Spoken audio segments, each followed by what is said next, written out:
Right, we're back. All right, man. Let me get John the link to get him in here.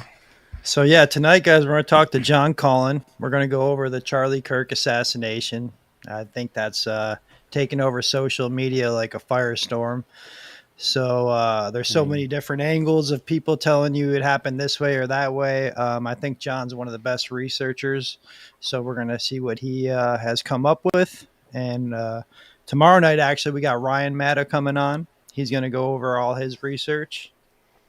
And then I want to bring Eskinar on to talk about the secret society aspect of it all, phew, the man. the Erica Kirk connections and all the bizarre, undeniable, weird things going on there. I can't believe I'm to the point where I just can't trust like Erica Kirk, the whole everything. I don't trust anything now that Charlie Kirk has passed away. Like I don't even know what to believe, man. So yeah, I'm really glad John's coming in here. He's got the link, so we're gonna wait on him, and he'll be here shortly. Yeah, I mean, we all witnessed a guy get his head blown off the other day. What was it?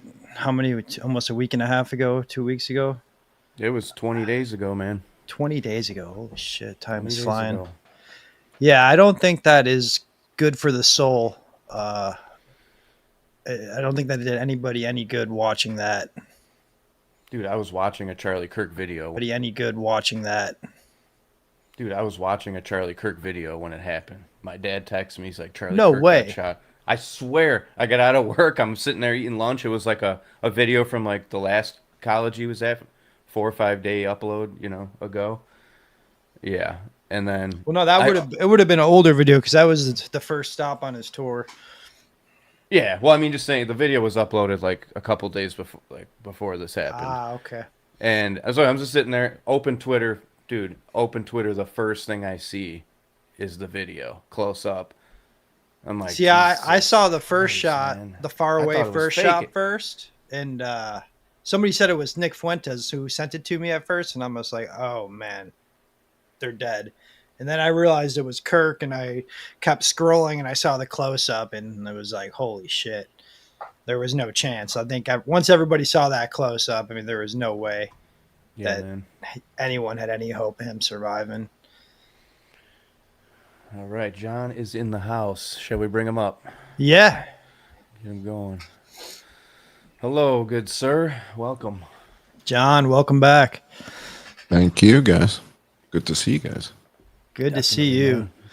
You're one of the first people I thought of when the dust settled on this whole thing. I said, I wonder what John Cullen is going to make of this whole situation. I know. But yeah, man, what do you got? I mean, we kind of been I did. obviously following what you've been posting, and Yeah. we've been seeing everybody's theories across the board. And There's too many of them. I feel like social media is almost getting flooded with Yeah. a bunch of bullshit. Yeah. And it's almost, I can't even open my feed. It's like overwhelming. It's a bit disconcerting. Guys, the geeky guys like Zuckerberg talk about signal to noise ratio, crap like that, right? yeah, The noise to signal ratio is insane. Yeah. It's there's so much nonsense. I mean, do you guys remember how much talk there was about whether or not he was wearing a bulletproof vest? That was Oh, the yeah. first thing right off the bat. They were talking about the ricochet. For a week, Yeah. right? I'm like, he's not wearing a vest. What are you even saying? He's got It's a like, t-shirt on. and it's a sheer T-shirt. Yeah. And even if he's wearing just a chest plate, like that guy, what's his name, Gary Melton or something from Paramount Tactical, was showing this chest plate. And I'm like, yeah, but you don't glue it onto your chest. You got to wear it in a garment. There's a thing you got to, with a pocket you got to slide it Yeah. into. A white t-shirt. I mean, it would have been noticeable that he was wearing something. So there's a lot of stuff that just seems like a waste of time. And everybody's, looking here, looking, this guy's tugging on this and this guy's touching that. And I mean, you guys know I tend to focus on the geeky science stuff, right? I tend to go to the crack thump, the audio, and do Oh, those yeah. type of calculations. So that's kind of my thing. So the thing that was weird was early on, the first video that we were getting of him shot pretty much right in front. And so when I ran that through Audacity, I was getting yeah. And so I ran it through Audacity, and the results I was getting it was showing 143 yards. And the thing that was weird is that's where they were showing us the sniper's nest on the roof. What's Audacity? It's can I share my screen with you guys in the audience? Is that okay? Can I share? Yeah. Yeah, please. Yeah. If I can show you guys like what it is. So I'm not going to open up the software, but I'll just kind of show you what it looks like when I get in there and I do the stuff that I do. So here we go. And I'm going to go to screen share. And I think it's screenshot. Yep, that's it. Tabs work, browser tabs work best, but, or video. Yeah, I see what you're doing. Yep, that'll work.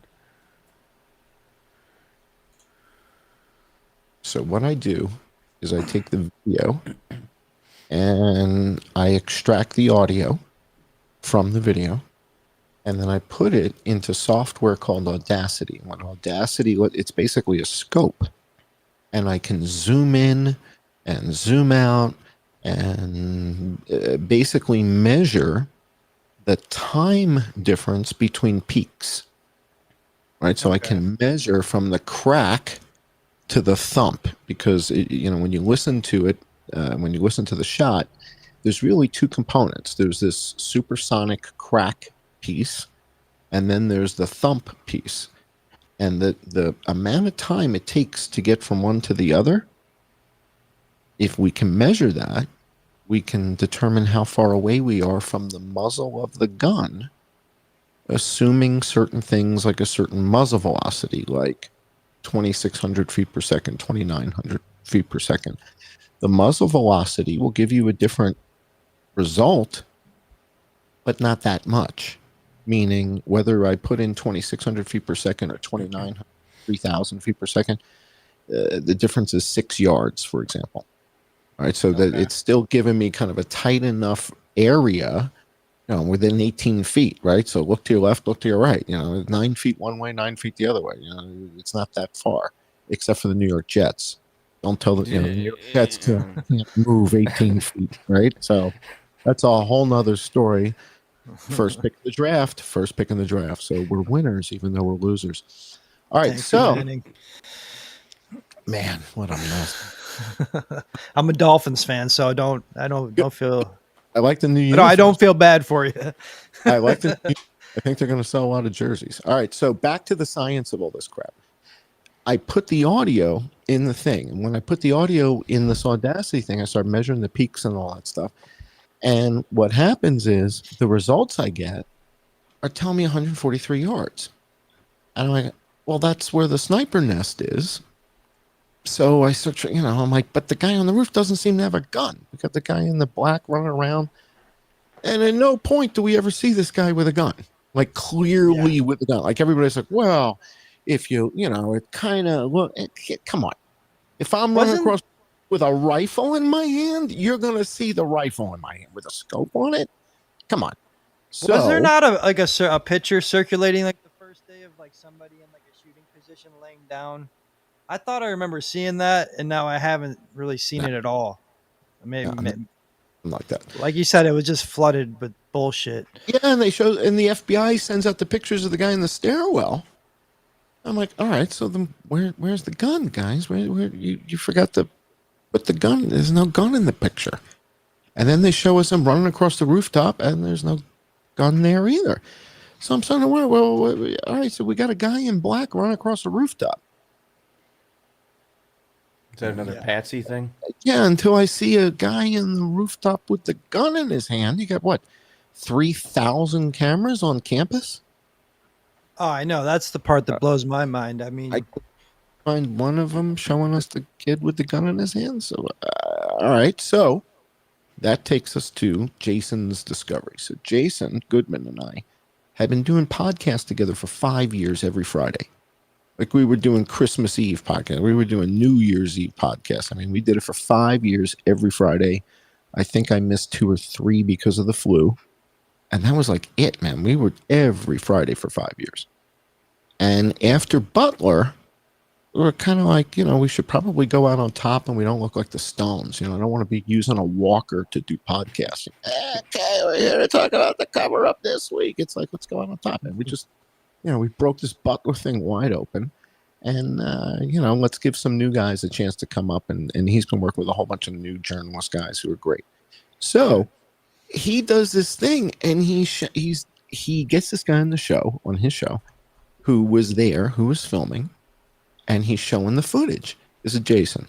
And I'm watching Jason's show, and I see the stuff, and I'm like, what the? And Jason's got the drones, right? So right there on the right. If you click on the one on the right, click on that little thing. So Jason is showing this. And I'm like, what? What? Those aren't DJI drones. I have a DJI Mavic something. I don't know which one it is, but the little. I don't know who's been shot. So Jason's got the guy who shoots this video on his show talking to him. And the guy sent Jason the original footage from the iPad. Jeez. So the iPad was storing it. So Jason got like the original recording stuff. And what Jason figured out was somebody was jamming the signal. This guy was doing a live feed. And the live feed got jammed 1 second before the shot. But the guy was recording locally. And he was recording locally because he got one. I don't know if you guys have ever seen these little mini routers. It's about this big, and it's an Ethernet router, and it has like 3 or 4 ports on it. They're tiny little things. It's got 3 or 4 ports, and the guy set this up in his backpack so that his camera and his iPad and everything was on an Ethernet network. Okay. And that didn't get corrupted. Jason... So Jason Goodman did 3D Spider-Man. He was like the cinematographer for 3D Spider-Man. I mean, he's a movie making guy. NYU Film School, like he knows all the code. We put the code in here, all the time code stuff. So when Jason starts breaking the stuff down frame by frame by frame, this is no joke. This is the original footage. There's probably no one more qualified to do, what would you call this, forensic video analysis than Jason. Does this page? Yeah. So I think he's got 1 or 2 of them. He's got the crowdsource the truth also, right? Yeah, JG_CSTT. I think that's actually his bigger page. JG_CSTT. And he's got all this stuff on there that we're talking about right now. So he finds these things in the footage. And again, his whole thing is crowdsource the truth. People were sending him things saying, hey, Jason, is that a bird? Is that a thing? So he documents all of them. He's got birds. He's got wasps. All right. And then he's got things that are clearly not birds or wasps because they're zooming across the screen so fast. You don't even see them. So if you go back, you can go back to my page. Go back to my page. I think I've got it pinned on my page is the video, and yeah, it's right there on the right. So you click on it, and it's like, how's Candace Owen ignoring this? How's Benny ignoring this? How's anybody who's not insane ignore it? Dude, these are. I don't know who's been shot. These are going like 100 miles an hour. And nobody in the venue here is aware of it. Nobody's pointing up at the drones and going, hey, Mikey, look at that thing. Nobody's noticing. And these things are well across the quad here. How fast you suspect they're moving? Is there any way to tell that?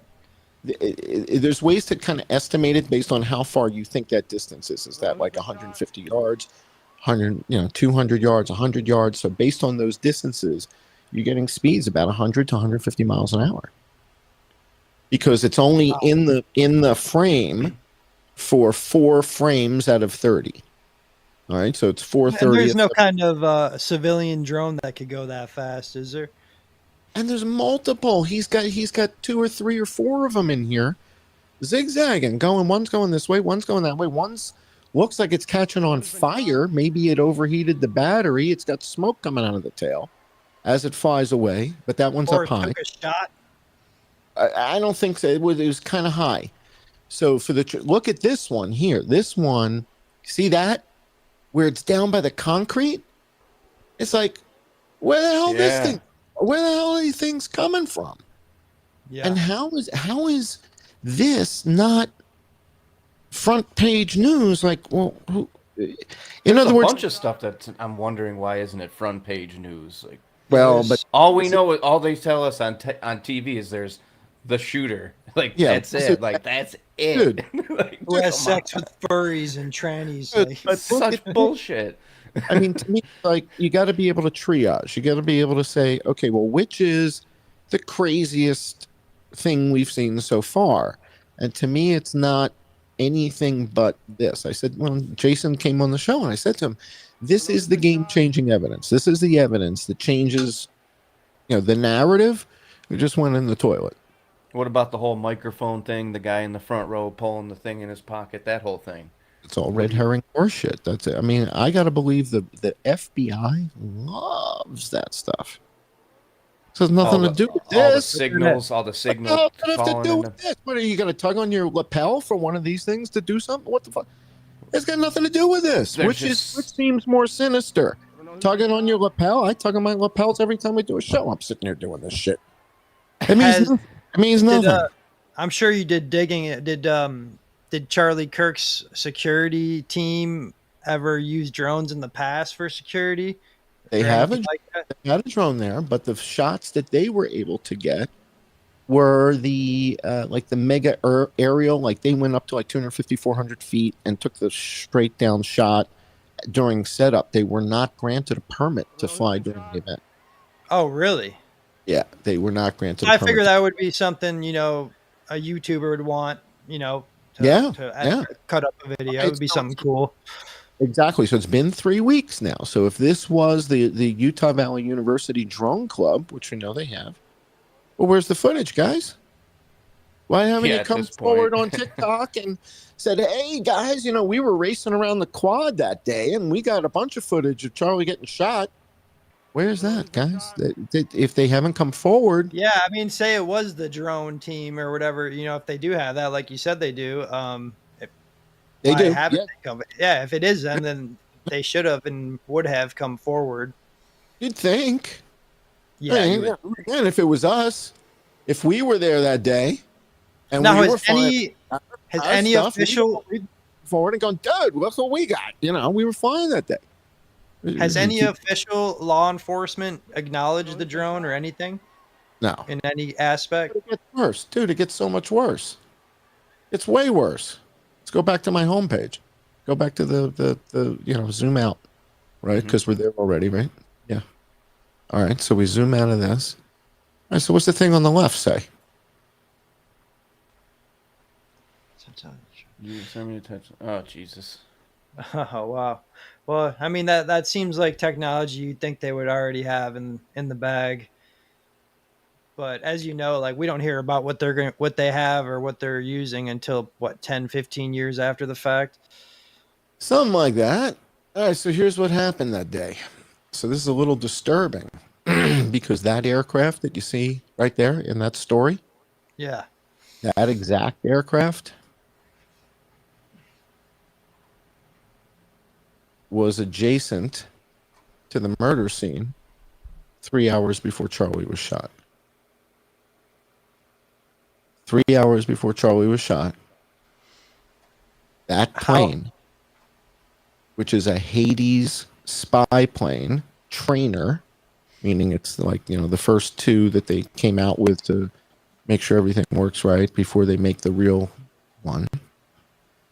That aircraft, 3 hours prior to Charlie being shot, was flying from El Paso to Kalispell, Montana. This is actually the second leg. And the first leg was in the morning. Let me see if I can show you the morning leg here. So the first leg was in the morning. And let me show you the return trip, because this is probably the most dramatic one. So the return trip was 24 minutes after Charlie was shot. So it's twice in one day. All right. So it comes in the morning, 3 hours Why? prior. That's Why? that's what kind of like we're just trying to connect some dots. Right? We're just trying to connect dots. All right. So this aircraft, the Hades spy plane trainer, the morning that Charlie is shot, Have this type of maneuver, right? Comes down from 41,000 feet cruising altitude to 203 feet above Lake Utah. This is a Bombardier G6500. This is not a small aircraft. And it comes down to 200 feet above the lake, slows down to like 120 knots, and then goes back up to 41,000 feet. How are you able to obtain that information? That's public. This is on Flight Aware, Flight Radar. This is Flight Radar, but you can get this on Flight Aware, Flight Radar, Sky Glass, and it's still there. You can pull this up. Anybody can pull this up right now. You need it because it's 3 weeks ago. You need to have like a subscription now, but I recorded the whole thing. Right. So we've got the whole thing, from here to there, and it does it twice in one day. It's like this is recorded. This is a matter of record, and it's that plain. So it does it in the morning, and then when it comes back in the afternoon, it's 24 minutes after Charlie is shot. And about how many miles did you? Less than two. So look at the map. Can you see the map? You see the little yellow? Yeah. The yellow thing is the plane, and here's Orem. And so it's flying right by the university. And in fact, it's at its lowest point, adjacent, tangential, 90 degrees to the university. Now, I'm sure you probably went and checked previous flight patterns. Has this plane done this in the past? Yes, but not at this lake. So it's done this type of maneuver at other lakes, but not like every day. Like it's not an everyday occurrence. It's not like that's what this thing does. It's not like it's a fire plane or something scooping up water. This is the route it takes every night. Yeah, okay. So, and in fact, just the other day, it flew from Kalispell to El Paso again and didn't do this. Just 3-4 days, 3 days ago, and didn't do the loop-de-loop. On this day, it does. Dude, it's coming from 41,000 feet to 200 feet and then back up to 41,000 feet twice in the same spot the same day that Charlie's killed, adjacent to the murder scene where we see UAVs. And so it's kind of like, so wait a second. So we see UAVs there, and the plane that we see there is the UAV plane that catches them. Yeah. Launches them. I mean, they don't really talk about catching them too much, but they like to keep certain things secret because they're afraid the Russians will. I imagine if they can launch it, they could catch it if it's a drone. All right, so go back up. Go back up a sec. So there's a like an email, one message above this one. Back up one more message. There you go. So somebody who follows me sent a request to the airport at Provo and said, can we have the communications between you and that aircraft? And they wrote back. Oh, investigation. So unfortunately, Provo City is not allowed to release the requested records. The records are being used in an ongoing investigation and have been classified as protected under Utah code. Whoa. Why would you need if it's a furry transsexual? If it's a furry transsexual with grandpa's Mauser 98 that doesn't have a serial number, why are the records from the airport classified? Well, I've got them talking to the tower anyway. What do you think? This is going to stop us? This doesn't stop us. This just lights the fire. Right. So right before you morons classified it, it was still available. And we got it. And so we have the audio of the pilot talking to the tower at Provo, and this is the pilot of the Hades spy plane. All right, so this, and it's this Hades spy plane trainer. Okay, so people say, well, it's not really the Hades plane. Okay, there's only 2 of them, and this is one of them, and they're the trainers until they put all the big stuff on, whatever. But again, there's only 2 of these things, and this is one of them, and it's at 200 feet adjacent to where Charlie's getting killed 3 hours before and 24 minutes after. This is the pilot talking to the tower of Provo. Tower Axel 10 is with you inbound on the RNAV 13 low approach. Axel 10, Provo Tower, fly the correction. Axel 10, Provo Tower, fly the approach to minimums. Report the missed approach. Axel 10 will fly to minimums and we'll call it missed. Now, the thing is here, Provo wasn't on the flight plan. The flight plan is El Paso to Kalispell, Montana. What the hell is he doing missed approaches for? What, you're coming down from 41,000 feet to 200 feet? It's not on the flight plan. Yeah. You So forget- what are you saying happened here? Yeah, I don't know. They came down low, released some drones, or what's? I don't know, man. Well, you know, There's maybe so many different angles to this. How? in, you know, what could this be? And then we got them doing it again. We got to know this is so one is in the, you know, the morning and one is in the afternoon. Here's the other one. Axel 10, traffic straight ahead is a Cessna at 5,500. We'll be making left traffic. Looking for the traffic, Axel 10, and we're on the missed. Axel 10, maintain 9,000. Fly the published missed approach.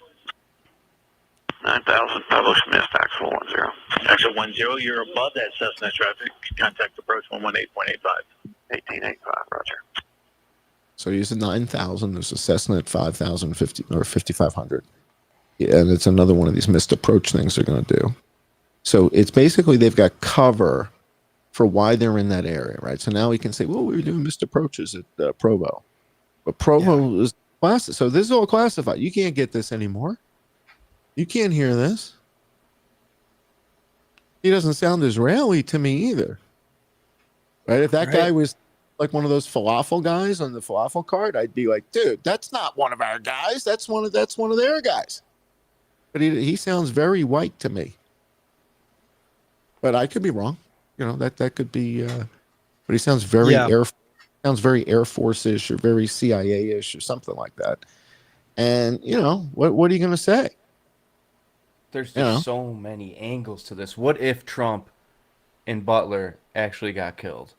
Would we be going like this? This would be deep, or- times 20, right? I mean, fuck. I just Or more. what So is this cover up? Right. So this starts to you know beg a whole bunch of new questions, which is what the hell's going on here? And like, did Donald Trump want to kill Charlie Kirk? I don't think so. Like, I don't think Charlie Kirk was that big a pain in the ass. You know, who would want to kill Charlie Kirk? And how the hell does our government end up in the midst of all this shit?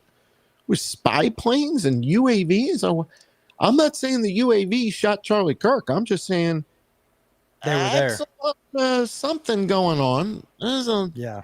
You know, and the fact that nobody seems to want to talk about it, that's got 1 million or 2 followers. How is this a topic for conversation if you're, you know, Candace Owens or Mike Pence or Benny, Benny's on the payroll. Benny's on the payroll at TPUSA. I cannot take those people. Well, Candace, like, I understand. She's passionate about it. She's going a little off the deep end, but the Benny Johnsons of the world, like, they're just, I'm done. Like, they're just on the surface. They get their email probably with what they get to say. Like, that's what I feel about them at this point. Again, Benny's drawing $160,000 a year from Turning Point USA. I don't know if you guys knew that. To me, that would be good money, right? So if I was on their payroll, they were sending me $160,000 a year. I didn't know the Benny Show had any affiliation with Turning Point. I didn't either. Like when he does his show, it doesn't say the Benny Show, a Turning Point production. There's no Turning Point scroll on the bottom. Yeah. So I didn't know anything about that. So the thing that makes all this, this is the sister ship, by the way. So the one that was flying around the Charlie scene is N1098L. Its sister ship is this one. So there's two of them. Army wants to test air-launched drones from a Global Express business jet. The planned trials tally with previous comments about launching the drones from the new Global 6500-based Hades surveillance jet. So that Hades surveillance jet is at the scene of Charlie getting killed, and there's a whole bunch of drones there. And nobody, like Tucker Carlson and Joe Rogan, don't find that a little bit odd. They don't find that a little bit suspicious. They don't want to talk about that. And the fact that the airport communications are now classified, and nothing odd. And we got a transsexual ferry, and let's talk about the microphone. Yeah. And some guy's tugging on his lapel. Dude, we got UAVs flying 100-something miles an hour. And oh, by the way, the jet is for sale. I forgot to tell you guys that. We can buy it. So if you guys want to set up a GoFundMe, kidding, it's for sale. It's kind of like the crime scene, how they've already paved it over. They destroyed it. They remodeled it, yeah. That's kind of, I mean, the whole thing is insane. So check this out. You again, you're not going to believe this. So the jet that did all this. Which one is this? This is spy plane for sale. Check this out. $50 million. The actual one that was flying that day? Yeah.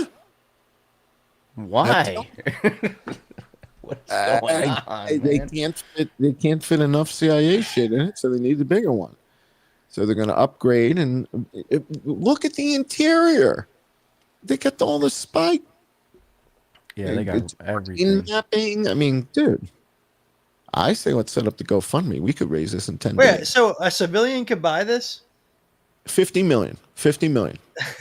Anybody can buy it. Anybody can buy it. $50 million. It's for I just sale. didn't even know like that they offered it. I mean, the price is insane, but well, I think they take out the spy stuff.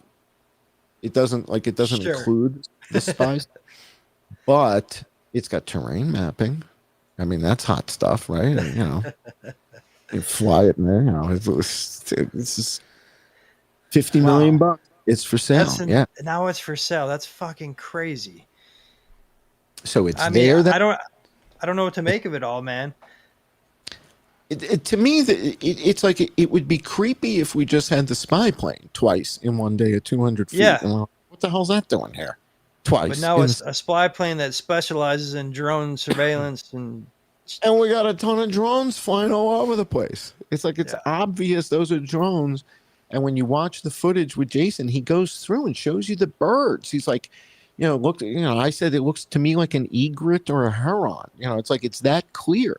And then he's got wasps, and you clearly see the wasps. So it's like then when you see the drones, it's like, well, that's obviously not a wasp or a bird. We were just tracking birds and wasps. How big do you guys suspect it is, like the actual drone? Is there any way to kind of guesstimate that? Probably not that much bigger than, and they're booking. Yeah. They're zooming. And I just was reading about a patent that Amazon has for noise reduction on UAVs. So basically the way that noise reduction headphones work, like Bose noise reduction headphones, it's using an anti-phase signal that is basically the opposite of what's coming into the headphones, and it cancels that out. Amazon took that technology and said, well, we can put transducers on the exterior of the drone. We know what noise it makes. We can put that on a microphone and figure that out. And if we just broadcast the opposite of that wave, it'll make almost no noise. And Amazon has that patent. and I publish that. So if Amazon has it, well, then DARPA has it. DARPA's probably had it for 10 years already. So Amazon's got the patent on being able to do noise suppression on the drone, so they're not so noisy. We see them flying all over the place here. We've got the U.S. Army Hades spy trainer at 200 feet and stall speed. Yeah, the stall speed is where it's like, It's at 120 knots. That's the landing speed. yeah, 200 feet. So how far is the air base from there that it took off from? Or do we know which El Paso, Texas. is okay? Flies from El Paso, Texas to Salt Lake City, which is about 2 hours, hour and 90 minutes, something like that. You get to Salt Lake City, you descend from 41,000 feet to do a loop-de-loop at 200 feet adjacent to the murder scene, and then climb back up to 41,000 and continue to Kalispell, Montana, which is near Glacier National Park. I mean, you can't go much further south and north. El Paso's the border, and Glacier National Park is on the border. You go into the Sun Highway, and you end up in Canada. You end up in, was it Alberta or something like that? So, the plane's flying all the way from the southern border, all the way to the northern border, at cruising altitude, and midway in the flight, it drops down to 200 feet and does a missed approach on an airport that wasn't on the flight plan. I've never seen an event where the more evidence gathered creates more confusion and questions so much. This is what I don't understand all this. Like you're telling us all this information, and I'm absorbing it, but at the same time, I'm like, what about all the other shit? Who did this? Like, who killed the guy? To me, all the other shit just became a distraction. When you're talking about CIA spy planes and UAVs going 100 miles an hour, and everybody's ignoring it, yeah. Well, that's definitely suspect. That means you ignore the microphone, you ignore all the huffy puffy and the shirts and the tough and the tugging and the hands. It's all horse shit. You gotta. The CIA spy plane doesn't need the dude to tug on his thing. All right, you don't stand next to the target and give hand signals. So what are you saying? What do you think that could have happened?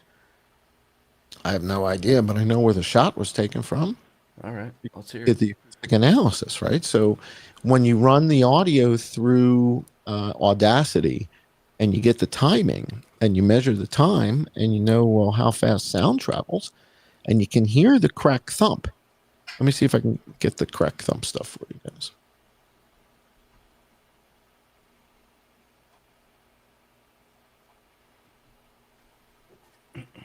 UAV.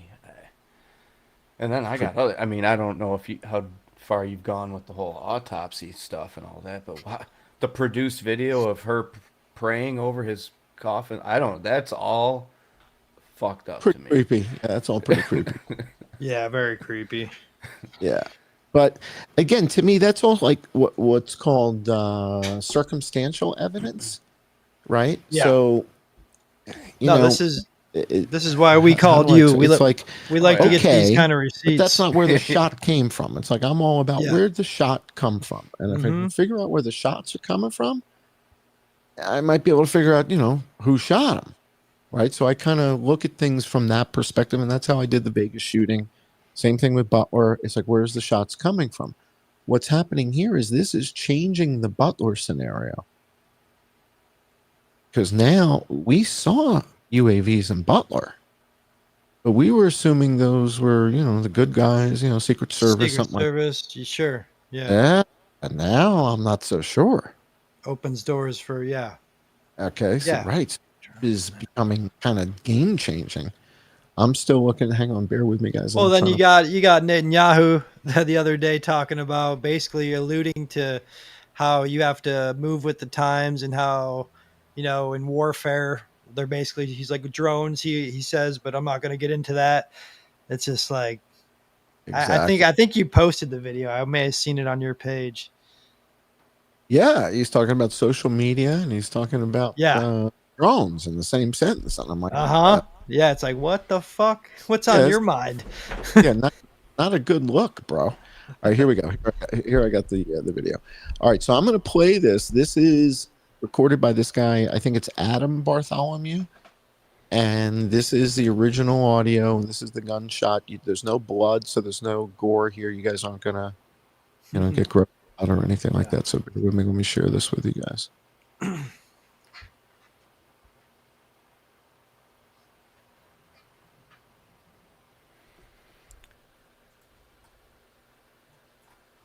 Here we go. And that's kind of back to like the love one another thing. It's like love everyone. Love everyone, regardless of race. Well, thanks, guys. Appreciate you guys coming out here. We appreciate you. Love you. You gonna go down and get closer? Or are they like restricting you guys up here or what? It's crowded. It's just there's just so much. Before we had a flag and we had it positioned up and so it would be in the camera. It made us move. What was that? All right, so it's right there. So is this the video also where I just seen today? Yeah. Where they have a guy in the red shirt like right behind these guys. I don't know if you saw it. I wish I could. Red shirt? I don't know about a red shirt guy. Let me see if I can pull it up. Yeah, continue on. I'll pull it up. On the far balcony? Yeah. All the way on the far balcony.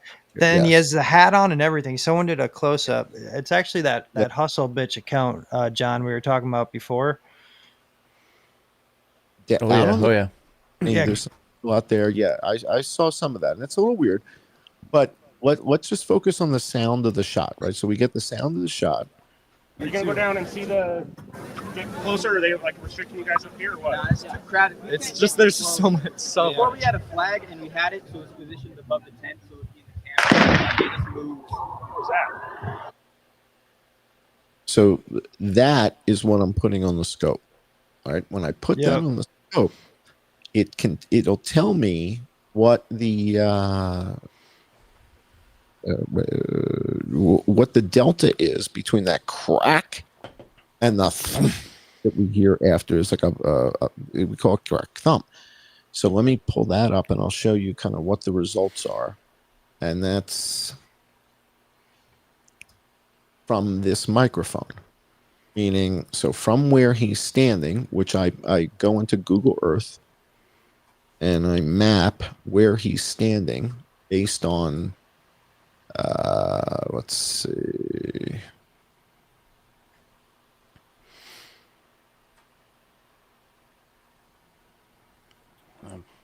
This is the one. This is wild. Here you go. All right. So he, in this diagram, the guy who was just recording that, is the purple pin that says Bartholomew. You guys see that? There's a purple pin. So this, purple pin says Bartholomew. That's about where he's standing, and I can tell that because there's this concrete structure across from him. All right, so the concrete structure, you guys see that? Okay. So that is right across. Oh, I screwed up.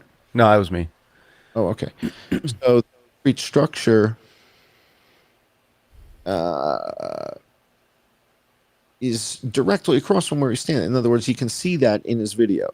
Well, I watched the video and that thing is like right across from him. So it's like, okay, so standing, give or take, right about where that purple pin is. So what I do is when I put it on the Audacity, it tells me from the crack to the thump is 0.131 seconds. And then I say, okay, so if it's a 30 caliber round, like a 300 blackout or a 308 or a 7.62 by 3.9, something like that, it's not a 30-06. 30-06 was like COVID, like it came from a bat, right? It's like, no, it's not 30-06. They just want every deer hunter in America weighing in. Right? I hunt with 30-06. I shot a deer. I shot the deer in the head. Okay. It's not 30-06, but it is a 30 cal. And that means it could be 7.62. It could be 300 blackout. It could be any of those more tactical rounds that makes more sense in a modern scenario than a deer hunting round, right? So 30-06 is basically a deer hunting round. So when you put it through the scope and you measure it and you say, all right, so if the muzzle velocity is between 2,600 feet per second and 2,900 feet per second, what kind of results would that give us? And that's the difference between the yellow circle or arc and the red circle or arc. So one of those is the slower speed, 2,600 feet per second, is the one that's a little bit more distant, the yellow one. And then the red one is 2,600 feet per second. Excuse me, the red one is the faster round, 2,900, and the yellow is the slower one, the 2,600. So the faster it is, the closer it is, right? But in that band is kind of where the results are telling. That's only 6 yards. 10 feet. Again, to the New York Jets, that's big. 18 feet, right? 9 feet to the right, 9 feet to the left. I'm looking at this overview, and it's blowing my mind of how many cameras would be in there. Okay. You know, it's crazy. What Now, is the college said anything that the FBI came and took all their?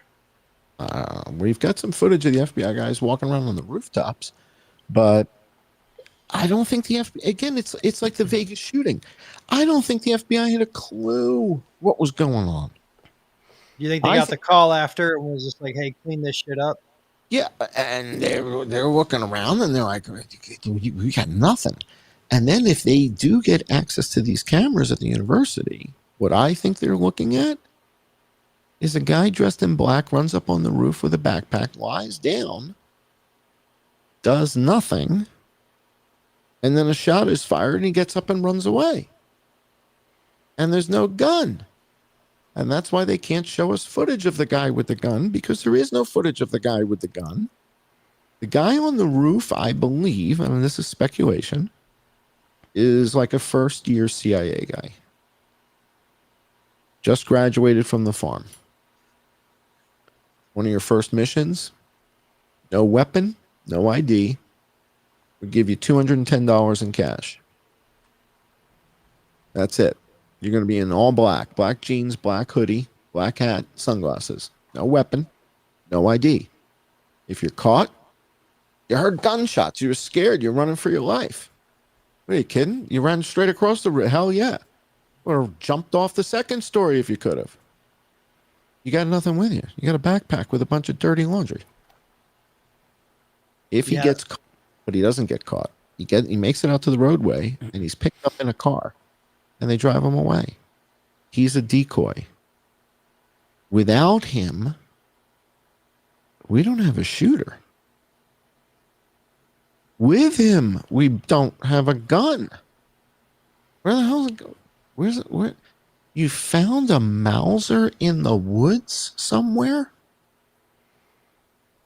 Where's that on? Where's that on? And he would have to assemble it again, right? From the narrative they're telling us. Where's it on body cam? Show us the cops walking through the woods, and one of the cops goes, "Hey, Mikey, here it is." Oh, yeah. Why is there a SpongeBob SquarePants towel here in the woods?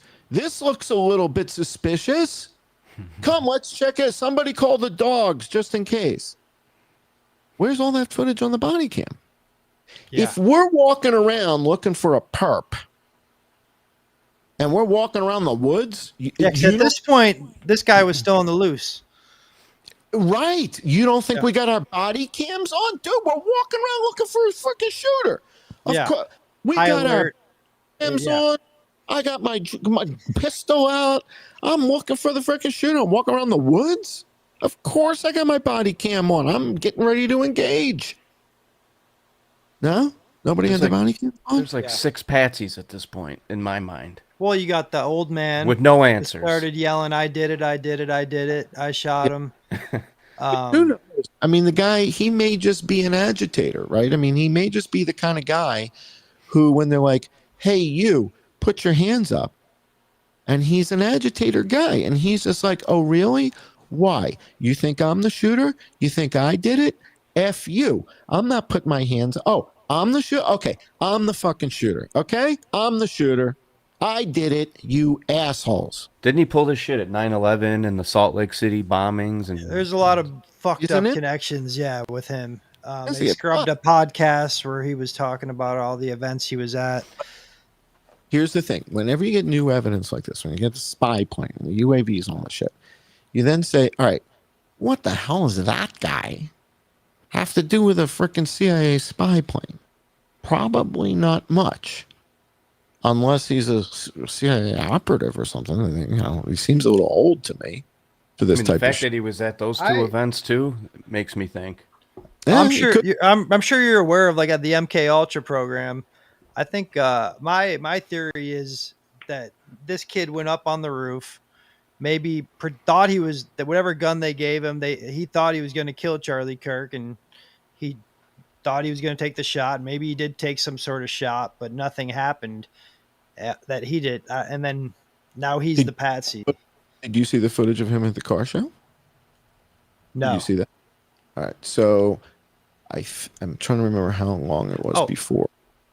Well, you were showing me this video about the noise, right? Right before we came on, somebody had zoomed in because I didn't recognize these kids talking, and I'm like, oh shit! So look right back there, Yeah, no, I saw this, and one of them's got a backpack. No, I saw it. Yeah, backpack, the fucking hat. I mean, it matches the description to a T. Yeah. So they could be framing that kid. I mean, that's totally possible. But let me show you something. This was from a car show. I think it was 3 or 4 months prior. And there's a guy who's gonna talk, an Indian guy. And when the Indian guy talks, there's a guy who walks by in the background. He's gonna walk left to right. He's got a backpack on. You'll see him. And watch that guy. Now it looks to me like it may be this kid, this Tyler Robinson, just with some more facial hair, more growth on the facial hair. So let me share this with you guys and show you this. So give it a minute, and he walks by in the background. All right. Safe with him in an SUV, and it seems to be like the right type of car for him. I think the range is only going to get better. Sorry. We don't want to drive gas cars anymore. Yeah, no more gas cars. Yeah. You can see I'm kind of a misfit here, but don't tell anyone. I've just bought an electric car. I think it's really great for families and for little babies with all the safety features that these SUVs have. But what you're really seeing is that technology is going to be very, very important in terms of how we go forward. It was. You see the guy walk by in the background there? Watch in the background, left to right. Very important in terms of how we go forward. That guy with the book bag? Yeah. All right. So one more time. Watch. Very, very important in terms of how we go forward. All right. So the thing about all this is entirely fake. None of these people were real at all. This is entirely AI generated. What? None of these people were real. None of it. This is not filmed at a car show. There is no car show. She's not real. This is all entirely Google VO. Now, the reason this is a problem is because about all we have of Tyler Robinson is this. And this doesn't compare to what I just showed you. Meaning, what the hell is that? That's, my kid could do that compared to what we just looked at? What the hell is this? There's the one video I had posted the first day it happened where he's getting accepted into college. That's the only time I've ever seen him speak or talk. Or have you seen that one? I'm sure you have. Yeah. He's reading the letter. He got accepted. He got a scholarship. So that's at 18 years old. You get that. That's 4 years earlier. We got an arrest at some Dairy Queen or something. The cops pull him over and he's talking to a cop. That's 3-4 years ago. So now, is there evidence that this kid, Tyler Robinson, wasn't killed on his bicycle in the wee hours between September 9th and 10th? Wait, what? Is there, right? I mean, if Tyler Robinson, in other words, every day in Utah, 20-something-year-old guys die in car accidents, bicycle accidents, skiing accidents, hunting accidents, gored by an elk. Every day in Utah, guys this age die. All I need is to call the morgue and say, Charlie, what do you got? What do you need? Any kind of mail. What do you got? I got a guy last night went off the cliff about 3 a.m. We haven't notified anybody yet. All I need is a body.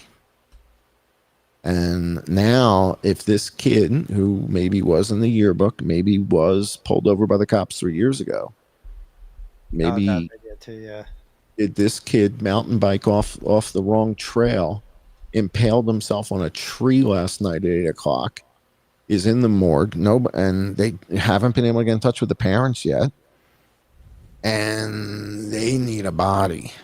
And the FBI, dude, it was 30-something hours later. Yeah. The FBI is standing there looking at each other like, what the we got a guy in black sweats running across the roof. And he lies down like he's doing yoga, and there's no gun, and we hear bang, and he gets up and he runs away. That's not our shooter. It's like Vegas. They get into the suite and they realize Stephen Paddock didn't shoot anybody. Because the narrative was he changed his clothes on the roof, right? He changed into all black. That's what they were trying to sell us. Then he changed back in. Okay. Bullshit. 30 hours into the story, they've got nothing. And what do you do? What do? You tell everybody, well, yeah, we're going on day 4. Still going for the guy who killed Charlie Kirk here at the university. Kids, don't you dare come to class yet. We don't know what the hell's going on. All you mountain bikers, we want to give that up. What the heck, come on, it's like Vegas. Yeah, I mean, Vegas, they get up in the room, they realize the window's not broken. They're all looking at each other like, this isn't the guy. Now what do we do? Well, in Vegas, they waste no time. They're used to lying out there, right? So Lombardo goes to the microphone in 90 minutes, tells everybody, well, we got the lone gunman. He's used to that. But in Utah, it takes them 33 hours. It's like, really? You had to say 33 hours, Cash? You couldn't say a day and a half? My mind. You couldn't say a day and a half. You couldn't say... Right behind the Masonic beehive of the state flag over his shoulder. Say less than 36 hours the guy turned himself in. You couldn't say less than 36. You had to say 33 hours. Well, he corrected himself. He said 36 and he goes 33. To be precise. It was like, come on. So and I'm not a big believer in all that stuff. I know you're not. I know you're not. But it's like, dude, when you rub it in our face like that, it's like, come on. 33 hours in, he turns himself in. So you don't have to explain any detective work as to how you found them. Oh, they're patting themselves on the back like they did this investigative fucking thing, and then turns out the kid's dad turned him in. Right. So his dad turned him in, maybe because they make a phone call and said, Mr. Robinson, we have some tragic news. It appears your son was killed on his bicycle last night around midnight. Looks like he was run off the road. Like Nikki Hayden, the professional motorcycle racer, was killed on a bicycle. Your son was killed on a bicycle last night around midnight. The FBI would like to talk to you. They'd like to put you and your family in witness protection. Former law enforcement too. And they're willing to give you $10 million in Bitcoin in order to help save democracy. Can you participate? Because we got a lot of Bitcoin that we keep picking up from all the bad guys. We don't know what the hell to do with it, so it's like free money. So we can hand out Bitcoin. Nobody really knows. It's not taxable. And we'll give you $10 million, put you in witness protection. And your son tragically passed away, but we need your help. Do you have any photos from the yearbook? You know what gets even weirder too? This is alive. I'm not convinced this is a living, breathing person yet. This is all we've seen of this guy. Yeah. Show me a perp walk. Show me him walking with the sheriffs with the handcuffs. It's been 20 days. Well, didn't the transgender that disappeared too? They can't find that. Yeah. Where's Anderson Cooper or David Meir? They're sympathetic to the movement. Right? Where's Anderson Cooper? Right? Yeah, I haven't heard much from him. We love furries, right? Furries are trendy, right? Right? And it's great. You know, they created the perfect person to hate that the right would just fucking hate, right? A transgender guy, you know, some guy banging a tranny that's into furries, like right. just, Furries. they I couldn't said paint it. Unless one guy was black and the other guy was Jewish, this is the biggest dog whistle in history. Yeah. Everybody, Yep. it's a transsexual furry. Yeah, I mean, come on. With a They Mauser, want the rage. They love the rage. with a Mauser 98, shooting a 30-06. Fucking World War II gun. So it's a red herring, red herring, red herring, red herring. Now let's get a couple of the morons to talk about exploding microphones. We saw Israel deploy those exploding pagers. We did. So that kind of gave some meat on the bones to that one for me, anyways. When I heard the theory, I'm like, well, I saw the footage. I saw the beepers go off. They went off like bombs, like boom, exploded to part of your body. And Charlie Kirk's wearing a white T-shirt. If that had been an incendiary, it would have charred edges. There'd be burning on the skin and on the fabric. It's like an M80. If an M80 goes off under my tie, you don't think the shirt's going to char? There's going to be brown edges here. Now, do you think that is an exit wound we're seeing or an entry? He was shot from the front because again, so that was the curves I showed you. So the curves, the arcs are showing you the cracked thump is coming from that vicinity. It's coming from about 75 yards out. And that's where it's coming from. And so the weird thing is that's where we see the drones flying. We see them in that airspace zooming around. And so the question is, did a drone shoot Charlie Kirk? Like, that's kind of crazy. I mean, we don't know if we have that type of capability to take like a rifle shot, like a precision shot, hit somebody in the neck from 75. I gotta imagine they do. That doesn't sound too far-fetched, right? Again, we got $100 million spy plane. We got UAVs zooming around so fast nobody even realizes they're there. Are those guys looking suspicious? Hell yeah. Are they flying the UAVs at 100 miles an hour with one hand in their pocket? I doubt it. And when you get to the spy plane, you get to UAVs, it's like all of a sudden exploding microphones sounds pretty stupid. It's like it has nothing to do with this. What do I need an exploding microphone for if I got if you got a spy plane, you're going to want to get everything out of there quick, fast, and gone. And 24 minutes after he's shot, this puppy comes in and it's gone. Potential evidence laying on the ground. You know. Good point. Did anybody find any drones walking their dogs in the days afterwards? In other words, any of these UAVs, were they, hey, look what we found in the parking lot of Home Depot the next day. Look, I was walking my dog down by the swamp down by Lake Utah, and look what we found. This strange thing. It says U.S. Army, do not touch. Nobody found anything. Why? Maybe that's why they came in 24 minutes after. I don't know. To me, you just take all the evidence, you keep accumulating evidence, and then when other people ignore the pivotal evidence, that's when it gets creepy. It's like, how does Joe Rogan ignore this? It's like you'd think Joe Rogan would be like, how the hell do I get in touch with Jason Goodman? How the hell do he find this stuff? Get your ass out here to Austin, sit your ass in the chair, smoke a doob with me, and tell me what the F is this, Jason? And how is that not happening? Yeah, we're not a weekend after this. This is 20 days. 3 weeks later, everybody's, and by the way, Jason was on. Everyone seems to agree that this was a professional hit job, right? That seems to be the consensus that most people agree with, other than buying the FBI narrative. Right. And the point there, in other words, the data's there, flight aware. You guys, the tail number's N1098L. It's in flight aware. You can go pull it up. September 10th. It left from El Paso. It flew to Kalispell. Then it did a bunch of other stuff. And then it goes from Kalispell back down to El Paso and does this. It's all in the system. It's like, Doesn't matter which one of the websites you go to. The data's there. It's ADS-B transponder data. And we have the recording of him talking to the tower. We know he's doing the missed approach at 200 feet. Yeah. In other words, this is not a theory that they're there. The And UAV, multiple things can be true at the same time. right? Right. There could have been these guys running distraction in the crowd for Absolutely. But So- again, the guys in the vicinity of Charlie, if you know someone's going to be shot, you don't stand within 10 feet of them. No one in that vicinity knows he's about to be shot.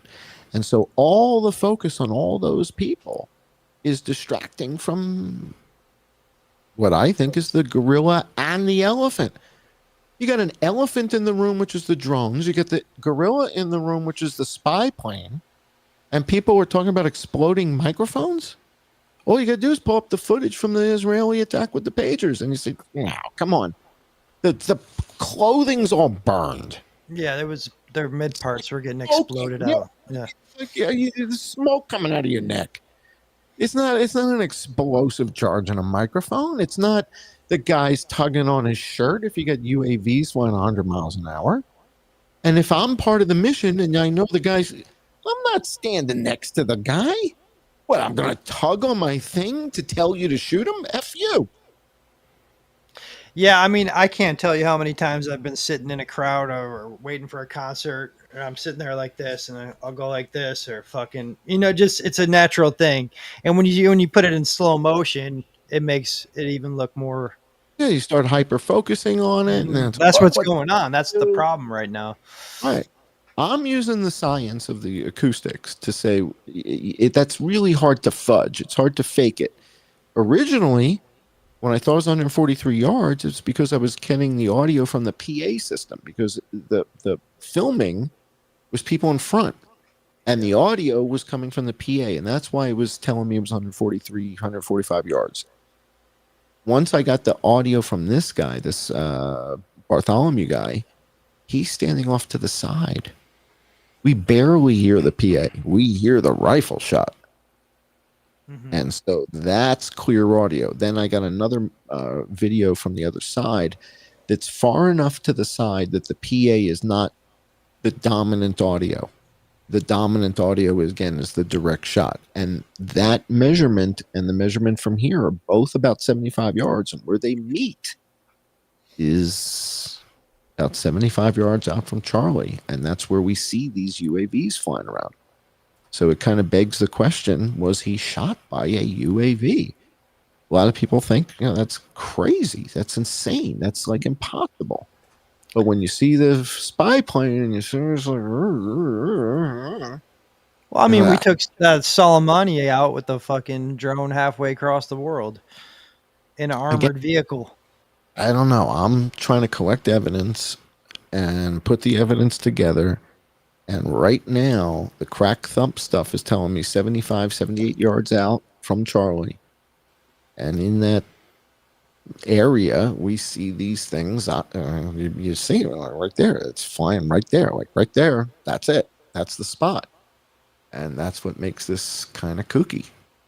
Is right where you see it right there is where the crack thump indicates the shot came from. Any other businesses or anything? So I'm not saying it came from the unit. I'm just saying the crack thump says it came from there.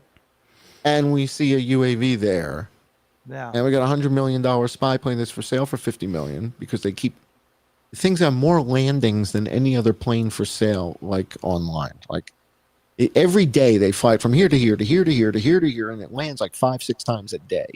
So this plane's got more landings than any other aircraft you're going to see. It is active. And it's still flying around. And we got the voice of the guy who was the pilot, right? We got the voice of the pilot. Doesn't sound Israeli to me. It's not a Mossad aircraft. That's a U.S. Army aircraft. Not Mossad. So did President Trump want to kill Charlie Kirk? Does some rogue faction in the Pentagon want to kill Charlie Kirk? Did some rogue faction in the Pentagon get paid by another country to kill Charlie Kirk? Was this a barter deal? Did we get some falafel in exchange for killing Charlie? I don't know guys, I don't know what the hell's going on. I mean, we're pretty much flying Israeli flags over here at this point, so you never know. Again, It might not sound like a Mossad guy, but they might be buddies. I'm just collecting evidence and saying, to me, the creepy thing is that Benny Johnson, who gets 160,000 a year from Turning Point, isn't losing his mind over this. That Andrew Colvett, who's appearing, isn't losing his mind. Where's Frank? Frank isn't going, what the hell is this? None of his close people are questioning it. It's great. Yeah. Candace is putting. I'm having a fit about everything but this. Has she even mentioned it? As I far don't as know. you know? Yeah. That it seems to have military connections. Yeah, they all Honey, do. The plane is right there, baby. It's right. What are you worried? It's on the thing. This It's is like, not all right, speculation. you're convinced it's a professional hit job, then at least look into this. Right? I mean, yeah. How do you ignore it? Yeah. What is the Intentionally. rationale for? No, those are clearly peregrine falcons hunting. Well, these are sparrows. gatekeepers we're talking about too. All these names you're talking about, these are the we are the media, and it's a lot easier to buy these people than it is Fox News, where they got to spend billions of dollars. They could throw a couple $1,000 at these people a month and get them to say Here's whatever the hell they want. All right, but you hear guys like Theo Vaughn talking about how he got screwed out of $4 million. I'm like, $4 million? How the hell did a redneck like you even get to talk about $4 million? You get screwed out of $4 million, and then Steven Crowder's talking about renewing the show for $50 million. Yeah, Steven Crowder. What is he doing that we're not doing here? Other than right? fancy lights and a brick wall behind him, and he thinks he should wear his gun on the camera. $50 million. I know. And Tim Pool, what? Tim Pool's pulling down $3 million a year, $4 million. What the hell? What are these guys doing? Where's all that money coming from? Procter and Gamble? Yeah. Who? The gold company. Where? Are they selling that many pillows? Right? No, you make a good point. I mean, it's. Are you making a living doing this? You guys, is this your full-time thing, and this is how you make a living? No, man. I had to go punch a clock at 7 a.m. this morning. I just worked 10 hours before I got on here. It's not a full-time thing, man. And I'm telling you, the guys who work at McDonald's laugh at what I make. I mean, this is barely getting by. I've been doing it 8 years. Incredibly grateful to the people who support me. Sure. But at $5 a supporter, it takes 1,000 people to get to 50 grand a year, right? So it takes 1,000 people to let's support. help them out, huh? Let's. So I'm telling you, this is not an easy thing to do, and that's why you see new people coming up as like new investigative journalists. It's like, how the hell are you making a living doing this? Right. I do this full time. Butler, Vegas, COVID. This is asteroids, it's like, and I've got 75,000 subscribers on YouTube. Yeah. Right? Yeah, no, yeah. I mean, we make a little bit of money on monetization from posts, but it's really nothing. It's crazy. I'm not monetized. You could never live on it or anything, even dream of living on it. Yeah. So from the get-go, I decided I don't want to monetize on YouTube because I don't want to be subject to their rules. The rules, yeah. Right? And so this way, if there's no monetization, they're not going to come after you. I get to use fancy music too, because the money from the ads goes to the music creators. So because I'm not monetized, cool. so people are like, how are you able to use all that like Fleetwood Mac and stuff like that? I'm not monetized. So the money goes to Fleetwood Mac. They get the ad revenue from my videos. So they love it, actually. Interesting. I didn't know that. Okay. I didn't know that was how it worked either. That's cool. I'm not monetized. Yeah. So I'm not monetized on YouTube, and I'm not monetized on Twitter. Either or. So the only way I make a living is through Patreon and Subscribe Star. So for those of you that want to support this independent journalism, you go to patreon.com/I am John Cullen, and you can sign up and for $5 a month support this stuff. Cheaper than Spotify. Not quite as musical, a little scarier. But Man, oh man. Well worth it. No, John, you're the best researcher that I've had the pleasure of interviewing. Thank you. By the way, I did have a guy support me at $1,000 a month. He died a few years ago. No, God rest his soul. Yeah, but I'll tell you, he kind of changed my life. I'm sure that's motivating, man. If someone believes in you like that will motivate the shit out of you. Yeah. That type of support put me to the point where I could do it full time, and like that was the difference. Was his $1,000 a month, and it turns out there's a university in Canada named after the guy. He was that big a philanthropist, and he was supporting supporting me and a bunch of other guys with contributions, and was sending me $1,000 a month. And then it stopped, and I thought I said something that pissed him off or something, because he wanted me to look into geoengineering and the streaks in the sky and whatever. Yeah. And I'm not into that stuff at all. And so I wrote him back and I said, I think that's horseshit. That's just no. It's not your cup of tea. Yeah. Yeah. And I never heard back from him again, and the $1,000 stopped coming, and I figured I pissed him off. And a year later, I found out no, he died. Oh shit! Passed away, and his estate, put an end to all the credit card stuff. But what an amazing guy to anonymously send me $1,000 a month for this type of. I was so humbled and so in shock by it that I didn't know what to do. It's like I never spoke to the guy, never talked to him, but he did email me from time to time. He would send me some stuff and say, "Check this out. Take a look at this. What do you think of that?" But it's amazing how there are people out there like that can change your life. That's a really cool story. Yeah, no, you made a great point, man. I had never understood, like you said, these numbers that these guys are making and how. Yeah, and what are the followers? You're talking about these guys, 1 million, 2 million, 3 million followers, and I'm struggling to get to 175,000. That's a major accomplishment for me. To get to 150,000 was huge.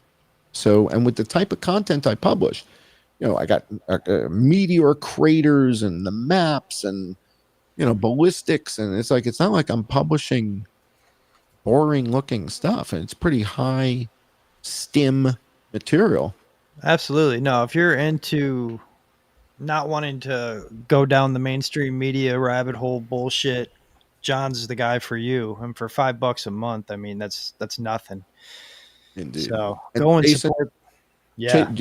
Check out Jason's work. Jason thinks he was shot from behind. I was just going to say, you think it's from the front. That's why I brought this up. I want to hear what you think about that. Like I've said this before, if we agreed on everything, be gay. That would be gay. Right? So, yeah. I remember you said that during our first interview, and I'm like, you are spot on, man. Like, I'm going to steal that one from you. That would be cool. He's the one that said that. Yeah. I agree with that too. Wow. It's like, come on. All right. So Jason thinks he's got evidence of the shot coming from behind, and God bless him. He should explore that and, flush that out.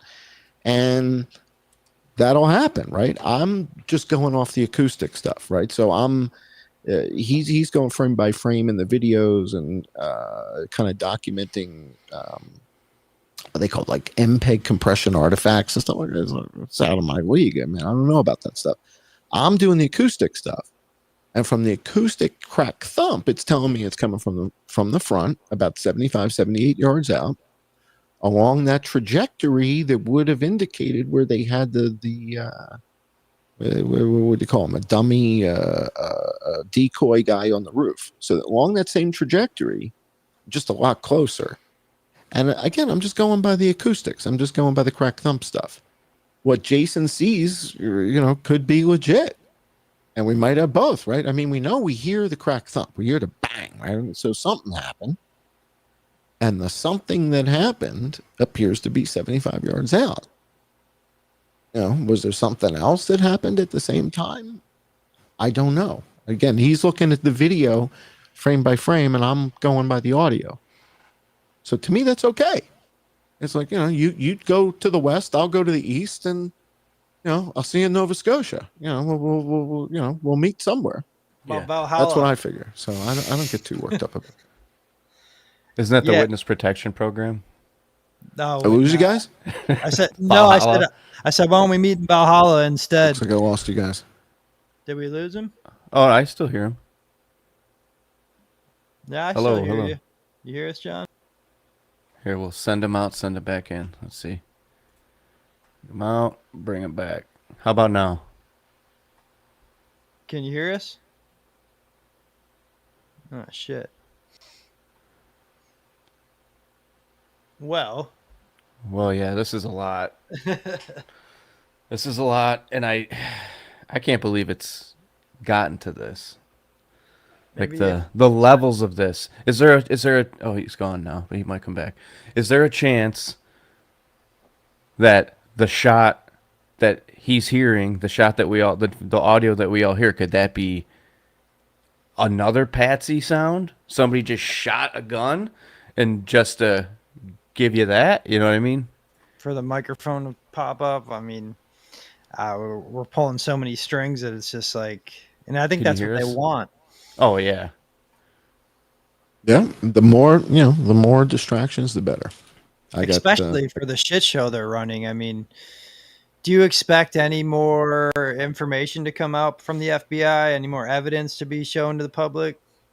It depends on if anybody jumps on this bandwagon. If Candace jumps on the bandwagon, if Joe Rogan jumps on the bandwagon, if Tucker Carlson does. You just named the 3 people that it would take, I think, right, to really change the Now, all right, trajectory of all this. So maybe there's baby steps. All right. So Ian Carroll, right? So Ian and I kind of like each other, but we rib each other, right? So I call him a bitch or whatever half the time, and Right, it's fine. But he seems like a decent guy, right?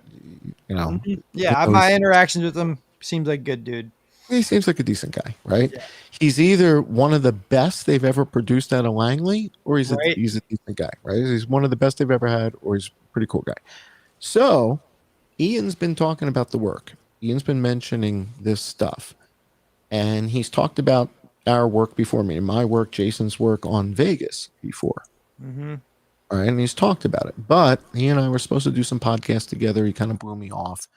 So it pissed me off. So I called him names and stuff, which I tend to do because I've got Asperger's and I'm an asshole. So that's what I mean. It's like a friendly, banter, whatever, back and forth. But again, it's like if he said, let's just do a podcast, I'd do it in a minute, right? I'd do it with him in a second. He co-hosted for Candace when she was out. Yeah, right? yeah. They kind of teamed up. Yep. Right. So he's talking about it. If he can start to realize this is bigger than any other thing that he's talking about as it pertains to the Charlie Kirk event, and he gets Candace to start to do the same thing, then maybe Joe Rogan, maybe Tucker. Yeah. Right. I mean, to me, the fact that Tucker hasn't reached out to Jason already and said, please come up to Maine, show me how you found these damn things. Show me the difference between the birds and the bees and the wasps and the things that are none of the above, and walk us through this. I mean, what the hell do you find here? I mean, this is game-changing evidence. How are they ignoring it? How's Tucker ignoring it? How's Joe Rogan ignoring it? The branches Jason, of the CIA. It's like, I mean, I've always thought that, you know what I mean? Like, they're not going to get these giant platforms and $50 million contracts out of thin air. So, again, the reason, and again, people say, well, how come you haven't been on Joe Rogan? Joe Rogan is like the platform for conspiracies, and you got Vegas, you got the meteors, you got the COVID with the chicken thing, and you got Butler, and they talking about you in Congress, and Joe Rogan's got, someone was asking me about you, a friend of mine. They were like, well, don't you think John Cullen might be a spook? And I said, well, the main reason I don't think he is because he's not getting the push that all the rest of the spooks got. Yeah, look at me versus Mike Benz. All right, so Exactly. Mike Benz was State Department. That guy was nothing. All of a sudden, he's on Joe Rogan, Sean Ryan.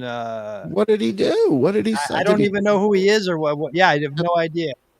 So, did he solve something? So tomorrow is the anniversary of the Vegas shooting, October 1st.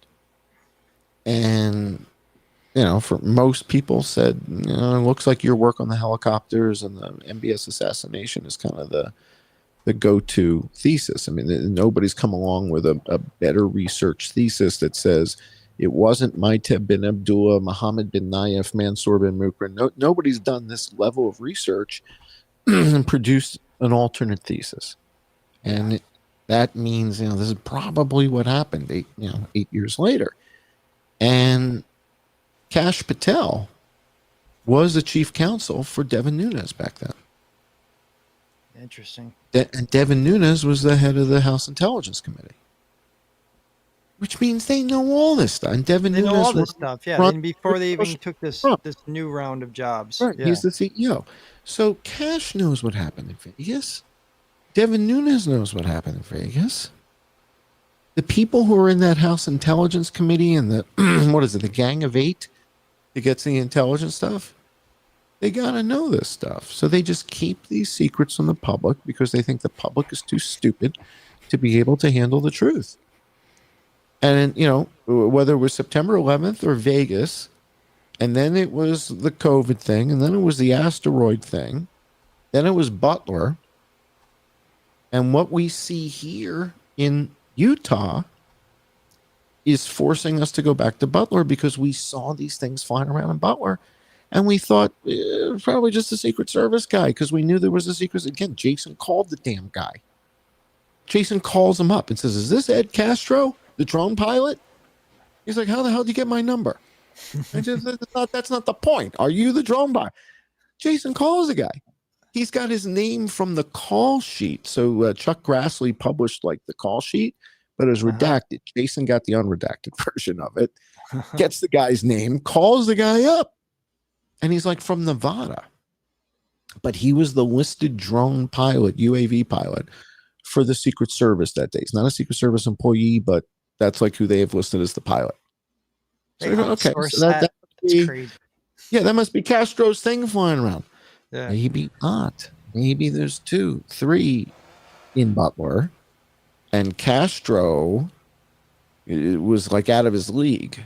He's flying the little DJI thing, and these guys show up with the real stuff. I don't know. We got to go back to Butler. Remember in Butler, I thought there was a shot coming from the trees. Yeah. Maybe it wasn't coming from the trees. Maybe it came from that drone. Right. Yeah. Maybe it wasn't the dude in the trees, and the cops go up the ladder looking for the guy in the tree, and there's no guy in the tree. How the hell did the shot come from here if there's no dude in the tree?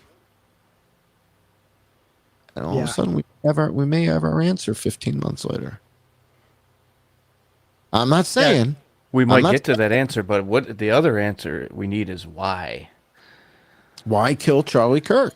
Yeah, the one guy that's out there, encouraging public debate. That's public discourse, and they kill the guy. It's insane. Here's a crazy theory, and it's a little kooky, but when he dies, when Charlie Kirk dies, he was somewhat feted. They wanted his body laying in state at the Capitol, right? And we're going to have October something's Charlie Kirk Day. I'm going to put Charlie Kirk on the dollar bill, and it's holy moly. Yeah. Mm-hmm. He's 31 years old. It's I'm sure he's a good guy and everything. But what about the Vegas shooting? 60 people were killed that day, right? I mean, it's I get Charlie's a good guy. But he was like a unifying force. Yeah. I didn't realize it either, how powerful he was. And everybody came to his funeral. Everybody on the right side of the aisle was there. And I think after Jason's report of the UAVs at the Charlie Kirk event, I think they canceled the missing man flyover and they closed the roof. Yeah, I remember you alluded. I did see one of your posts soon after. I think you were like, this could be a really bad, place for all these people to be if we're actually dealing with the drone attack. I think they were going to try and kill the president at that stadium, and I think the roof was going to be open for a flyover. Trump flew into what's become kind of a famous Air Force base. Luke Air Force Base is right near here. And Luke Air Force Base is Space Force. All right. So F-22s doing the missing man formation. It's right. They landed Air Force One right now. It's at Luke. Air Force One that day of this event is at Luke Air Force Base. And when you pull all this stuff up in Google Earth, Luke Air Force Base is less than like 5 miles from Glendale. So they're right there. So doing an F-22 flyover is nothing. It take off, do the flyover, and we're back in 10 minutes. It's that close. Doing a flyover here would be no big deal at all, given the proximity to Luke. And the stadium's got one of these opening rooftops. I think they canceled the flyover and they closed the roof. I think that Jason's reporting got them thinking they could fly these things into the dome of whatever the hell this thing is, fly them in, and if nobody sees them flying around the campus, how's anybody going to see them flying around inside the stadium? The stadium is huge. Yeah. The difference is in the stadium, you got 60,000 people with cell phones. But everybody's tugging on a jacket. Everybody's fixing their collar. Everybody's touching their hat. Everybody touched their ear. Oh, yeah. They would have had a heyday. Right? You get 60,000 potential perps. And anybody who touched their nose, anybody touched an ear, anybody touched a hat, you're a suspect. You're a suspect. Yeah. I think they're going to kill the president and maybe a bevy, maybe the president, MTG, whoever was standing in that vicinity. Yeah. Who knows? But I think they closed the roof and they avoided a catastrophe. And I'm still worried that plane is still airborne and 1098L is still flying around the country. Because say this was an inside CIA job, you would think they would have had like a better put together fallout plan. Nobody knows about it except for Jason. Right? Jason didn't see the UAVs. Yeah, true. Nobody else, right? Nobody else talking. In other words, they got away with it except for him. If he didn't, I didn't catch a UAV. I didn't find a UAVs. Right? I'm just saying in general, but I guess that might be by design. All these other theories that are floating around and the tranny and the that kind of shit. The tranny ferry thing, the transsexual ferry, is absolutely FBI Quantico basement. How about the text messages? Like I did it. It's the same guys. They're in the basement in Quantico and they get the Doritos. Well, it seemed like you said, like it got dropped on them and they're scrambling. Like, okay, how the fuck do we fix this real fast? Exactly. So they come up with the dog whistle. Again, unless they had made it that one guy was an Orthodox Jew and the other guy was a black guy. Yeah, what else could you want? What other buttons are you guys going to push? I know. Every rage button you could look for. Or they were organizing dog fights like Michael Vick. Right? So they were organizing dog fights and their transsexual furries. That's when they decided to go through with the plan. So already the conversation moves to, should we not allow transsexuals to own guns? That becomes the dialogue. Yep. They love that, like with the Vegas shooting. Should we outlaw bump stocks? I love it. What the fuck was a bump stock? Yeah, no one even heard of a bump stock before. These are M240s on the side of a helicopter. What the hell are you talking about? So they love this shit. Yeah. They love the talk about the microphone. Oh, that's why he came out. They had to know the 33 was going to drive the fucking internet nuts. They love it. Push some more buttons. And they know 30-06 is going to get every hunter in America that's ever shot a deer. Oh, yeah. Everyone was like, look at this exit wound. Look at this exit wound. Exactly. You got it. Everybody who's ever shot a deer now comes forward and is an expert. Is an expert. Yeah. You got it. They flood the zone. It's what Steve Bannon talks about. Flood the zone. And what it does is, we at the beginning of the conversation, Zuckerberg talks about signal to noise ratio. If you flood the zone with horse shit, with the bulletproof vest, the microphones exploding, the real story is getting swamped. Yeah. Right? We got drones and we got a spy plane, and everybody's talking about the microphone. What the hell? We don't need an exploding microphone. We got $100 million spy plane there twice and a whole bunch of UAVs. Guarantee you the microphone's got nothing to do with it. By the way, the DJI microphones are outstanding. So anybody looking for, don't be afraid to buy it because it killed Charlie Kirk. It didn't. It's a great product. So that's all I got, guys. I got to go tend to my to the hounds, or they're going to rip my arm off. I appreciate you, man. Please, yeah, come on John, it's anytime. always a pleasure, man. This was thanks for breaking this down for us, because like we just discussed, there's so much misinformation and shit going on out there. And if we stick to the receipts like you brought, maybe we can get a little bit closer to this outcome that we're all looking for. Yeah, again, I'm just trying to zero in on it, and we're gonna bang into the wall every now and then. We're gonna get some scratches and some dents. Sure, it's okay. Sure. Okay. Yeah, okay. if you get something new, a new development, and want to just randomly come on, we'll go live. Just bring just like this. Yeah. No. But the idea is we're trying to refine the hypothesis. We're trying to zero in on exactly what happened. This is new stuff. We've never seen anything like this before. And it's scary stuff. If they've got the ability to show up and kill somebody and blame somebody that may not exist, or somebody who died in a bicycle accident 24 hours earlier, and nobody's the wiser. Yeah. And it's like, if one guy in the country hadn't gone frame by frame, they would have gotten away with this. It's kind of stunning. And, at this point, I think we just got to keep our noses to the grindstone, keep studying more footage. We need more footage. Anybody who's watching this, the footage, anybody who knows anybody who was at Utah Valley University that day, please, if you have footage, if you were up near the cafeteria, the food court, and you were filming from there, we need your footage. Please get in touch with me or you guys or Jason Goodman, Outsource the Truth, and get us that footage, because we need original footage from the venue so that we can check more timings. The more microphones we have, the more we can zero in on where the shot came from.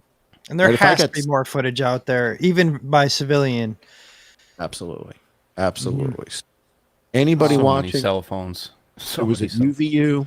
Anybody knows anybody that was at UVU and may have been recording and thinks it was nothing, right? Thinks they didn't get anything of importance. Yeah, send it anyways.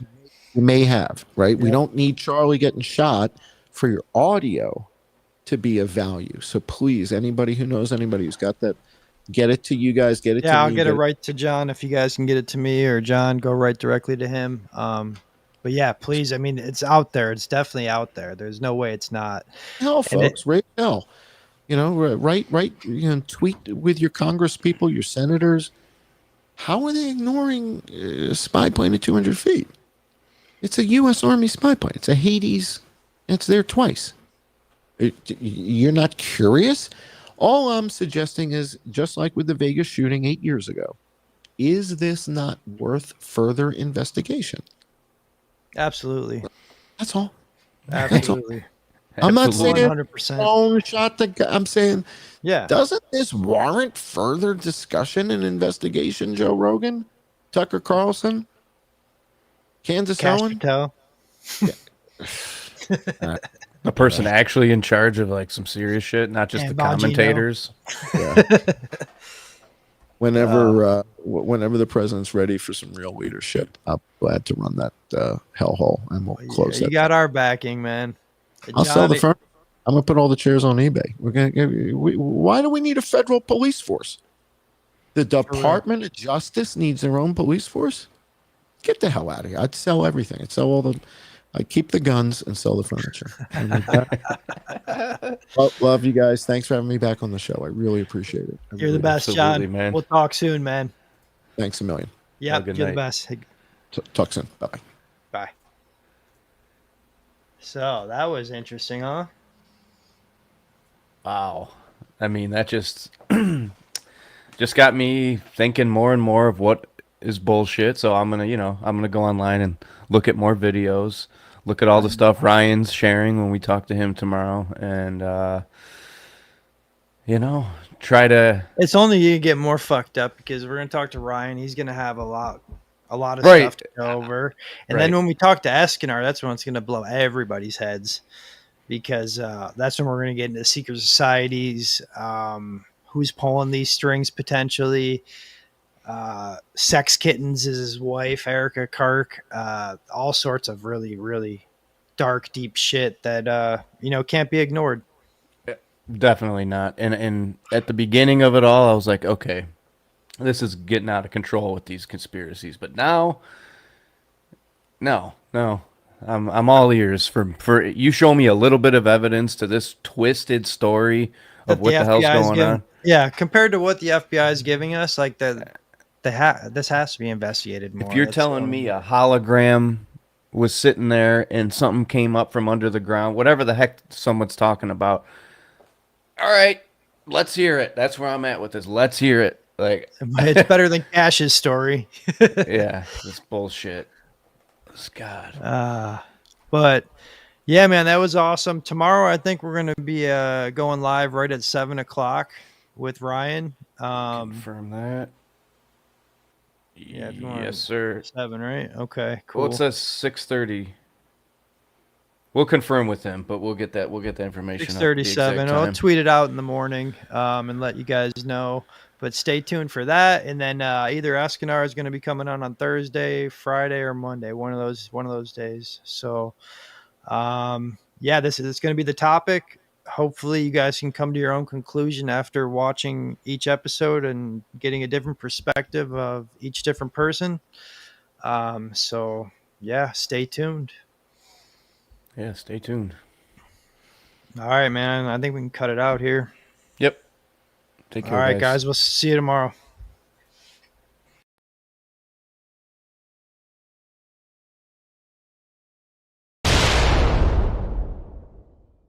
All right, welcome back. Last night we had a really interesting one with John Cullen.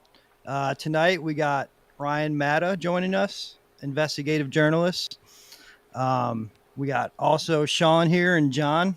What have you guys been up to, man? Hello, everybody.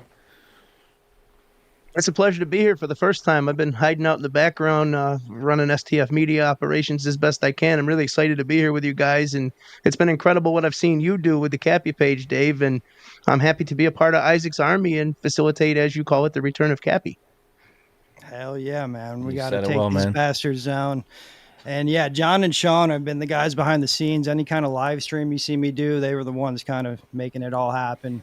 I've been creeping my way into getting my face out there. So we're trying to get our faces out there, trying to get to know you guys. I'm not taking any credit for the live stream operations. That all goes to Johnny.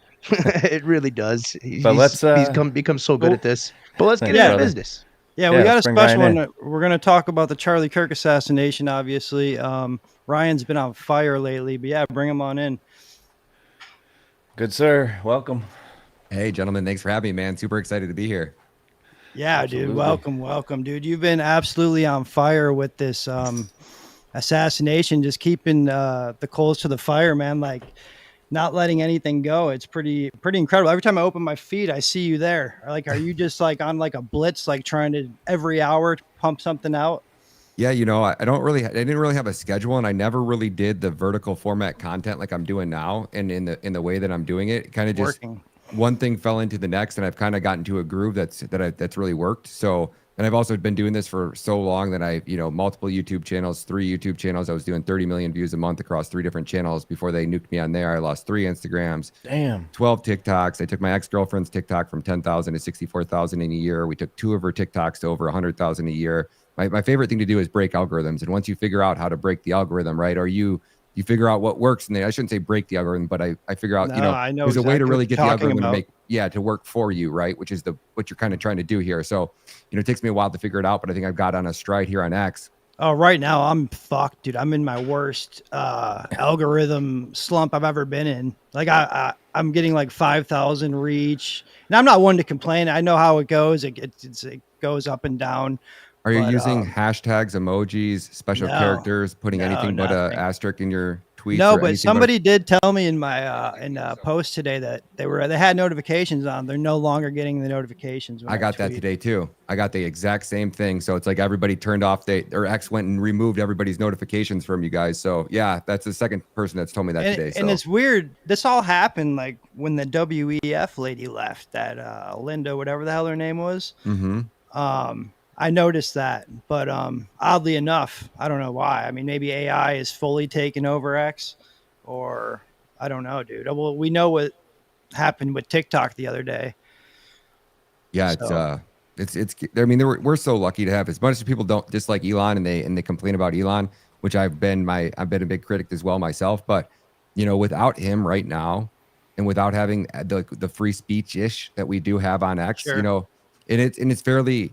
You know, once you understand how the game is played on X, just play the game, right? Like nobody ever won a war by dying for their country, right? You win a war by making some other dumb asshole die for his country, right? So like, don't be a martyr, right? You don't need to go tell somebody that they should off themselves on a social media platform because you're going to get yourself nuked, right? Be careful about what you say. There's ways to say things and get the same message across without using specific words that get you nuked, right? Or just leaving it blank, like, hey, you dumbass, like what, instead of saying a word, you could just put ... right? Like you don't have to put anything.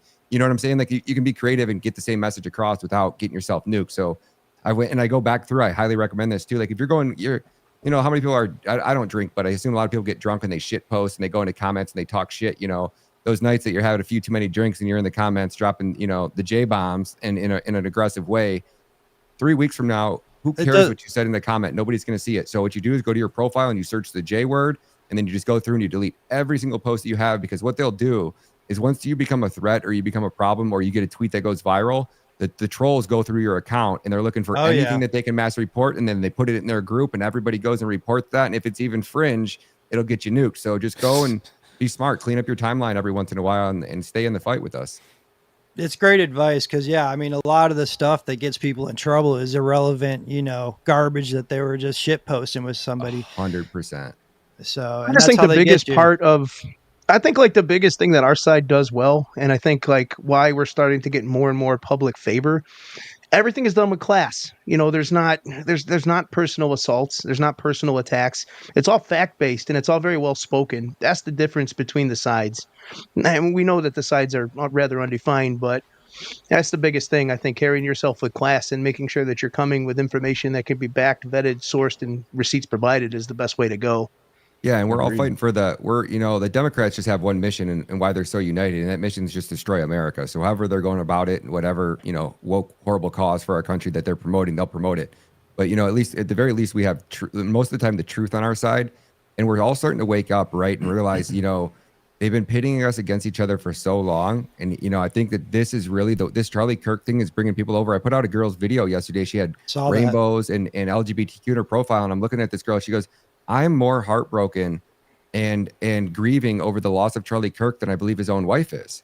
And I go, holy cow. I mean, this is really hit home for a lot of people. And I think we're looking at it and going, wait, so this has foreign intelligence written all over it. It has intelligence agencies written all over it. Like the level of operation that we're all watching play out here. And then the PSYOP, the government trying to make us feel like we're crazy, right? Like there's no conspiracy here. And I'm just like thinking to myself, like, is everybody seeing what I'm seeing? Because I think for the first time, granted, maybe this was filmed in iPhone 16 Pro Maxes, and there's just so many of them out there that we have so many different angles, and it was harder to cover up.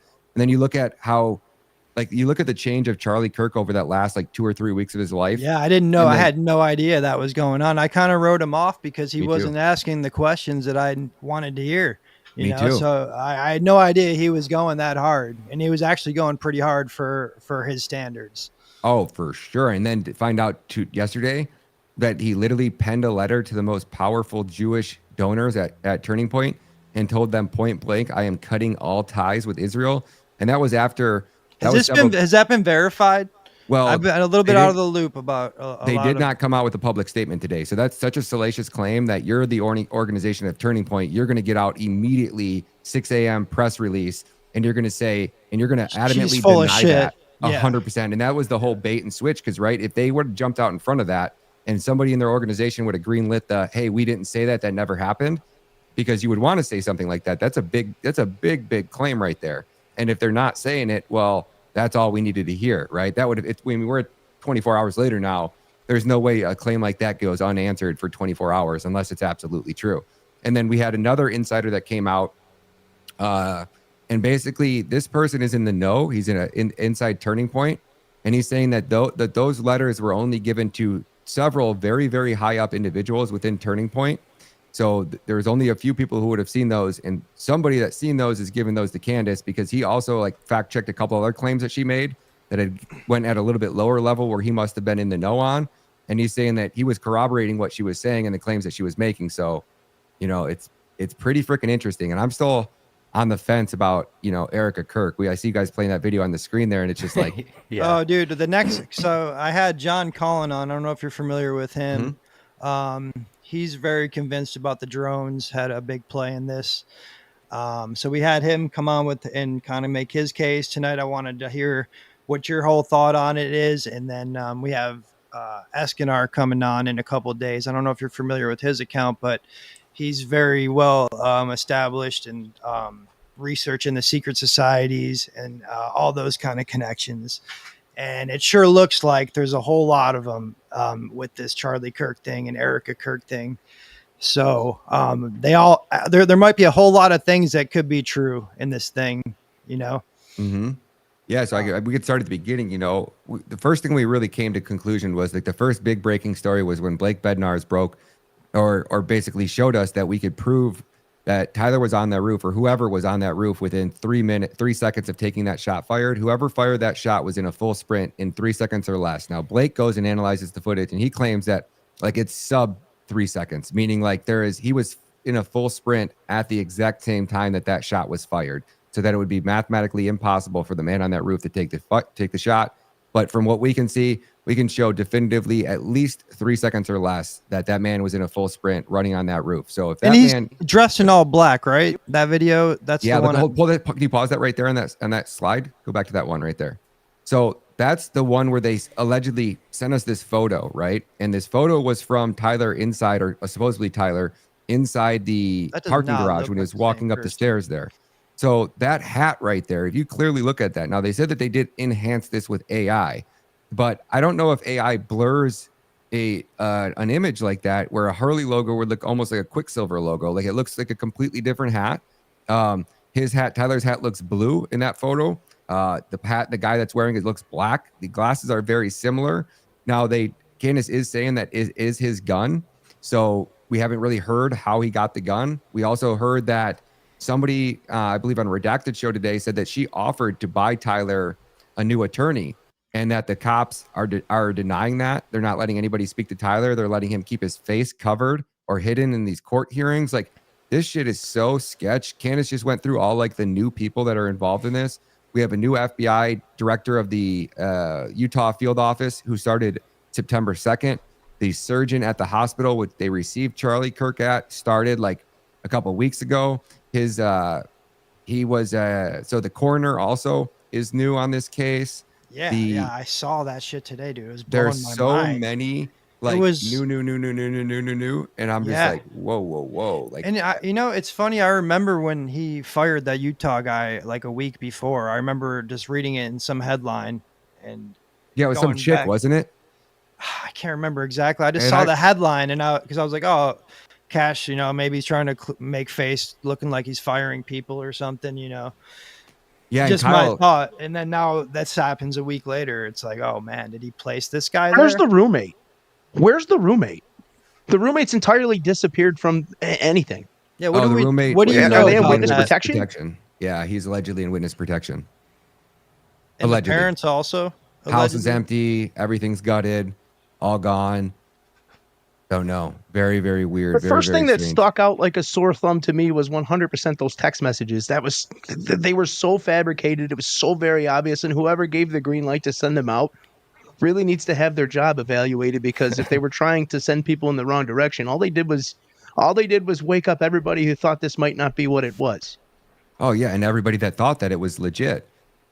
There's so many people that like, even the people that are still believing this FBI slop trans shooter and lone shooter on the roof narrative, at this point, it is such garbage, it is such trash that even those people that were actually believing it aren't believing it anymore. And it's really drawing out a lot, I think, of the Benny Johnsons, the Nick Sorters, the Cullen Ruggs, the people that are just paid wait for this freaking administration. And it's so sad to see.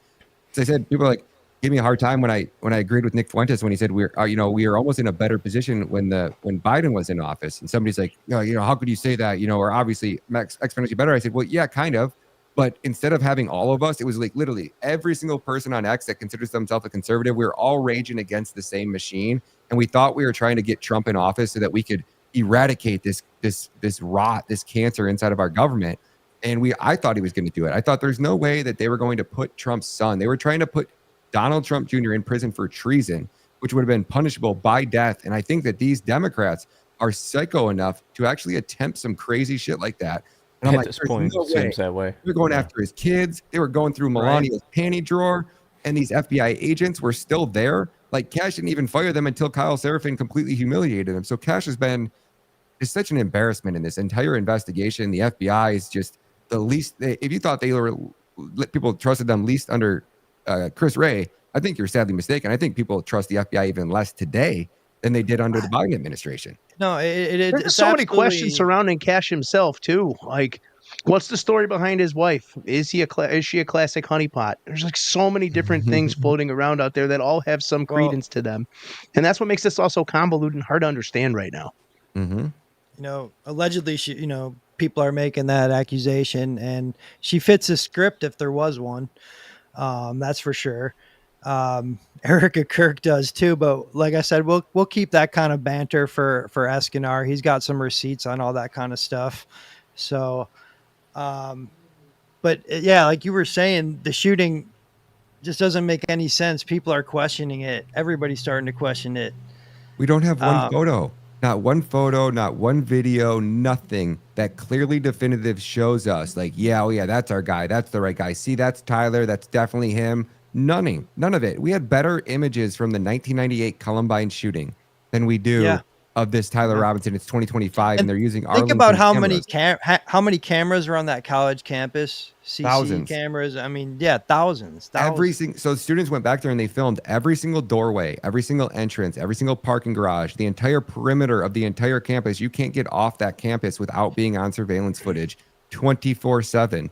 The only camera that was missing is conveniently in the courtyard of, it would have been directly across from where Charlie Kirk was sitting. There's like a mount, and you can tell by the type of brackets that are on the wall. At some point, somebody decided maybe it just broke the week before, maybe it broke the day after, maybe it was there when Charlie Kirk got shot and they specifically removed that camera. I don't know. But the day after, that camera was 100% gone, and there's just a blank spot on the wall. So like all the cameras are there except for that one specifically. And I'm really curious to why that is.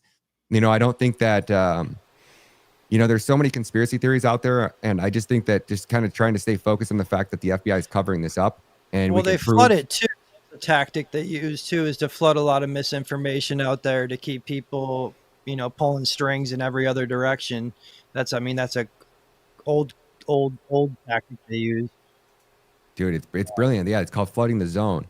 Yeah. You basically flood the zone with so much misinformation, and you add a little bit of factual information in there. And then you have these people that are specifically going on about these crazy conspiracy theories, which there's no way to prove it. Right. So until we can get kind of just dial down the fact that the FBI is lying to us, and we can hold their feet to the fire in a specific spot, like these CCTV cameras. And if we don't let go of that, then you got the Turning Point team, the employee magically completely removing evidence from a crime scene. Right. He literally was standing on the chair that Charlie Kirk was sitting in when he got shot, covered in blood, and he uses that chair to go stand up on to take a memory card, which he then goes hides in his hat. And then 3 minutes after the shooting, he's making some phone call to somebody, which doesn't make any sense either. Like, who is it so important that you were going to call 3 minutes after Charlie Kirk got shot? And then he's also hiding like around the edge of the corner of the building. I don't know, it looked like he was filming, or it was just so bizarre the way that kid behaved. And the fact that the FBI has just completely wrote him off as not suspicious, none of this adds up. None of it. We got ghost people that Candace is like, the people that were found the magic Converse footprint.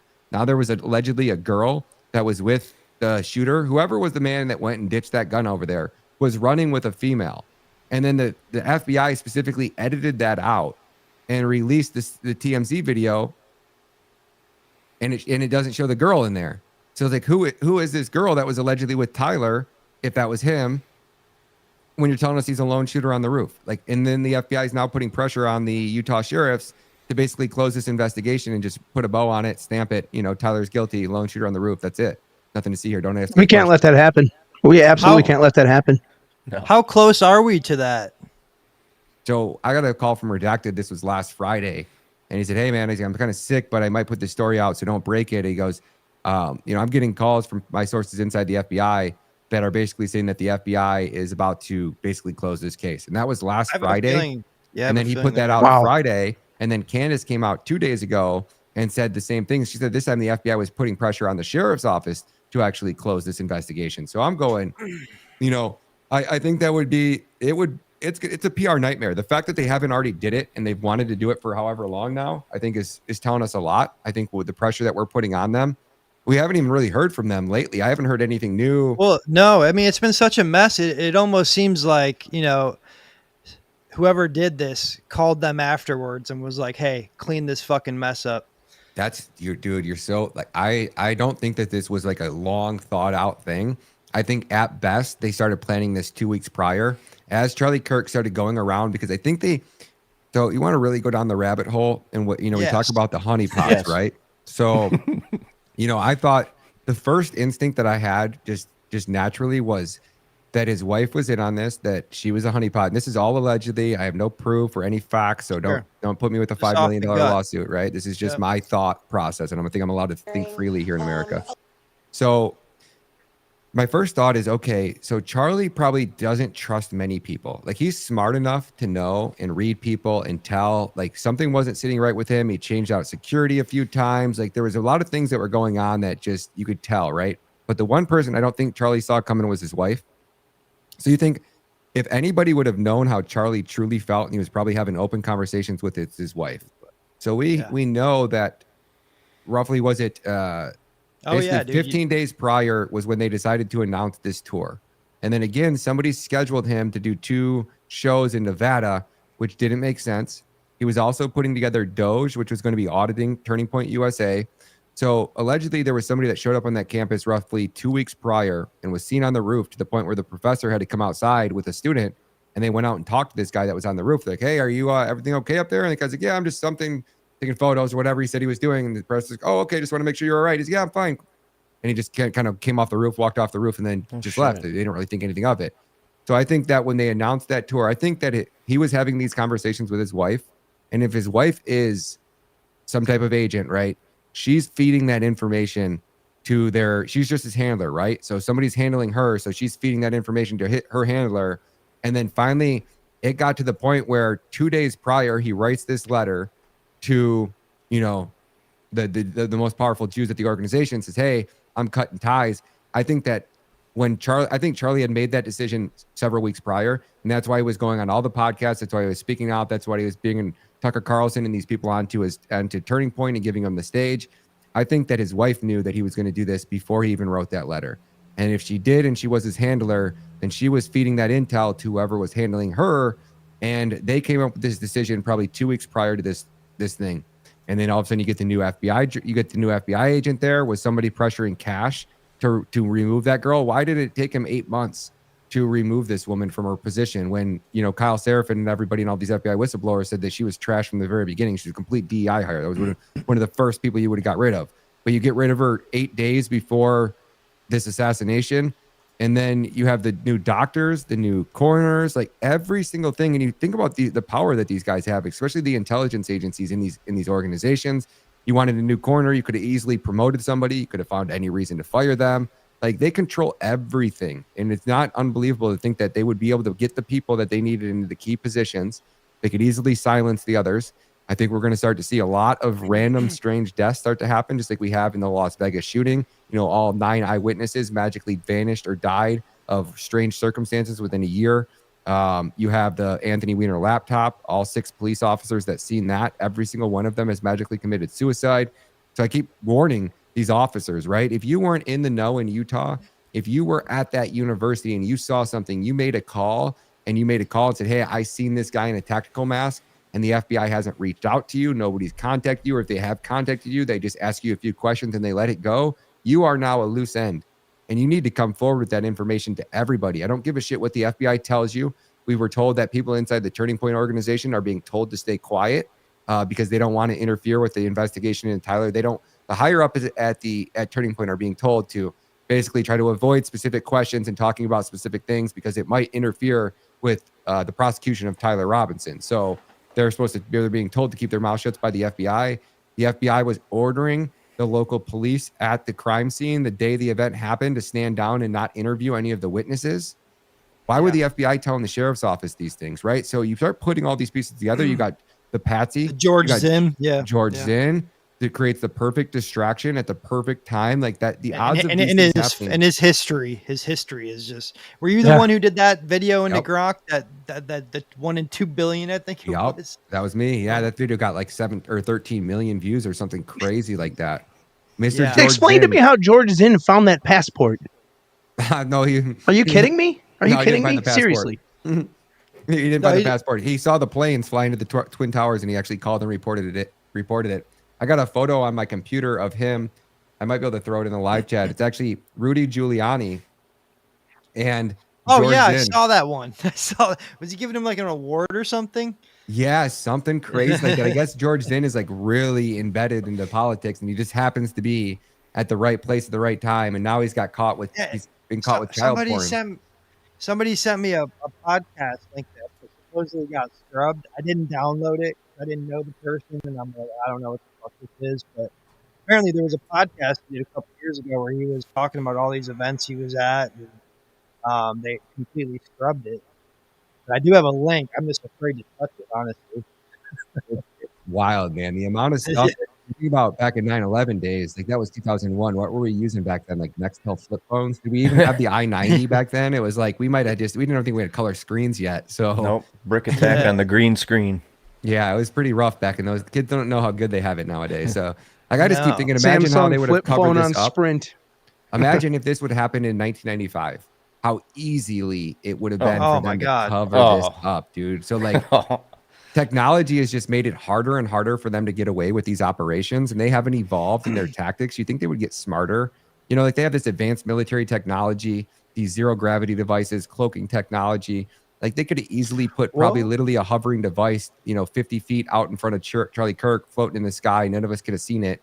And a little door could have opened. They could have shot him, taken him out, and this thing would have been gone, and nobody even know where the shot came from, what it looked like, what where it was fired from. The evidence that John Cullen brought up yesterday would corroborate with what you're, with kind of what you're alluding to, is because there was a spy plane so close to that area within 20 minutes that is known to shoot spy drones off.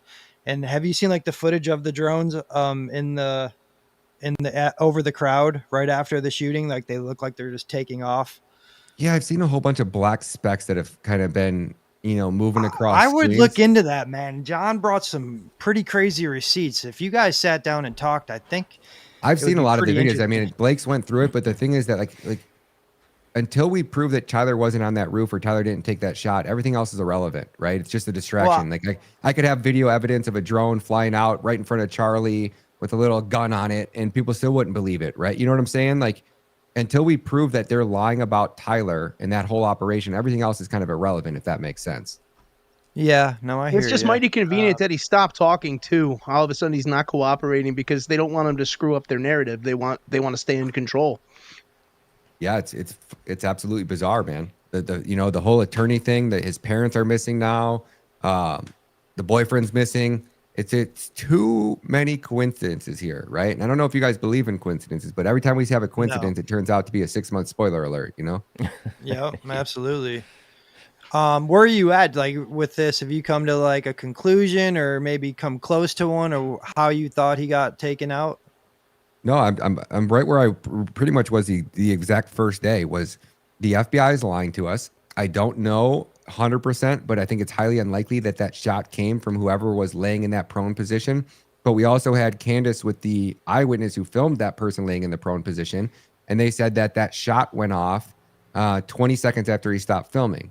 So I found it hard to believe that man was in position and up on that roof with a rifle, and you also have somebody that's sound like they have a military background, 20 seconds later that shot went off. I think it would be very hard for them not to have known where that shot kind of came from if they were in that general vicinity, which makes me think that, there was somebody on that roof and they did have a gun and there was a shot fired, or there was somebody on the roof of the computer science building behind him, which is where you're seeing that camera from. I believe that camera's attached to the computer science building. And I think that there's an actual way that you could have had a shooter up on that roof as well. So I don't know. I'm just so adamant about getting this CCTV footage. And if they don't release it, then we know that they're lying. And if they're lying, then that means that this is an intelligence operation at some very, very high levels. And then if the FBI is involved, and the only saving grace is going to be if the FBI comes out and goes, Tyler is innocent, but I don't see them doing that, man. It seems like that the FBI is covering this up, and the only government that is powerful enough to force our FBI to cover this up is Israel and Mossad. Period. Yeah, that's period exactly. That is the only government that could probably pull this off. I mean, maybe you can make the case for the Saudis, but because I kind of grouped them together, but. Not taking Kirk out, being able to get away with an assassination in our country is what I'm maybe saying. Maybe they could. No, is that $150 million rejected? Is that actually, have we seen that? Like, is that proof that Charlie rejected that money? Yeah, but Nick Swinton said he has 4 sources on it. So Nick normally doesn't spout off at the mouth, and shoot blanks. So if Nick's saying he's got sources that have confirmed that, then yeah, without a doubt. Man, that's big money. So, that's like equivalent of sitting down with El Chapo. I put out a video last week, and I was like, think about it, dude. That resonated with me. Go ahead. Yeah. You're okay. So like you're coming up the ranks in the cartel world, right? And you're taking out hits for people. You're putting out hits for people. You're delivering the cash. You're running stacks of drugs. You're trafficking whatever, women, children. And you're earning your rank your way up this organization. And finally you get to a point where the boss is like, you know what? I want to make you an offer. I want you to be part of the family here. You know what I'm actually going to do? I'm going to have you marry my daughter, and I'm going to give you this $150 million. So that way you're one of us, right? You've officially made it. And at that exact point you go, you know what?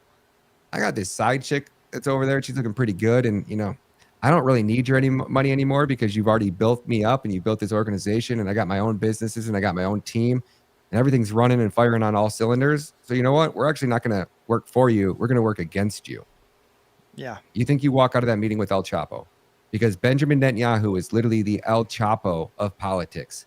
This man is responsible for more death, chaos, and destruction in the world than any single man, probably in all of history outside of like the Bolsheviks revolution.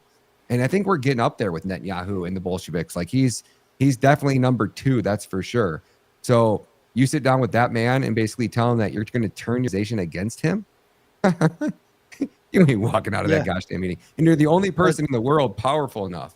Charlie Kirk was the only man that could, in 1 week, could have removed Israel, all of the support for Israel. If Charlie would have turned on them the way that he articulates, his knowledge and understanding of been to Israel so many times, his knowledge and history of research and history and in events and how they unfolded and genocides, like his ability to compare previous events to current events with Israel, if he was turning on them, do you understand how quickly that remaining 24% of the Gen Z support would have evaporated overnight?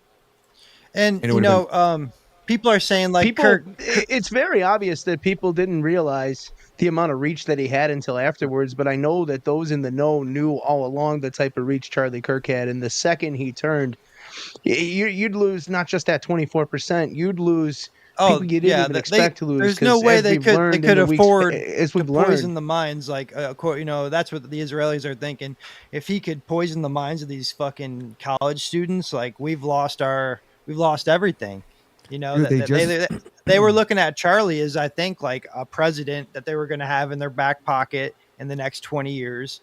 And when he started asking those questions that I never thought he was asking, I think that was just too much to have.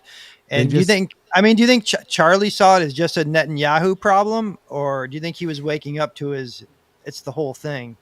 I think he was waking up to the whole thing. I mean, you hear him talking about the secular Jews and these NGOs, and that's what they really, I think, really pissed him off when he really started to go down the NGO rabbit hole, because there's so much crime and corruption and so much money laundering and filth that takes place in these NGOs. That's how this entire operation all runs.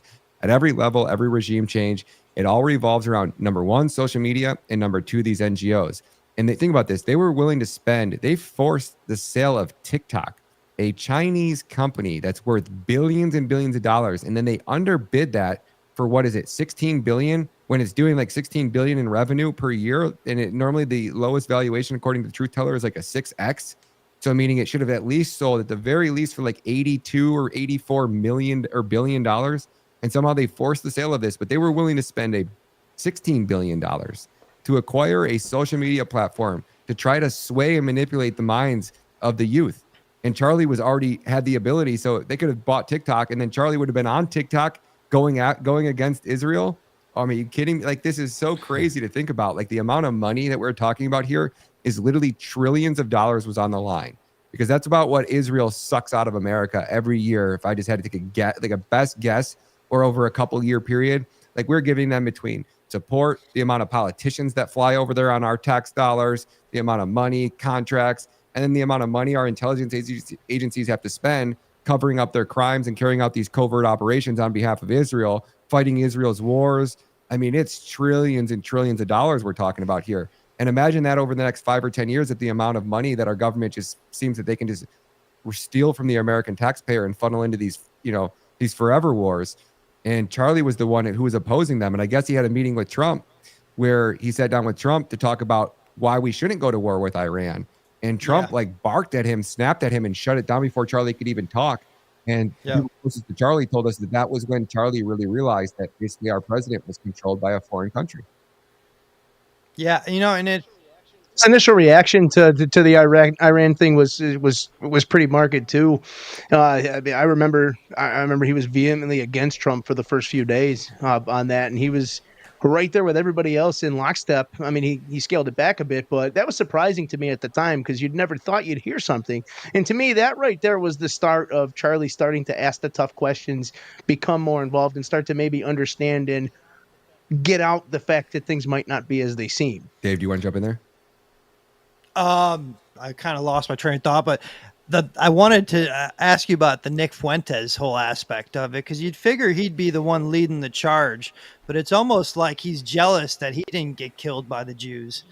Like, I mean, I'm trying to figure it out here. He either got the call or he's jealous. I think he's jealous of Candace.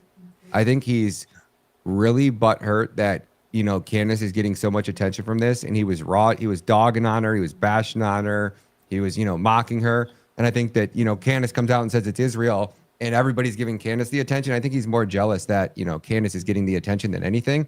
But you also got to think, man, like, he's not stupid, right? They just blew off Charlie's head on live TV. So you can't, and everybody, that was the first thing Tim asked me, well, why is Nick Fuentes still alive? I don't know. It seems like he's been their useful idiot till this point, and now he's that they need to produce their own hate to come down with speech laws that's going to come after us. I don't know. There was today, I just saw Kash Patel and Paulina Luna going after the ADL. They got it out of the FBI now. Did you see that? Mm-hmm. Yeah, they need a win. Do you think that's just like, okay, we're just going to disguise it as something else? I have zero faith in our government, right? And what did that say? Take that poll. There's only a few hours left. Let's see. I think it's like 98% or something like that have chosen Israel Mossad, if I'm not mistaken. We'll go with that. Oh, it's really yeah. So 54. What the fuck? So 94% either don't know or think that it's Israel. 39% don't want to say Israel. That's it. Yeah, exactly. So it's like 95.7%. And it's so wild. They created the profile of this person, like for the right wing to hate so much, like some guy that's into trannies and furries, like all the rage stuff that they want to fucking build out of it. So I found that really interesting too. You know, I had a thought on that I felt like that narrative, because I don't think that Trump was in on this, right? I don't think that Trump would have allowed or ordered or even allowed our intelligence agencies to carry out an operation like this against Charlie Kirk. So if you look at it from that aspect of, you know, Trump no longer looks at Ryan Matta's, he's no longer looks at the trending feed. His feed is probably filled with, you know, Benny Johnson, Laura Loomer, Cullen Rugg. Oh, the Zach man's 80 years Dunkerman. old or something, right? I mean, how old is he? Is he Yeah, 80? exactly. Yeah. But you got to fucking- think, like, as soon as, like, because at first it was, we didn't know who the shooter was, and it was this big conspiracy, and there was talks of intelligence being involved, foreign intelligence being involved, and then all of a sudden when the trans narrative shifted, it was like instantly they got Trump to go, we don't even need to look anywhere else. Trump wouldn't even want it to be anywhere else. He wouldn't even, the thought would never cross his mind because it fits so well with his narrative. And now they get to run and champion this you know, I don't know what you call it, the trans shooter theory. And it just fits so perfectly for Trump. So in my opinion, it was the easiest way to get, because Trump's probably the only one that could really call in an audit or put together a special counsel or do something that would oversee.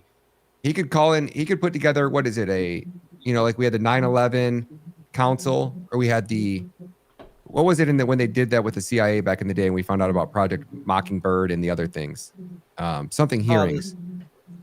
I forget the name of the hearings. Oh, you talking about the commission, the 9/11 commission that eventually released a paper that was full of stuff somehow that probably Bush wasn't true. that, but I'm talking about back in the 70s when they had the CIA with the heart attack gun and they had Project Mockingbird and they were supposed to be dismantled and disassembled. What was that? When it all came to light, I don't know the name, the actual name of that whole commission, but everything. The Warren Commission. The Warren Commission. Yes. Yeah, that was 100%. It is. So, you know, like there could be enough public outcry for us to basically be demanding some type of external investigation that needs to be done here. We can't trust our intelligence agencies. We can't trust our government. We can't trust the FBI. We can't trust the CIA. Like, we're in a really dark time here in America. And I don't know if anybody really can wrap their head around it or understand, like, this unfolds horribly for this administration. No matter how this plays out, right, this is going to be very bad. Outside of Tyler Robinson dying, which is very, very much on the table right now at this point. You know, Candace is worrying that he's not suicidal and he would never kill himself. And, you know, I don't know how, like, if they, you know, they're not going to let this kid go to trial because that pulls this on. This continues to stretch this out, you know, way out into the future. Why can't we get Tyler a new attorney is what I'm wondering. Why is this being so, I don't know, man. There's just too much that's not making sense here to me. Tyler's family might be been paid off at this point, if he even is still alive. I mean, I suspect he's an MK Ultra candidate who was brainwashed, who may even thought he took the shot. Maybe he was up there. Maybe he thinks he killed Kirk. Well, according to Candace, she's saying that that his parents didn't even turn him in. That his parents have never once said that their son is guilty. That some man that claims to be a family friend, this random sheriff, called them up and was just basically like, hey, you know, the videos on the people seeing the videos online and the FBI were hearing rumors that they think it's your son. And he was saying that I think, or maybe they reached out to him saying that you know, there's people saying that it looks like his son or whatever. And you know, he thought they were going to kill him. So he didn't want to get himself killed. So he's willing to voluntarily turn himself in. They just took him down to the sheriff's department and showed up. And his parents have never admitted that he was guilty. And they said that they didn't even know he was gay. They invited to meet his girlfriend. He was telling them that he had a girlfriend. And then Candace goes, well, now that we look at it, we think that the girlfriend was, you know, most likely Lance. And then she said when they raided his house, she's also hearing rumors that they did this really quiet raid on the boyfriend's house for some reason. I don't know why. It was all hush hush, but you know, all these things are always publicized. Why would that be not? I mean, look at the raid on Mar-a-Lago. So to me, you know, if they were staging the scene inside Tyler's room, they were taking the furry stuff from Lance's room and putting it over in Tyler's room, specifically staging stuff to take photos. You know, the parents never turned him in.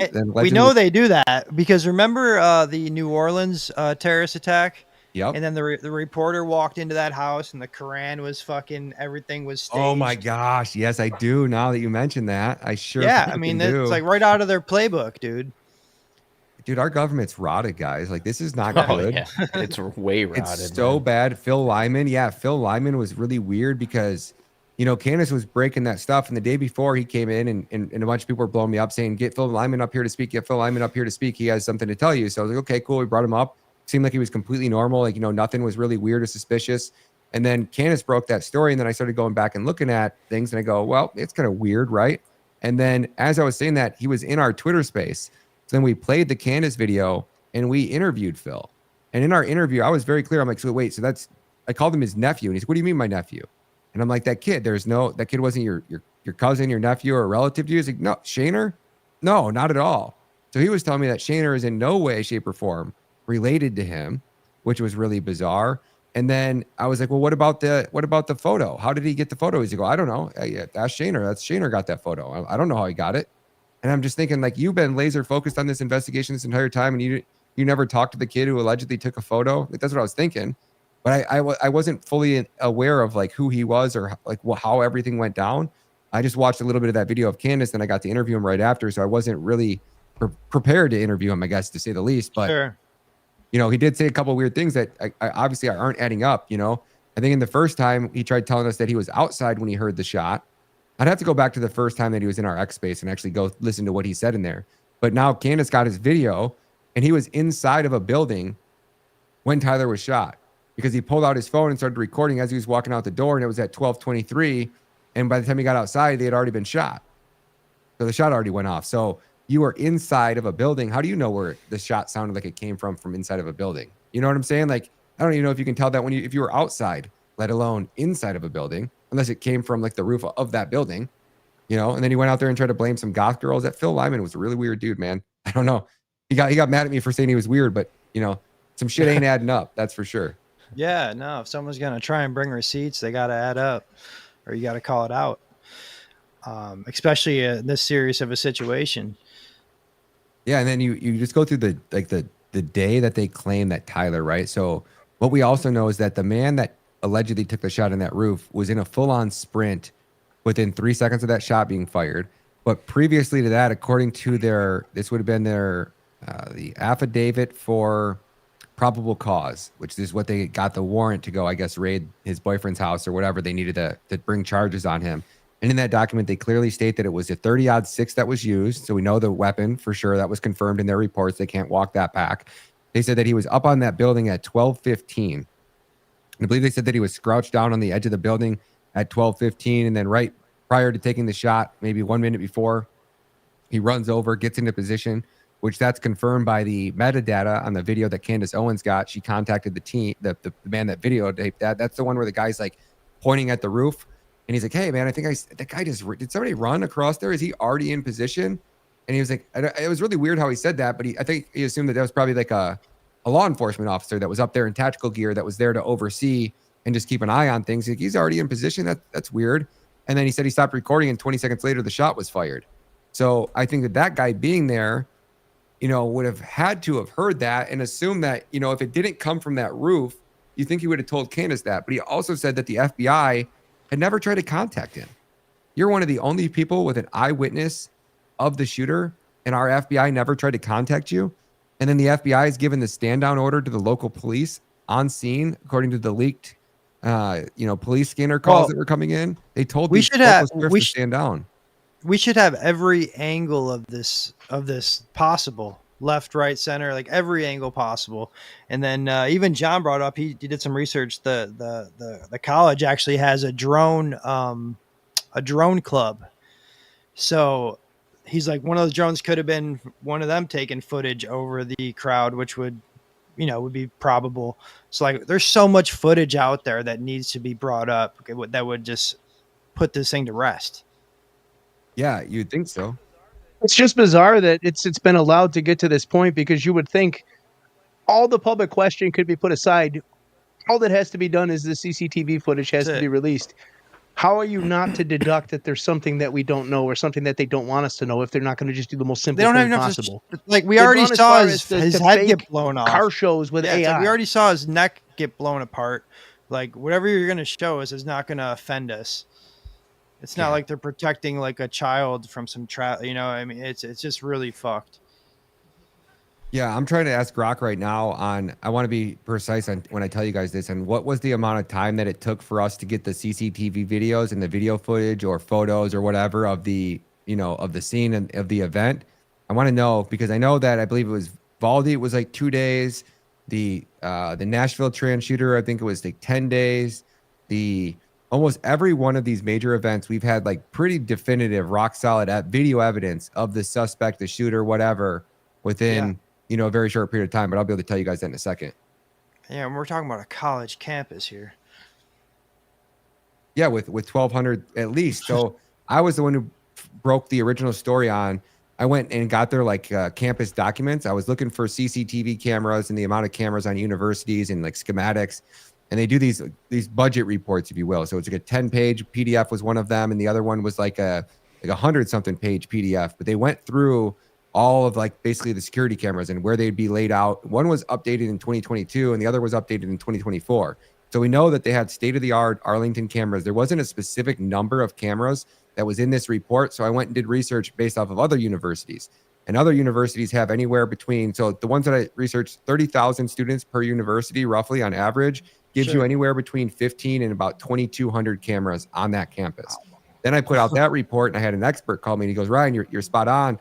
Because some people were attacking me in the comments about like, oh, if they had 1,500 cameras, they would need 76 terabytes of storage every single day to back all that up. Well, this guy basically, he's like, hey, Ryan, I saw that. I'm an expert. I do this for a living. My company actually has a contract right now with a university that has 5,700 students. And at that university, we installed 300 cameras. And when you buy these packages from these companies, he goes, if they were using Arlington cameras, those are top of the line cameras. Like they would have been crystal clear, the video footage that they would have been giving you guys. And he goes, those I had backed up for the university that we gave 300 cameras to. We give them enough compute power to basically pull up like 1,000 cameras at once. So you can basically put on a screen, you can be pulling real-time footage from literally like 100 cameras up on a CCTV on a big screen and see each individual camera. And then he goes, we give them enough storage to back it up for an entire year. Jesus. So these universities, that university had 45,000 students. You guys realize how many cameras they would have had in there? And the students went through, and they're in every door, every exit. So when he went into the parking garage, came out of the parking garage, they claimed that there was a point there that they were claiming he was on campus for 15 minutes or 20 minutes or 30 minutes. They just lost him. He went into some parking garage, came out of a parking garage, and then magically disappeared, and then shows up like halfway around the corner, around the block on a different part of campus. And he's like sitting there on his phone or something like that. And I'm like, none of this is adding up, guys. I can't even. So let me go through these dates, okay? So the Parkland High School shooting, 29 days. The Uvalde Elementary shooting, 49 days. The Columbine High School, 176 days. The Sandy Hook, 379 days. The Las Vegas Route 91 shooting, 213 days. With I think these are lies. And the Plus nightclub, 365 days. I mean, let me make sure I'm being more clear on the way I'm asking this. Well, and those are all kind of false flag events, though. Yes, exactly. And so I'm not. They needed some time to edit them out. They needed a whole fucking year. At the trans shooter, we had leaked images in 2 days. So I said fact check that because I know that we just did this with another AI. Man, it's these AIs. These programs, man, it's like they censor this shit so well. And you think about the amount of people, like we know that the FBI had 23 agents working at Twitter prior to Elon Musk taking over. And I don't know if they ever actually fired any of them. Yeah. No, I don't think much has changed, I think they let the right side or whatever you want to call it get more push, obviously. But other than that, I don't think much has changed. They're picking and choosing who they want to let go, and the algorithms, like you said, it's an algorithm battle, and I don't know if it's like a human we're battling or if it's just a computer, like somebody controlling the algorithm. It's crazy is that, you look at the shooting of Trump, and Trump was shot, and then 2 weeks later, almost 7 days later, like there was a few accounts, John Cullen and a few other ones that were still going hard into it. But by day 14, it was almost non-existent. And they even remember when they put like together like some type of committee and like Congress brought a bunch of people up and like act like they were going to hold the Secret Service director accountable. And it was this big fiasco. It's almost as comical as like, we're going to audit the Fed. Whatever happened to auditing the Fed? Whatever happened to mass deportation? Whatever happened to holding people accountable for the Russia collusion hoax? There was like a list I was going through the other day. I don't know if I have it on my computer still. I probably don't. But like Dude, the Cash amount of Patel has his own fucking deep state hit list or whatever. He wrote a book on it. oh yeah, whatever. So we got yeah. Remember we The were supposed to director have of the FBI. the Russian collusion hoax, 0 arrest. January 6th, 0 arrest. Mar-a-Lago raid, 0 arrest. Biden auto pen, 0 arrest. 2020 election, 0 arrest. Epstein pedophiles, 0 arrest. COVID-19, Fauci still out running amok. Benghazi, by the time they charge Clinton, she'll be too old and they won't even be able to stand trial. Doge finding, 0 people have been arrested for the, $38 billion that they had to shut Doge down because it was making our own government look so bad and they weren't going to arrest anybody. The Ukraine impeachment hoax, 0 people arrested. It's like, guys, we did not vote for this shit. We did not vote for a government that has literally brought like 8 or 9 bills to the floor that are pro-Israel bills. And they've managed to pass like 2 or 3 of them. And they've brought zero for the American people, guys. 0 people have been held accountable. And we have Tina Peters, right? Let's talk about Tina Peters, shall we? She's a Gold Star mother. Her son died for this country fighting over in the Iraq war that we should have never been in the first place. Another Israel-Jew war that we were fighting. And Tina Peters' son died over there. And she brought her son home in a body bag. This woman was running. She was like the Secretary of State or something like that she oversaw the election somehow in Colorado. And she went and made she made a copy of the Dominion hard drive so that we could see everything that was going on in that machine because she believed that there was election fraud. And she proved it. And she had all of the backups, all the files. The reason that we know how these Dominion machines work was because of Tina Peters. She is now rotting in a jail cell for like interfering with elections, for doing her job. And this is a close Trump ally. I met her. She was there for the premiere of Police State at Mar-a-Lago. So she's like a close ally to Trump. And you mean to tell me the most powerful man in the world, the president of peace, the man that can jet set across the country and end wars in a single bound, in a single leap, in a single bound. This man can't order his government. The most powerful man in the entire freaking world can't get Tina Peters out of jail. And they go, well, it's a state charge. It's not a federal charge. I go, bullshit. Trump could be outside of that. You know what I'm going to do? I'm going to move the White House to Washington, D.C. We're going to take over the governor's mansion. We're going to set up headquarters here. And we're going to be holding all our daily press briefings outside of the local jail every single day until Tina Peters released. They could get Tina Peters out of that jail so gosh damn quick.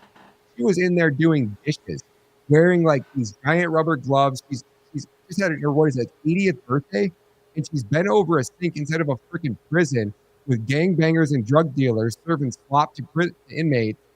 And she's 80, and she's a Gold Star patriot. She's one of Trump's closest allies. This girl is out there basically door knocking for Trump.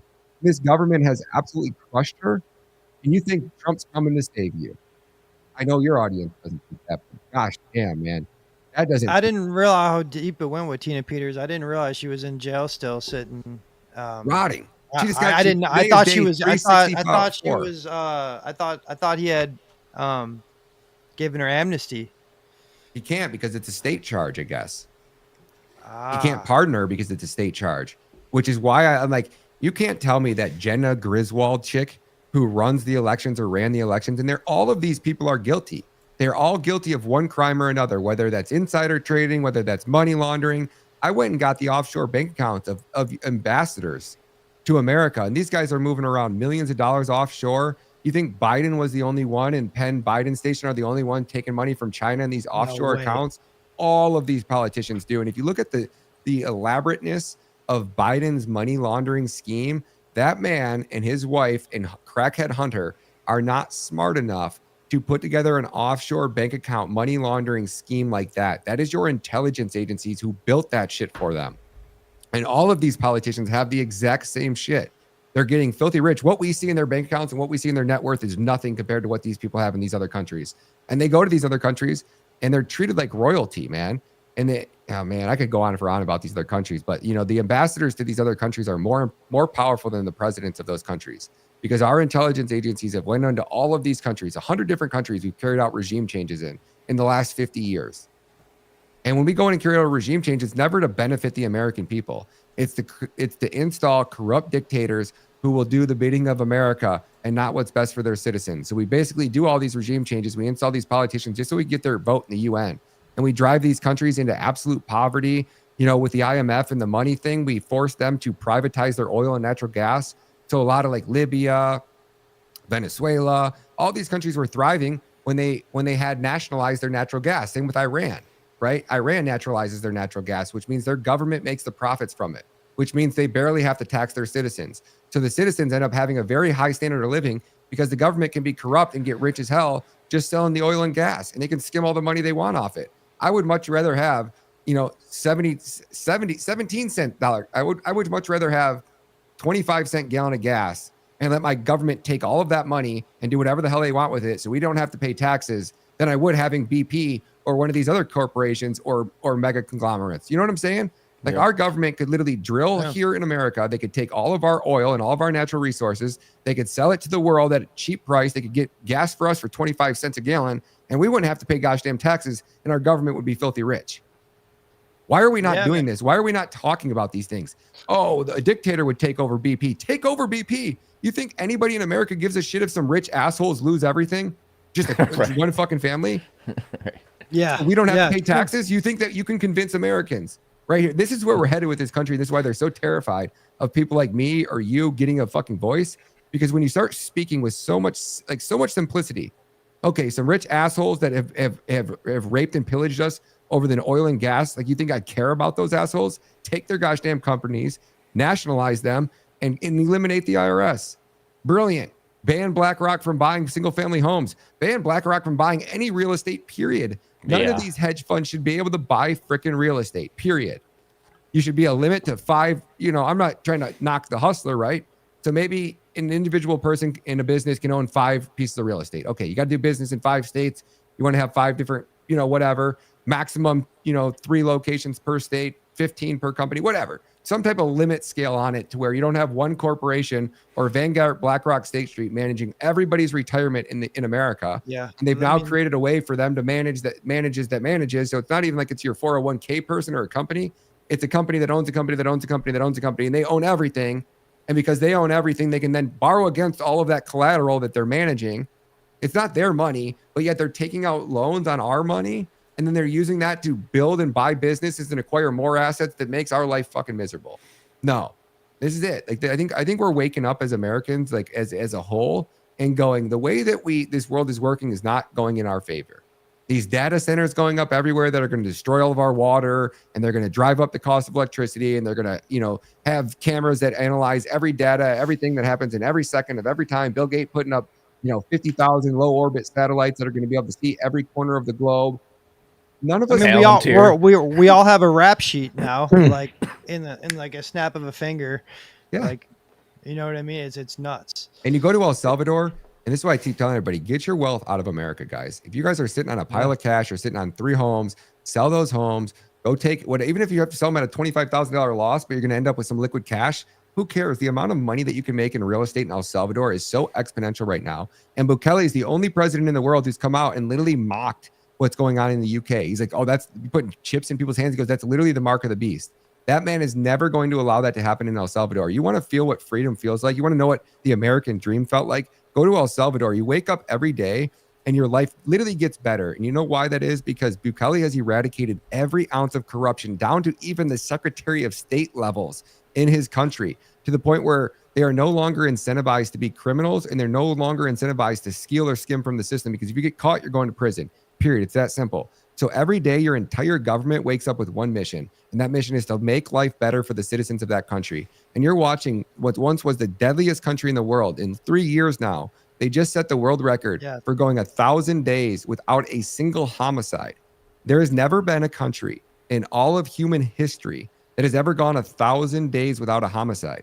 There is not a state, there is not a city, there is probably not even a few towns that have gone over 1,000 days without a homicide. And in El Salvador, there has not been a single homicide. And now it's probably going on like 1,030 days at this point.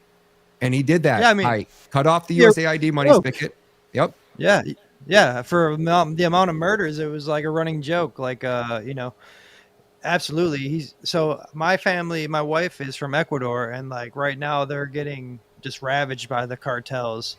And, so the new president they have there, he's been there about a year now, but he based his whole campaign on the guy from El Salvador. Bukele. So yeah, Bukele. And so I'm praying that they can get some leadway, but I mean, I just I don't know. I don't know how the fuck that guy did it, because it's absolutely incredible, because I see what the condition Ecuador is in, and I just don't understand how that could be turned around in such a short time like he did. Because he did it the right way. So when the cartels lashed out, right, they went out on one weekend and they murdered 63 individuals. If you actually go to my Twitter profile and you click on my highlights and you scroll down about 3 or 4 posts in my highlights, you'll see my El Salvador documentary. So if anybody wants to see what this man did and how he did it, yeah, keep scrolling down. I'll tell you another one up there too. Yeah, right there. So what this man has done is, the first thing he did was he built these mega prisons, right? So that was first place you had to put the criminals. Then when he started to arrest some of them and actually try to put them in jail, the court systems were so corrupt that they were just getting basically released back onto the streets. And the cartel said, okay, you want to put a few of us in jail? We're going to send you a message. They went out and they slaughtered 63 innocent civilians in one day. I think it was 127 or 137 in a weekend. Oh. So come Monday, including Bukele's sergeant in arms, one of his sons was killed. Okay.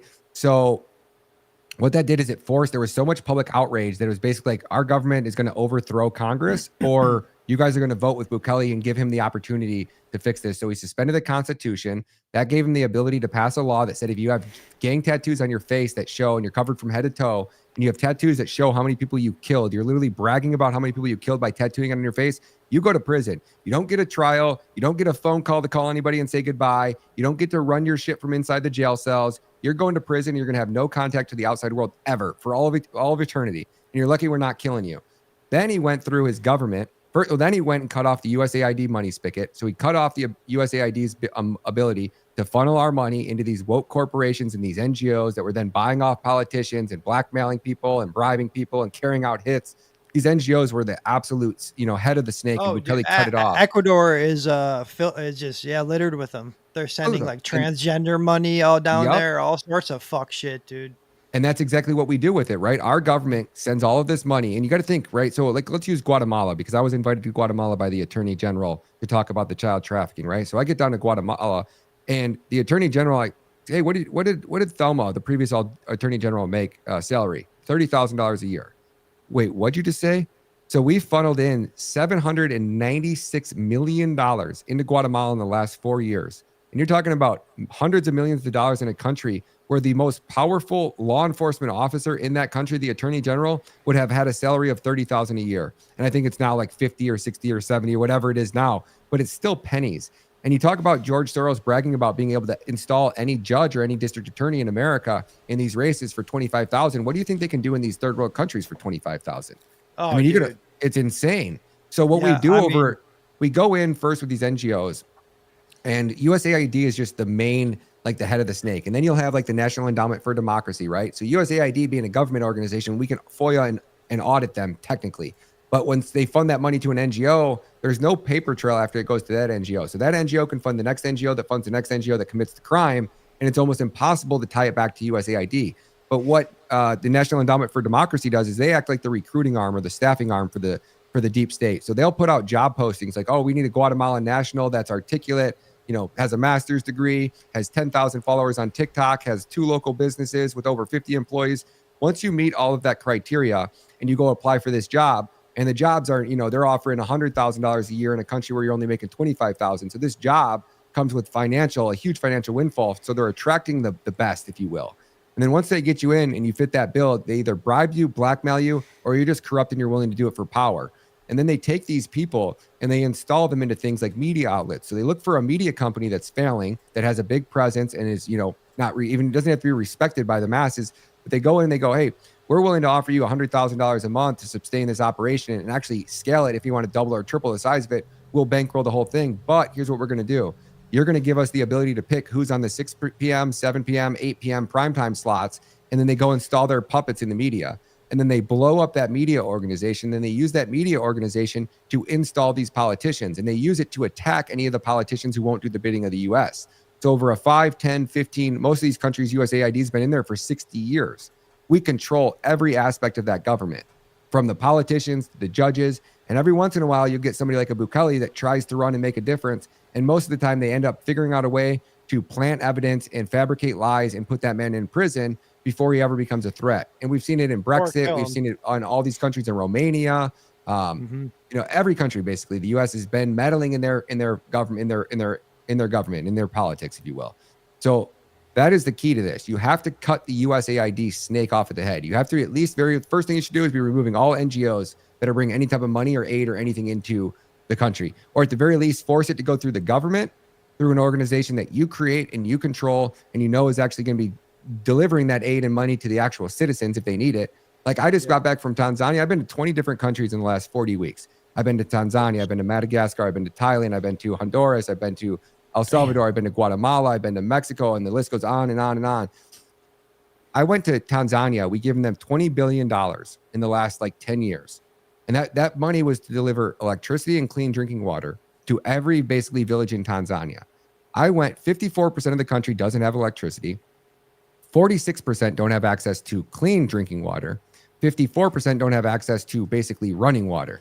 Okay, so the where did all that money go? Billions of dollars and I did the math on it. I could install in Madagascar. I went to go to deliver aid to. I just bought like 60 kilos of rice and a bunch of supplies and soap, and I went to take it. I said I want to go to the poorest village here, and I want to go to deliver some aid and supplies because I just wanted to meet and see the people and see what life was like in the poorest areas of one of the poorest countries in the world. And I get out there and they're talking like, yeah, man, these women put these 5-gallon buckets of water on their head and they have to walk 6 kilometers there and back. So it's 3 kilometers each way. And they have to do that 3 times a day just to get enough water to cook, to clean, to bathe the kids, to do all the stuff they need because they don't have running water. And I go, well, how much would a well cost to put in here? And he goes, oh, we can put one in for $250. What? And I go, what? What did you just say? Oh. Yeah. So you could put a well in every village for on average of $250. Let's just say it's even $1,000. There's probably only, let's say even if there's 100,000 villages, you're talking about what, 10 million, $100 million, and we're giving these countries billions. And that's me way overestimating. There's probably only 25,000 villages, right? And it's only $250.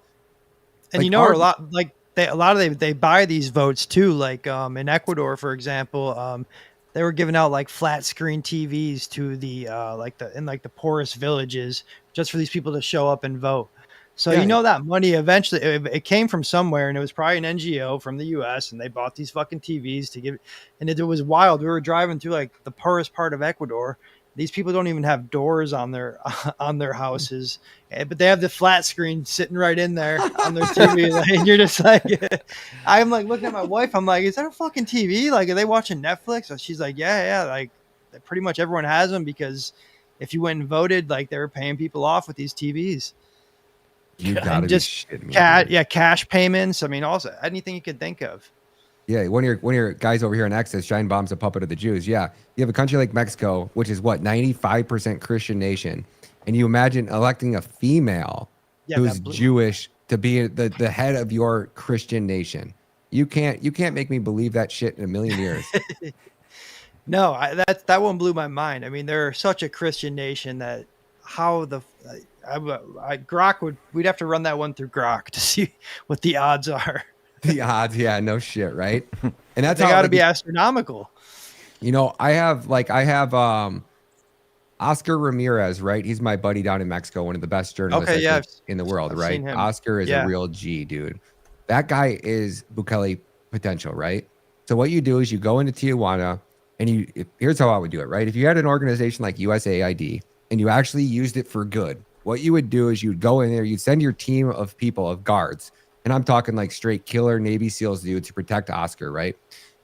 You go through that city and you start buying off everybody. And you just come up to the cartels and you're like, listen, here, we're not going to fuck around. We're going to do it with head-on spikes, or you're either going to work with us, right? If you're not trafficking women and children, I don't care what drugs you're dealing with, we're going to clean this country up, and you can either be with us or you can be against us.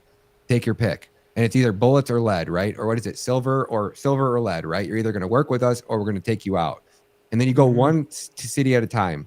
First, you go in Tijuana and you get him as the governor of Tijuana, right? And you could do that in a snap election. You could, basically, our government, our CIA has dirt on every one of these politicians in every freaking country. So if they wanted to take out a Mexican politician and leak some stuff and plant some stuff, it's so corrupt. You could easily use your power to remove her from that. You do a snap election, you get somebody like Oscar to take that spot, and you protect him at all costs. You let him clean up. At all costs, dude. The assassinations are fucking insane in south of the border. And that's why you have a SEAL Team 6 that's bodyguarding him at all times. Intel at all leads, you deliver whatever military intelligence you need to keep that man alive so that he can run in the next presidential election there. And then you figure out a way to get the people to turn against Scheinbaum. And then you just promote this guy to be a rock star. And that's how you go and carry out these regime changes. Normally, it's not as pretty as that, but you basically go, you find your guy that you want, you protect him, you build him up into this larger than life figure, but he has to be a good guy. He has to be one of us.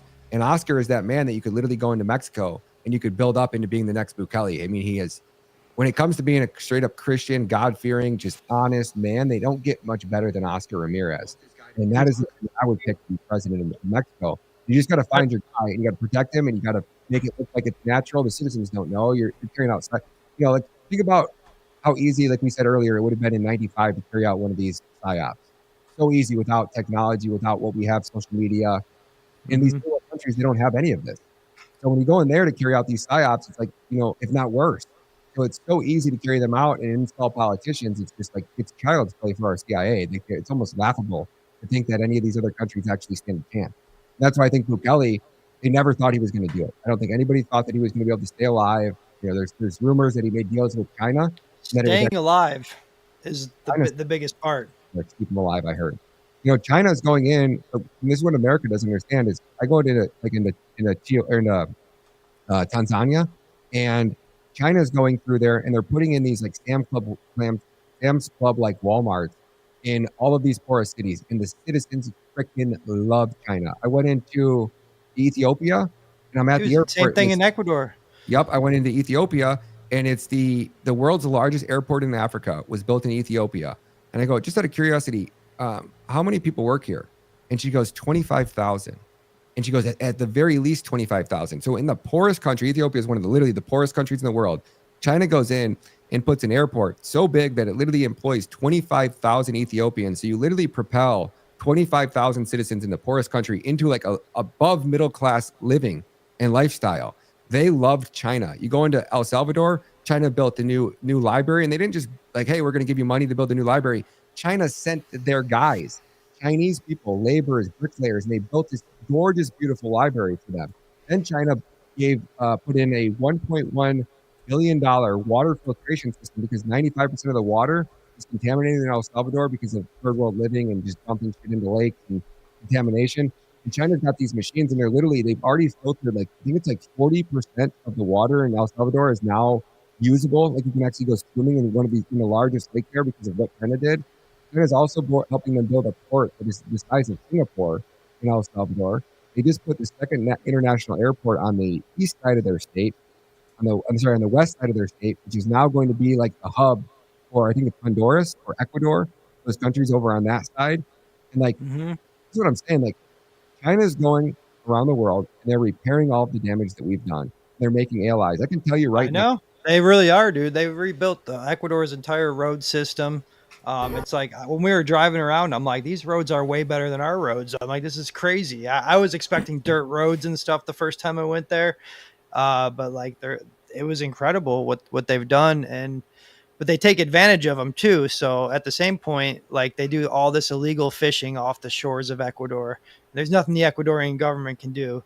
And, they're just raping those coastlines for fish and shrimp and all their resources. So at the same time, you're going to be controlled by China then. Yeah, I know. So this new president's trying to get off the tit of China, but they're in a weird position. Yeah, I know, because you got the United States government trying to force drag queen story hour down your throat, and then you got the Chinese government saying, "Hey, we'll give you all of this and build all this and do all this, but we want our fair share." And you're like, okay, like that, at least that's a fair trade. So where I'm going with this is right now, if like the United States thinks that we're just going to go to war with China and we're going to somehow take on China, I'm telling you right now, out of the 40 or the 20 countries I've been to, 17 of them would raise standing armies that would be willing to go die and fight on behalf of China against the United States. And they wouldn't even think twice about it. I was at a bar in Tanzania, and I'm talking like a bar isn't like a shack shanty type thing that, people can go and order some chicken at, and they have, warm beer. They were on one of the TVs there, a football game. No, it was it was the Tanzania military saying that Trump was sending our military over there to do training exercises with them and teach them or share military equipment or whatever the hell we were doing. And the people were sitting at the table next to us, and my friend that was with me, they speak a different language, so I didn't hear it, but she overheard them, and she's like, "Oh, those people over there are saying that Trump won't even let us go. He doesn't even let Tanzanians go into his country and get a visa to go visit as a tourist. So why the hell do we want the Americans here in our country?" Yeah, I think Americans that don't leave the country or travel outside the country are really out of touch of where we're at as a whole. How the rest of the world perceives us. Yeah, we're the world's terrorist organization. There's no other way to put it, right? The United States government is the world's terrorist organization. We've been destroying the world. We've been raping, looting, and pillaging these villages and these countries for their natural resources. We've been interfering with their politics. The best thing that any country could do on behalf of their citizens is kick the United States government the hell out of their gosh damn country and then secure their borders. I would go round up any U.S. citizen that had any type of U.S. passport. They're gone. I wouldn't even think twice about it. If you've been there and you've been paying taxes and you're just a nobody, sure, right? But if there's even a sniff of you being any type of intelligence agency, if you were involved in organizing any protests or connected to these NGOs in any way, shape, or form, you got to go. You got to go. If any business or organization brought foreigners in on visas, they would all be going too. And I would eradicate it. And I would turn my country into the next El Salvador. You could take any country, I'm telling you, any country in 5 to 10 years and turn it into Dubai with the right politicians. Any country. Our America, the amount of money that we give our government, 53% of every penny we make is literally taken in taxes. People are like, "Oh, bro, I only pay 30% of my paycheck." Dude, look at your electric bill. Look at your cable bill. You're going to see an EPA surcharge or this charge or that charge. Those are going to our government. That is a tax. It just doesn't say payroll tax on it. Get sales tax, your gas tax, your income tax, your property tax, your death tax. Every penny you make, you are giving the government 53% of at the end of the day if you're a 9-to-5 worker. Yeah. Brutal. Yeah, man. NGOs, man, you were the first one to kind of break that open. I feel like I didn't really understand that whole world of where our money was going and how it was getting funneled out. And yeah, when did you do that documentary? That was I got to give a lot of credit to Mike Benz, man. Mike Benz was the one who really opened my eyes and got me looking at the NGOs. But, he articulates it in such a good professional way where I'm just like, dude, these guys are money laundering, child trafficking, human trafficking, scumbags. And they built these organizations that are supposed to aid and help children. And they've literally been designed to cover up the trafficking of children. Every single one of them. They're all involved in corruption. They're all money laundering. Every foundation, the Clinton Foundation, the Gates Foundation, the Soros Foundation, the Open Societies Foundation, every foundation is a gosh damn terrorist organization, money laundering. They're corrupt. They're rotted to the core, and they should be eradicated. We shouldn't tolerate this as American citizens. This is America. And I think we forget in this, and our government is terrified on how quickly we can remind them that they work for us, right? And our life at the rate we're going, we don't have a future for our children. So we either get our shit together right now, real quick, or we ain't going to have a country. And if COVID didn't tell you that people are just going to comply and put their heads in the sand and shut up and take orders, then I don't know what you were doing over the last 4 years. So that's why I'm advocating, guys, get your wealth out of this gosh damn country. At the very least, have a second piece of real estate in El Salvador. It's like hitting the lottery. So you could buy anything. You buy an acre of land for like $15,000 up in the mountains. You can't even get to it without a 4-wheel drive truck. But 2 years from now, 4 years from now, I guarantee you that $15,000 piece of real estate is probably going to be worth close to $100,000, $500,000. I mean, it's going to be worth big time money. So you can choose to build there. You can not choose to build there. I would at the very least be acquiring some real estate there while it's still dirt cheap and you can still afford to get it. You get some wealth out of America, and then worst case scenario happens, you can get out. Yeah, place to go. Yeah. I keep all my money into Bitcoin. I don't put anything in the bank. I keep 3 months of bills in the bank, and everything else goes into Bitcoin the second I get it, because we are on a crash course to the dollar collapsing and hyperinflating. This entire strategy that Trump has revolves around weakening the dollar. The IMF says that the US dollar is 15 to 30% overvalued right now. Could you imagine waking up tomorrow and 25% of Americans being locked out of their bank account? How quickly we would transcend into chaos? I mean, any false It wouldn't flag, even be a day. attack, It'd be within hours. Within hours, dude. Complete chaos and full anarchy within a week. So if you live within 5 miles of any major interstate or within 15 miles of any major city, if a grid went down and you don't get out of that area within the first 24 hours, you will be the statistic. And the statistic is 33% of the population will be dead within the first 30 days. 33%. Think about this. It happens in summer and you're in a city like New York City or Chicago. Everybody's up in a high-rise skyscraper. You're talking about within hours, your entire apartment starts smelling like shit, right? You can only flush the toilet once, so you get 1 or 2 flushes out of it. If you didn't have a bathtub filled, you get 2 at best. So then your fridge is spoiled in a day. You know, everything starts to rot and reek. You're sweating your ass off because it's now 100 degrees outside. So in a skyscraper up, 30, 40, 100 feet in the air, it's probably 50, 60, or sorry, it's probably 90, 100, 110 degrees in your apartment. It's so hot, it's unbearable. And then within 2 days, it speaks shit. The whole entire apartment smells like that Disney cruise line that got stuck off there on the coast and the toilets were over flooding. Everybody's out into the open. You're in a concrete jungle. You didn't even mention people trying to eat.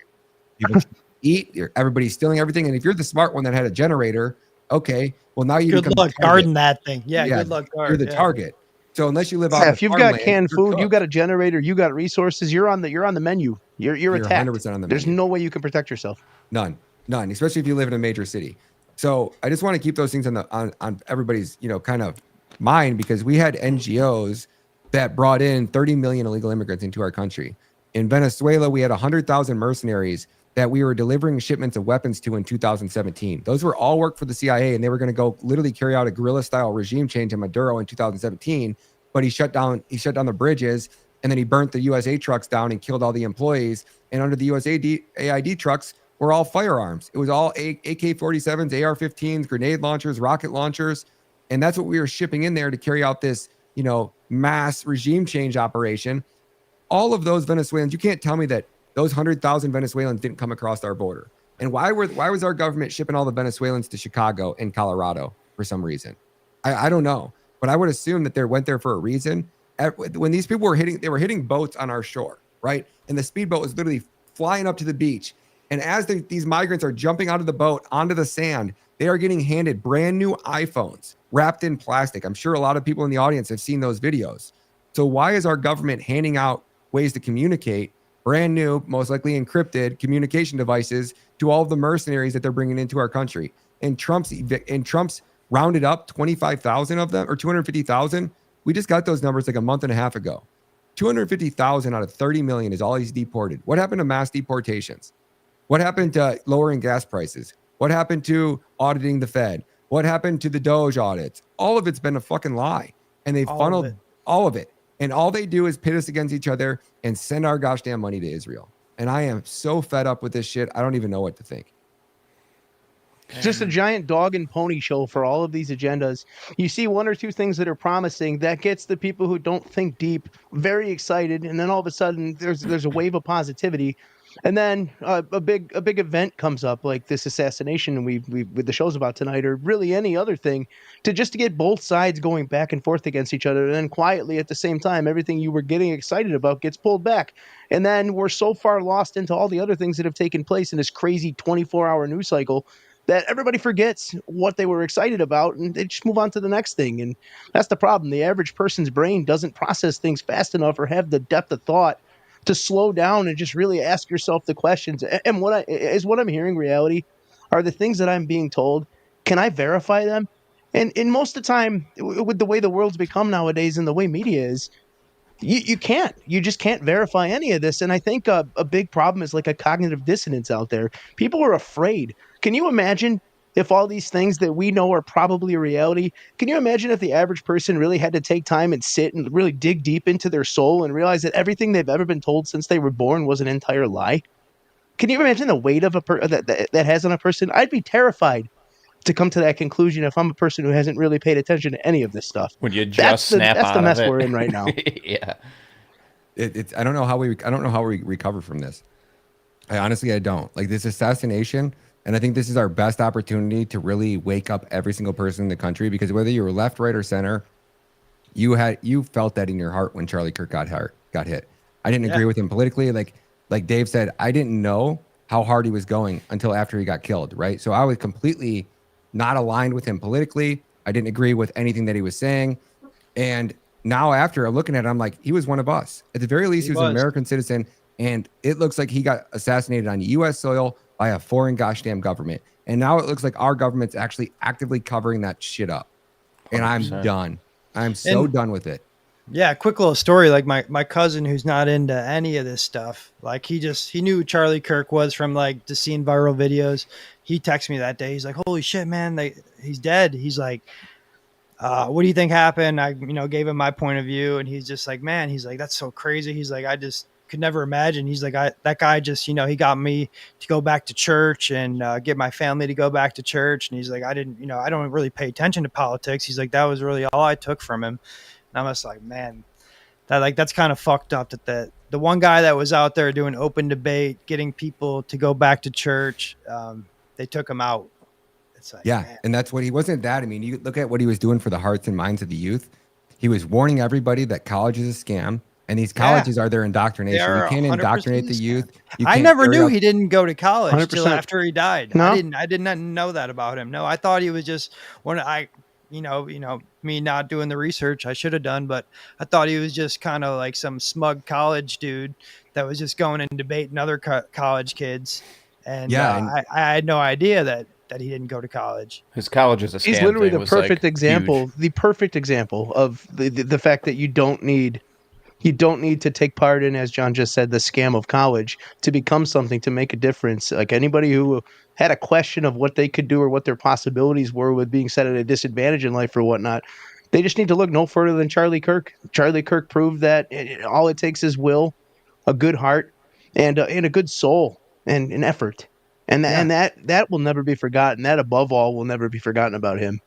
No, and what he did there too is he built an organization, right? I mean, there's a video of him getting interviewed. I think it was when he was 17, and Ben Shapiro said, "You're gonna. I see you running the RNC." Like you could see what he had and what he was going to be, and that's why the Daily Wire and Ben Shapiro basically surrounded that man from the beginning. And he started Turning Point, right? And he wanted to just go out to these college campuses and basically speak to these college students, and it turned into this organization that became more powerful than the RNC. So prior to 2024 election, the RNC dictated the outcome of every political election throughout history. They were doing everything that they could to undermine Trump and prevent Trump from actually running. And because of Turning Point and what Charlie built, we had an organization that was literally more powerful than the RNC. So you completely disrupt the axis of power when you have somebody that has built an organization that becomes more powerful than your political machine. We live in a two-party system, and they had it all under control until Charlie Kirk came along. And now, either way, both DNC and the RNC were both aligned with Israel's interest. It was always putting Israel first politicians in place until maybe Trump in 2015 or 16. Maybe it was a monkey wrench. Maybe it was by design. I'm not really sure. But look at what Turning Point did. So he had that. He was going to pick the next president if he wasn't going to be the next president himself. Okay, Sure. Charlie Kirk was the only one that could have upset Vance. And if Charlie Kirk was getting ready to turn on Israel, it would have divided. Vance would have had to pick a side, and Vance wasn't going to go against Israel because he's their cutout. Vance is Obama 2.0, period. So we're going to have to sit here and listen to Benny Johnson, Cullen Rugg, and all these other faggots out there that are going to be trying to force us to Vance. Like every day you look at their profile, and it's like 40, 48, and 49, and it's like Vance and Rubio, and it's like, what American is buying this gosh damn slop at this point? Are you guys? Does anybody think Vance is our guy? Sadly. Well, I mean, even the older generation, the boomers, I think are starting to wake up to it. I know my mother is. I mean, my dad, he hardcore Democrat. He stayed out of the whole election this year. He said, first time ever, I'm not even fucking voting. He can't stand Trump. He couldn't stand Kamala. He finally realized what all the shit that was going on. He turned a blind eye to all the transgender stuff, and like once we kind of got it through to him, like, hey, this is what they're doing, and he was just like, I'm sitting this shit out. I don't blame him, man. I don't blame him one bit. It's hard not to feel helpless. It really is. And I think that, no matter how this plays out, I think we have to have some type of reset, right? At the rate that we are going, if we just inflate at the current rate of inflation that we have over the last 50 years from now, your great-great-grandchildren, their first car, which would have cost $2,700 if you go to 1975, basic Ford Focus at the time was called a Firebird or whatever, it was like $1,700. Okay. Today, that same first car, basic car with manual windows, $43,000. Your first home back then was $23,000. It was a 3-bedroom ranch house with a 2-car garage and a half-acre lot. That same home today is $453,000. If you just inflate at that same rate, 50 years from now, your first car for your children, great-great-grandchildren, will be $890,000. God. Home is going to be $6.3 million, guys.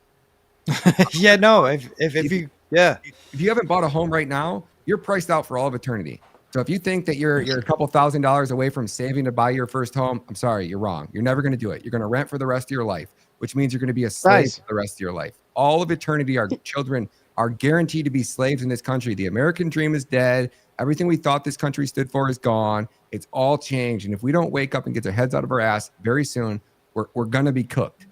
There's no more time to just, we'll figure it out. We'll get, the midterms are coming up. And that's all we're going to hear for the next, starting in November. I hope everybody's ready for that. It's 1 year away from midterms. So then we have to do it all over again. It's going to be like, we can't pass this bill. We can't do that because we can't risk losing a seat. We got a slim margin in Congress. And it's like, well, here they have all the seat. They have control of all the, the presidency, every Executive, branch of legislative, government. yep. Yeah, every branch of government they have control. There's no excuse, and None. we're not getting anything. None. And that just shows you how incompetent Trump is. Trump doesn't run this country. The administration runs this country. He can't pass anything. They can pass Israel bills. If you wanted to give Israel, every citizen in Israel, an extra $100 bonus in every paycheck that they get, they would happily pass that bill tomorrow. Yeah. You want to drop more bombs on children in Gaza? That would get passed tomorrow. But you want to force our politicians to take a drug test? Oh, hell no. That's never going to happen. You want to force our politicians to wear body cams? That's never going to happen. You want to force our politicians to open up their bank accounts and get audited every month while they're in office? No, that's not going to happen. Because all of those things would actually change our country for the better. They would actually hold our politicians accountable. Those are all standards that should be. Yeah, I totally agree with that. I want to naturalize natural resources. I want to federalize natural resources. I want to audit every politician's bank account. I want to make term limits mandatory. I want to ban any Trump's like 12 years. They can come work in the intelligence. No, for life. You become a public servant. You can no longer work in any private sector that has anything to do with government ever. Yeah. Being a public servant should mean you want to serve the public and you're willing to sacrifice part of your life or whatever it is that you're doing to do so. You come into office and all of your shit gets frozen. Your stocks get frozen. Your businesses get frozen. I don't know. I mean, I'm at this point, I'm pretty extreme about it. Whatever Bukele has done, I want to do here in America times 10. Yeah. Yeah. No, I think you probably have a lot of support, Ryan. I've seen in the comments, you've got people asking you to run for office and begging you, saying we desperately need you. Oh man, I'm not a good person, right? I'm not a Nick Fuentes. I'm not the clean boy who's never drank, never smoked, never went out and chased around chicks. I'm not that guy. All I'm saying is that this country is so rotted to the gosh damn core, and if we don't eruption inside of politics, which is where all of this stems from. You can't have cancer and then go and cut out your bladder and think that, cancer's not going to come back. It's spread throughout your whole body and you're cutting out organs. It doesn't even make sense. That's literally what we're doing here. The equivalent is like our country is the Titanic and we've crashed into the iceberg. We just hit the iceberg, right? And what our politicians have done is they went and put armed guards at a majority of the lifeboats, right? So they know that they're going to be able to get on this lifeboat. And Americans are sitting there going, looking at the politicians, like, what do we do? And the politicians are running around and they're stealing all of the silverware and they're stealing every piece of gold and all your jewelry. And we're sitting there watching and they're like, well, you're like, you told me everything's gonna be right. Yeah, don't worry about it. Don't worry about what I'm doing. Worry about what you should be doing. And you should be going down to the dining hall and taking a seat. Go, just go hang out. No, everything's fine. Trust us. We're the government and we're going to help you. And you're like looking around.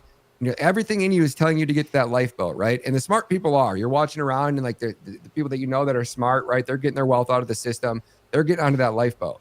And the politicians are just literally just looting our country blind after they've already crashed us into the iceberg. And they're going to get away. They got their lifeboats. They got their $1 million houses. They got their offshore bank accounts. They got dual citizenship. These people are good. They're set for life. They're not worried. Comey allowed himself to get captured. Like if I was Comey, you think Comey with this man and these connections and all the money that he has wouldn't have fled the country? Yeah, this is all just breadcrumbs for the peasants. Peasants. And then what? Ghislaine Maxwell, a child trafficker, is now sitting in like the Ritz-Carlton of prisons. It's basically like Camp David for why the fuck did she get moved? I mean, are we going to see some arrests?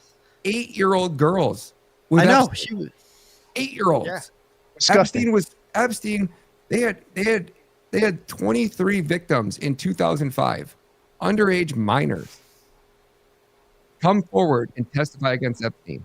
And that dude got let off on work release and was literally going out and raping minor children on work release and then coming back. And I heard that his beds, like his the setup that he had in the prison was like he wasn't suffering, right? He wasn't roughing it. He wasn't Sure, sleeping on I imagine. God, Yeah.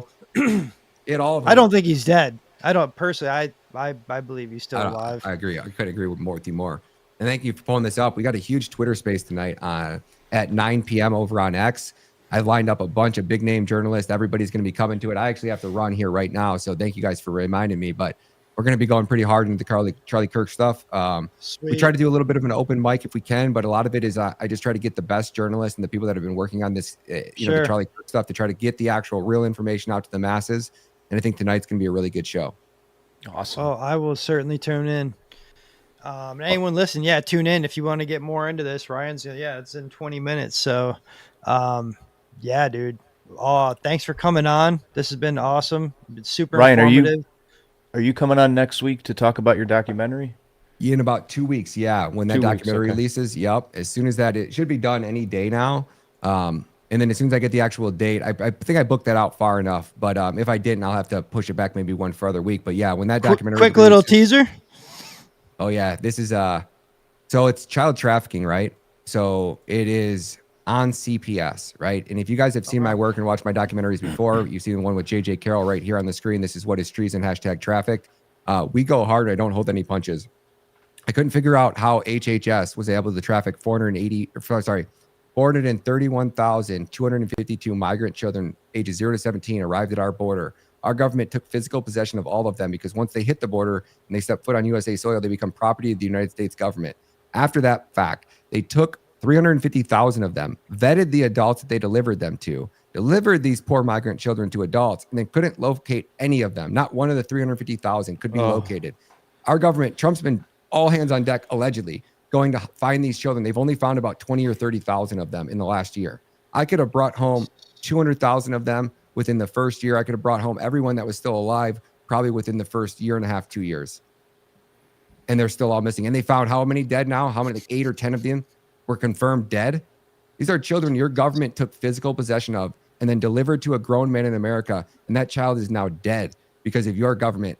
And every day, so once a child crosses that border or once a child hits the child trafficking pipeline, is delivered to a buyer in America, there's less than a 1% chance that child you'll ever be seen alive again. And then his life expectancy goes from 72 years or whatever it is from whatever country they're from down to basically 24 to 36 months because their poor, fragile little bodies can't sustain the abuse that they get for over periods of time. And when they're being sold for sex, they're getting riddled with STDs. They're getting slapped around. They're getting a broken jaw. And what do you think the guy takes the girl with a broken jaw who's 7 that just got raped to a doctor's office? Oh no, those wounds stay there. They don't heal. They get riddled with STDs, and it's just disgusting. And so I couldn't figure out how they turned HHS, our government, into this child trafficking pipeline like this. It was like clockwork. Like they've almost done it before. Well, I come to find out it's actually CPS is the real animal. And this documentary, no matter if they killed me today, they can't stop it from coming out. It's already done. It's already been sent out to enough people. It's out there and it can't be stopped from coming out. So it's coming out no matter what. And when people see what our government has done to American children, they are going to be freaking irate. I think this is going to be one of the most explosive documentaries of the year. If we can show them American children, because what was the movie that came out? Sound of Freedom. The problem with that one was it made it seem like it was this far away thing that happens in foreign countries, and they didn't touch at home what happens here with the blonde eyes and the blue blue eyes, blonde haired children that Americans are going to relate to. So yeah, dude, I hope you blow it out of the fucking water with this one. Well, we'll be back. This stuff is like the biggest thing to succeed at. This stuff is the biggest stuff to succeed at. If there's one issue in this entire world that will bring the country together, it's 100% our youth being trafficked. And we have to break through to the people who don't see it yet, who have accepted all the lies. And documentaries like this one are going to be key to doing that. We're just getting started. And, from my aspect of things, I'm just really excited to see what you've got coming up. It's incredible what you've already accomplished. And, the sky's the limit. I think you're going to wake up tons of people. You're so well spoken. Your media looks fantastic. And that's one of the biggest things that's missing from a lot of stuff. Things are hard to watch. You've made cinema, and that's going to keep eyes, and that's going to be a huge thing for this movement. Well, Sean, Dave, thank you guys so much for having me, man. I couldn't, Jake, I don't know. I couldn't do this without you guys, and people that support me like you. So I'm just so blessed to have people like you on our side. And thanks for having me up here, and I really appreciate it. I got to run. Likewise, man. We'll talk to you soon, man. God bless. Be good. Yeah, keep up the great work, man. God bless you guys. Good night, man. Wow. A lot to unwrap, guys. Yeah. Ryan Matta, everybody. Yeah, that was interesting. So obviously he thinks it's Israel.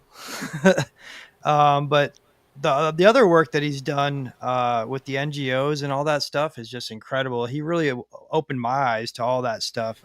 Those early documentaries that he started doing a couple years ago. As far as the Charlie Kirk stuff, there's just so much fuckery going on. It's just we're just gonna have to keep combing through it, I guess, until we get to some kind of logical explanation. I want to go live soon and just watch as many things as we can. Watch some Ryan videos, watch some more Cullen stuff, other things we find, and just just have for an hour. Well, yeah, or two. I think after we talk to Eskinar, we can replay all three of them for people to watch back to back to back, and I think it will give people a very better idea of what's going on, and they can come to their own conclusions if they want to take a little bit of what John believes, a little bit of what Ryan believes, a little bit of what Eskinar believes, and bring it all together. That's kind of the goal of what I'm trying to do here with this little 3-part series. I feel like it's a good thing for us to do too, to be able to be people that are able to take things that maybe the average person wouldn't be able to process quickly and try to break it down into, simpler, more everyday terms that folks who haven't been reading the news all day, every day for the past 10 years or more can understand. And I think that's a big disconnect. I think people on this side of the movement sometimes forget, add to a fault, put too much brain into it. You have to simplify it a bit. No, 100%. And I was thinking about the other day, I was getting demoralized. I'm like, man, it's just people aren't realizing what's going on, but people don't understand. They still don't.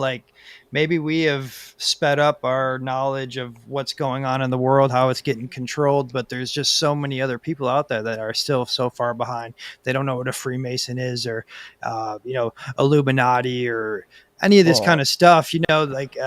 These secret societies that we're going to get into. So that kind of stuff is just, it feels like old news sometimes to myself and other people that are reporting on it, but in reality, it's not.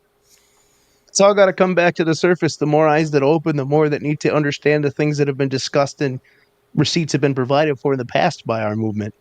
And I think this page, and, thanks for finally allowing me to get into this situation. I just feel like we've got a huge voice here, and I think we're the type of people that are able to simplify this to the point where the average person can kind of sink their teeth into it a bit. Yeah, for sure. Yeah, I just want to give people all the perspectives they can get, whether you agree with Ryan or not. You think Ryan's a Fed, or you think Ryan, I had all sorts of people in my DMs saying, oh, you can't talk to Ryan, he's a Fed. It's just the landscape of everybody's a Fed. Yeah, that's where we're at. Everybody's a Fed. It's just really toxic.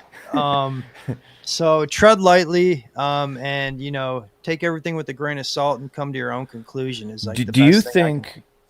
Well, now I do. This is what I think. I think that's so tough to wake people up and to get them to actually listen to the truth and stuff. I really think this whole NPC theory is real. I think there are true non-playable characters walking around in the world that really they don't have any kind of dialogue in their mind. They're just literally zombies that just follow whatever, because it's so easy for them to just zombie their way to a collective thought that they don't have to even think. They're just like, fuck it, you know what I mean?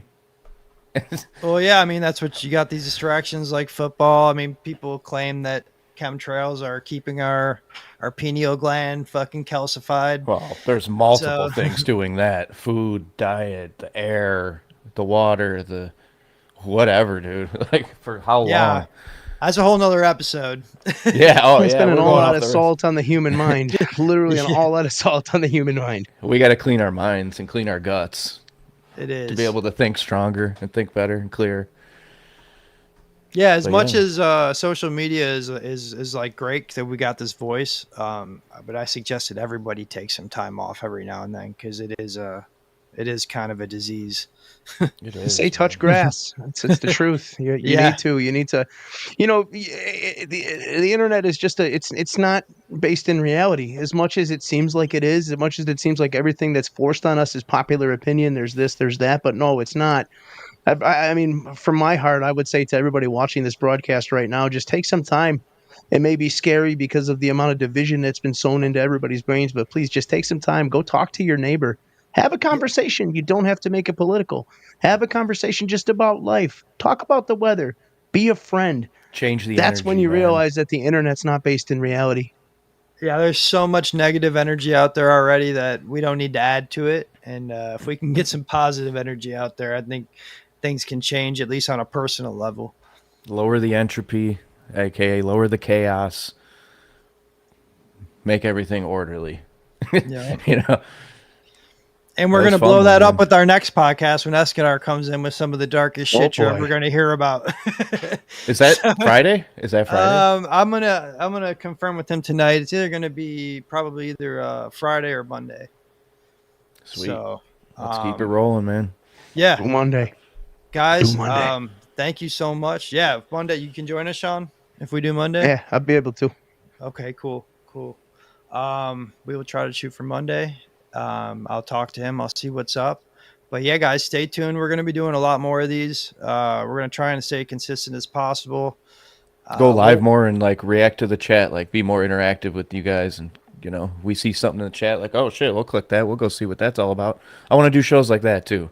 Yeah, where you guys bring up the topic and we kind of just do live research on air with you guys.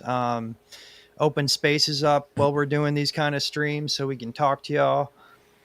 So yeah, that's what we're looking to do, and that's what we're going to be doing. And yeah, these two guys right here are the brains behind it all. Well, stuff, sounds man. Let's like get it rolling again. it sounds like it's getting to be about that time where we're going to wrap things up. So yeah, you want to take us out of here, Sean? Yeah, I do. And first of all, just like I said earlier, it's my pleasure and my honor to finally step into this circle. The things you've done already, Dave, are incredible. The base of followers you've developed are there's a lot of positives that can be said. So I'm extremely happy to be here. But to speak to the entire audience, before we get the heck out of here, I just want to say that the only people who can change reality is you. It's got to be you. It's got to be me. It's got to be Dave. It's got to be everybody. You need the entire world, and the only way to do that is to listen, to have an open mind, to accept discourse, to find things in your heart. And when I make that point, I'll close it out by saying together, we are Isaac's army. Together, we can facilitate the return of Kappy. We want answers. We can get them together. So I want to personally thank every one of you for tuning in. And with that being said, for John, for Dave, for myself, Big Sean, thank you so much. We want answers. We're going to get them. And the return of Kappy, it's here. And you better be here too. Good night.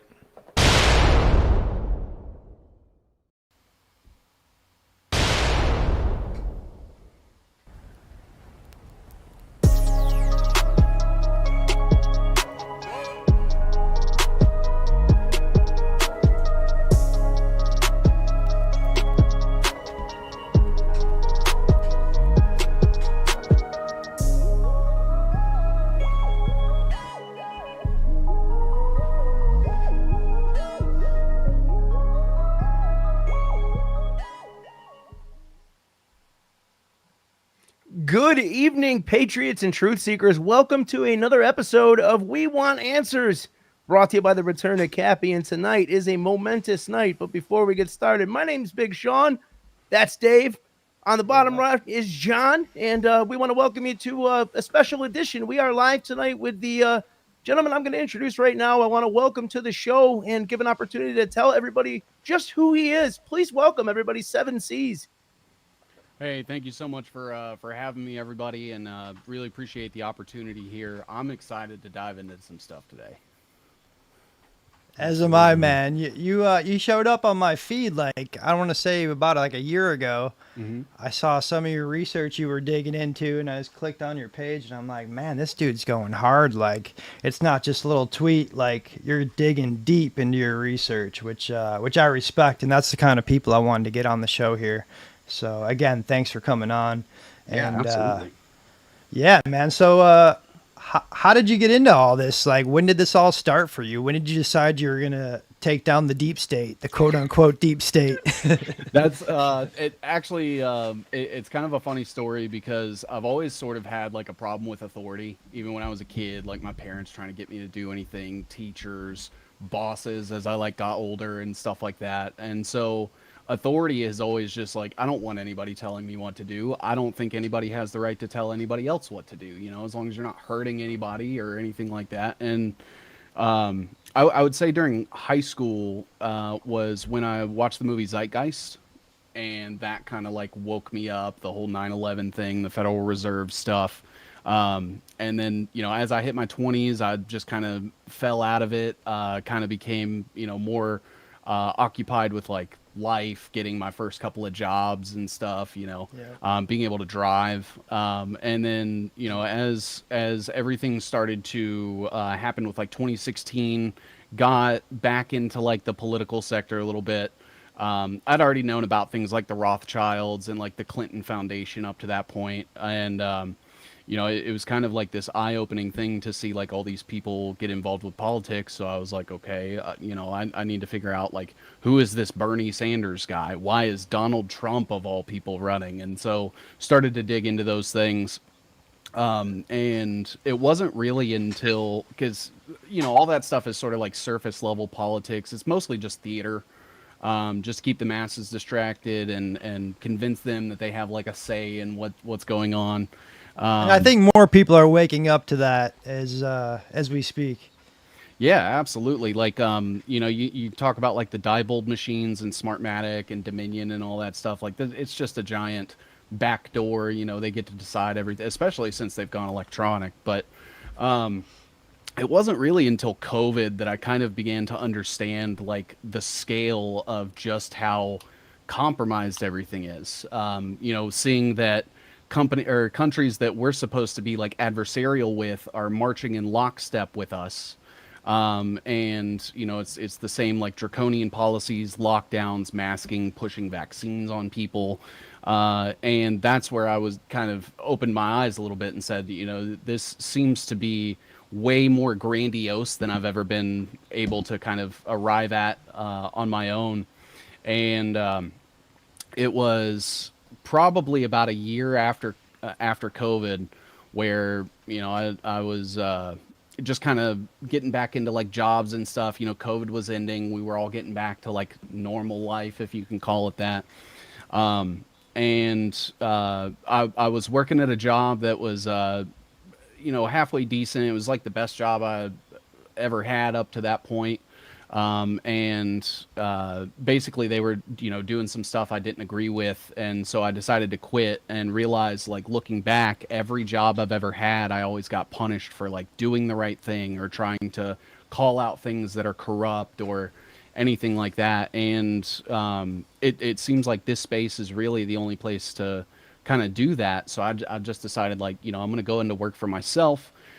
Started doing like video game streams and just like real normie content, like slop. And, you know, as I was going, I was like, I want to start incorporating like politics a little bit. And then Butler happened. So the Trump assassination, which I put in quotes because I'm under the belief that it was all entirely staged, which happy to get into.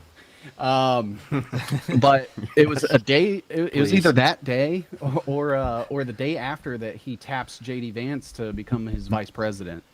And I had never heard of him prior to that, and so I started looking into him. And then that's when this guy named Peter Thiel came on my radar. Started digging into Peter Thiel, realized like there is way too much shit that's connected to him, and so that's when I started doing all the webs and stuff. And then from there, just started picking up steam. Got noticed by like David Icke, and they actually like had me come do like a 10-episode series of what all my research over the last 100 years that have kind of influenced not only America but mostly the West. And then did that series that went well, got huge love for the Ike family, and now here we are, about a year later, and I've kind of just been doing my own thing and posting stuff that I find and autistically, just drawing all these things out for people. So. Yeah, dude, it's incredible work you're doing. And that is when now that you mentioned the David Icke thing, I think that is when I saw you, when you came on my radar, at least. Yeah. How was that, dude? How was it working with those dudes? It was good. So essentially, I actually got in contact with them because a lady on their network, her name's Kristen Bittering. Her and I kind of bonded over trashing Ian Carroll, who I am very publicly not a fan of. I've seen. Yeah. And she was like, "Hey, you're calling out the same stuff I am. You want to come do the show?" I said yes. And then Rich Willett from Iconic got me on his show after. And then Jamie, David's son, reached out and was like, "Hey, do you want to come, do a couple or do a series with us?" And I said yes. I have two conditions. One, is there anything I'm not allowed to talk about? And two, is there anybody, in these circles and things that you guys would consider off limits? Because those would be red flags to me, obviously. Sure. And Jamie responded with as long as it's the truth and you have the evidence to back it up, you can say whatever you want. They never censored me or took down an episode that I had or anything like that. So I had a really good experience with them personally. And I know some people question them, and we don't completely agree on everything, but as far as my experience, I think they are good intentioned people, and they do excellent research. I've learned a lot from them. That's cool. Well, our last guest we had on, John Cullen, he said if we all agreed on everything, it'd be kind of gay. Yeah. So I love that one. So no, yeah, that's awesome, man, to be able to work with those guys. And then so this whole web thing, did you just bring this up in your own head? Is this how I'm gonna show it to people, or did you see this kind of research from somebody else and decide this is the way I want to attack it? Yeah, so I'm sure everyone kind of experiences this as you're doing research and stuff. You're reading through different articles and documents and stuff, and it's really hard to kind of keep track of it all sometimes. Yeah. So I kind of did that for myself personally, so I could say, okay, this person donated to this company that this person's also on the board of, and they're also part of a VC capital. So it was really for my own record keeping essentially. And then as I started to post pictures of them to kind of visualize that really resonated with people. And I think that visual aspect is missing a lot of the times from articles and stuff, because it maybe leaves out important previous context, or there could be an adjacent connection that maybe makes the entire picture make more sense, that seems to be left out sometimes, whether that's intentionally or not. But I think it's the best way to sort of show people the big picture instead of trying to explain it to them, because we're visual learners. We're all TikTok brained at this point. So yeah, we got 3 seconds, I think, right? Is that what? Yeah. Yeah. Watching you build it with the live chat was really cool. That Nick Fuentes thanks. one, man. That was really cool to see. Yeah, Sean and John are both telling me how impressed they were with that. I appreciate that. Honestly, that was one of my weaker showings, only because I typically track financial records, board seats, and things like that. So really all I had to go on was his juxtaposition to things. There's some, man, and we'll get into them hopefully. I don't know how much time we have. To get your audience involved like that's really cool, man. I don't think anyone else is really doing that. Yeah, absolutely. I mean, for my experience is last year I had 2,000 followers. Nobody was paying attention to the shit I was saying, and I would post stuff that I thought was incredibly important, and then it would just be glossed over, never seen by anybody. And so this is sort of that opportunity to use the platform that I've kind of been lucky enough to grow to allow those voices to come in and say like, hey, did you know about this connection? Did you know about that? Because it's impossible for any one of us to, figure all this stuff out and know everything. So really, it just kind of puts the power back to my community to say like, hey, if there's anything you guys think is worth letting people know about, send it to me. We'll do it right here, real time, authentic. I don't need to like consult with anybody or like, ask if I can cover something, because I'm just a guy in his room doing his own thing. So no, dude, that's how you come across, and that's how I perceive you as. So that's awesome. Real one. Yeah, a real one. Well, exactly. That's what we're looking for. I mean, in today's internet culture, there's been documentaries done on successful and thorough and deep research. And, just from the full video I watched your phone test search, and you said it's your week showing. I'm interested to watch other stuff, and I certainly will be, because you did a lot of that classic stuff that you've seen shown in documentaries where random everyday folk who just had an obsession with something, not saying you're obsessed, but they're unraveling mysteries and, solving things that police can't touch for years and years. Mm-hmm. And that's cool. You're a researcher's researcher, and that's there's not a lot like that out there. So props to you, and I'm excited to get into what you want to talk about tonight, man. Yeah, absolutely. And thanks for that, man. Table's open. Whatever you guys have. If you want me to lead, we can start with Flynn. Lead. Yeah. All right. Well, I just even though we were focused on you for a second there, I know Dave's eyes just lit up. So let's do it. Well, it's just like, because it's so weird to me, because like, I was rooting for that guy, like when everything happened. I think so many people were, and then you learn about how he got fired. It just, the whole theater of it all, and then you realize it's theater. And then you realize he was in charge of psychological operations in the Army.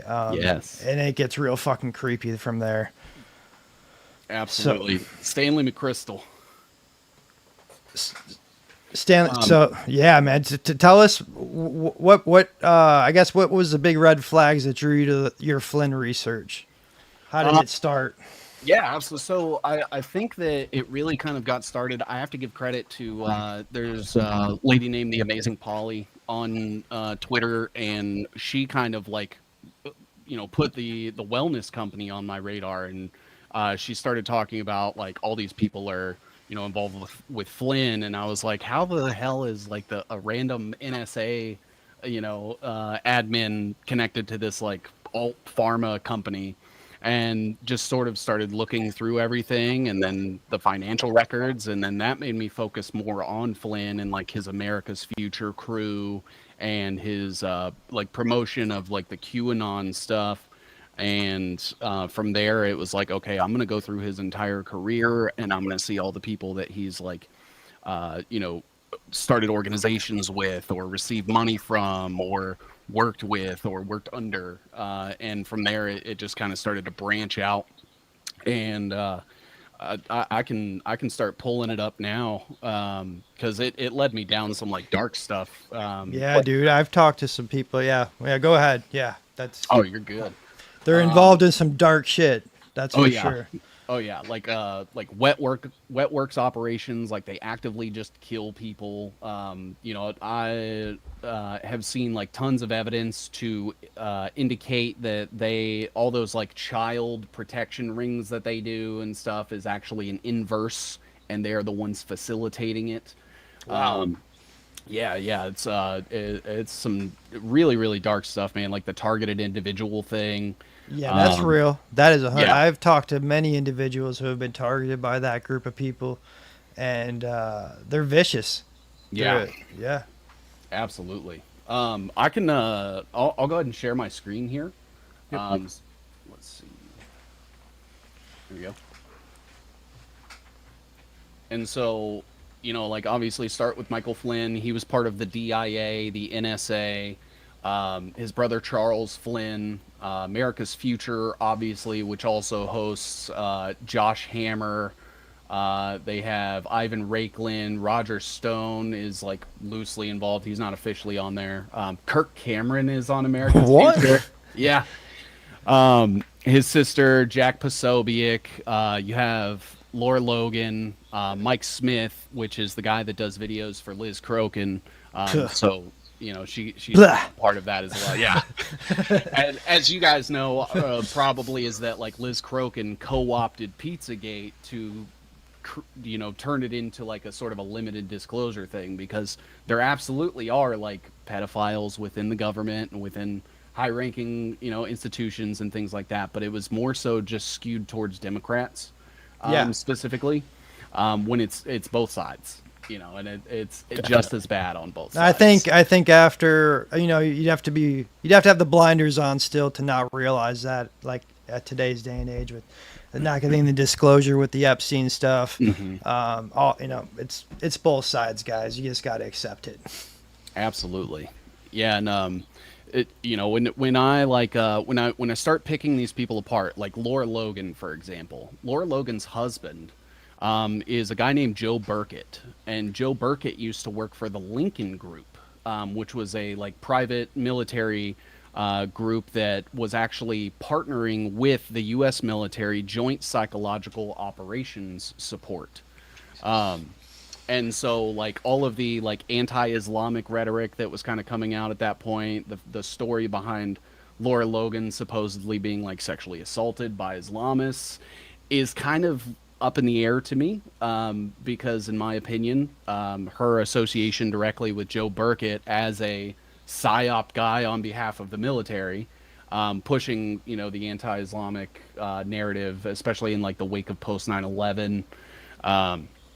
And Joe Burkett is part of he was part of the whole Seth Rich wiretapping scandal as well. So Ed Butowski, Laura Logan, Trevor Fitzgibbon, Thomas Schoenberger, Manuel Chavez, Matt Couch, and Malia Zimmerman were all involved. I think the main culprits here would be Ed Butowski, Fitzgibbon, Schoenberger, and Chavez.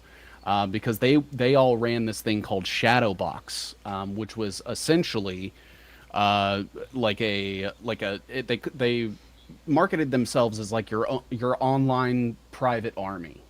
So like if there were people that needed harassed, or you needed to flood somebody with bots or whatever that looks like, that company was sort of used for that. And Michael Flynn has actually worked with them in the past on various things. And that's a legitimate company? It was. It's no longer incorporated. I believe there was a falling out between Manuel Chavez, Thomas Schoenberger, and Trevor Fitzgibbon. Manuel Chavez ended up just kind of becoming like an irrelevant Rumble streamer. Thomas Schoenberger is still actively like targeting and harassing people on the internet. Trevor Fitzgibbon, though, he made out like a bandit because he kind of came from like the Democrats and had like a sexual assault allegations against him. So he got shunned and decided to rebrand himself as sort of like this health freedom, like independent, question everything kind of guy.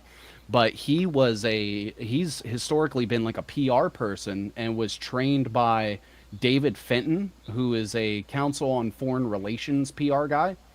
And essentially, David Fenton is one of the main people who is responsible for helping to establish this model where the state sort of works with PR companies to produce like fake news stories, or they'll drum something up out of proportion. One example would be like the lady on the train that was stabbed in the neck. There are like incidents like that occur all the time, but the ones that do get elevated to that mainstream national zeitgeist, those are they're intentional. So they will pay media companies, or they will use their connections and stuff to sort of propagate these things. Like they'll sort of like make you afraid of something, or they'll say something pro-immigrant or anti-immigrant. It's basically just sort of putting stories out there to get people to believe a specific narrative. And I mean, that's what PR is at the end of the day. But this is on behalf of the state and the actors within the state. And Trevor Fitzgibbon ended up establishing this thing called Silent Partner, which was the organization that handled RFK's super PAC, for example. And as I'm sure you guys know, like RFK ended up, he was a Trojan horse the entire time, but he would speak very early about, vaccines and act like he's on our side and our hero and he's fighting for us. And then the second he's in office, all that goes away. And Trevor Fitzgibbon was a part of that, and also helped set up like a bunch of the events, like the March for the Mandate stuff. That was Trevor Fitzgibbon. You had like Rage Against the War Machine was him, and that's also where they pay influencers to come attend the rallies, and then that's how they sort of get them involved in everything and stuff. And that's just looking at like Laura Logan and this one aspect right here. But it goes into so much other things. Well, the whole digital soldier, moniker that Flynn created too is such a psychological thing. Like, cause like he figured it out where like all he had to do, I think, is like go pay somebody to go like 1,000 posts, and then all of a sudden General Flynn pops up in your box, and your allegiance to him is like blind now. Yeah. Because people get that gratification, like, oh my God, General Flynn liked my post. I'm a digital soldier now. Like it's so weird. Absolutely, yeah. And they've co-opted so many people. As far as like the wellness company is obviously like a huge reservoir for their influencers. But so what is the wellness company, if you don't mind diving into that? Yeah. So the wellness company was. Can you hear me? Yeah, sorry. The wellness company, it was sort of birthed out of COVID as like this alternative where, obviously like the medical industry was lying about COVID the entire time. But they were sort of tasked with like selling supplements like hydroxychloroquine and ivermectin and things like that to people who didn't trust the government or big pharma, but are willing to trust like random people online to sell you drugs to put in your body, which has always been, kind of confusing to me. They had the backing of like Robert Malone was there very early on. I think he, ended up parting ways after him and McCullough got into it. I watched all that stuff. I watched those guys so much, man. Yeah, and Peter McCullough, obviously, like he's their chief scientific officer. He is not a good person. He is basically courting people in a similar way to Mike Flynn, maybe a little less nefarious because he's not like actually, ordering, hit squads or anything, but still, pushing bunk science on people and stuff. I actually have a really unpopular belief that the COVID virus does not exist and that it is a cover-up for electromagnetic frequency poisoning. What's happening? All right, time to elaborate. Time to elaborate. Time to shift gears, ladies Let's and get into gentlemen. this. And also, if you have anything for your screen share that would help with this, the floor is yours, man. We're all ears. Oh, so this one is sort of one of my less scientific approaches, but it is sort of one of those things where, like, if we look in the last 100 years at like the increase in, what they consider like respiratory diseases and different viruses and things like that, that it coincides a lot with like where there are outbreaks where they had launched some sort of like radio frequency system.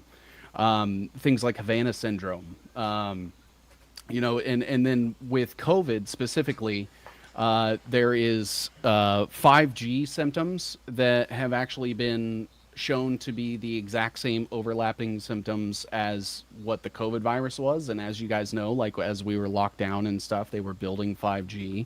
And I think that all of it is, hey, keep believing in this virus thing so that we can keep building cell towers and spy satellites and AI data centers and stuff, and you'll keep blaming the wrong thing.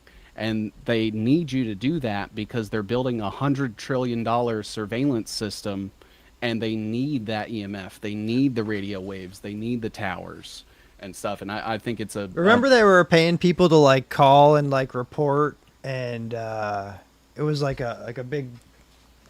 like a tracking system. Like they were just hiring civilians just to like track where the COVID outbreaks are happening. Oh my God. All right. Well, full disclosure. You got paid. My wife actually did that. My wife was that was my wife's job for a good almost 2 years. The surveillance wasn't as deep as the media will tell you. It was. It seemed like more so just a. I don't know what was done with these databases. Obviously, that's for pure speculation purposes. And if anybody wants to talk about that after I say this, but like her thing was, she would ask the people who they've been directly in contact with, and she would just let those people know that, hey, you may potentially have been exposed. I mean, it seemed really wholesome on the surface, but sure. In my head, I feel like they probably built a pretty massive database of information that who knows what the hell they did with it, whose DNA, who it was dude. sold to. How about when they were sticking sticks up our nose? Mm-hmm. That happened to me once. It was horrible and bullshit.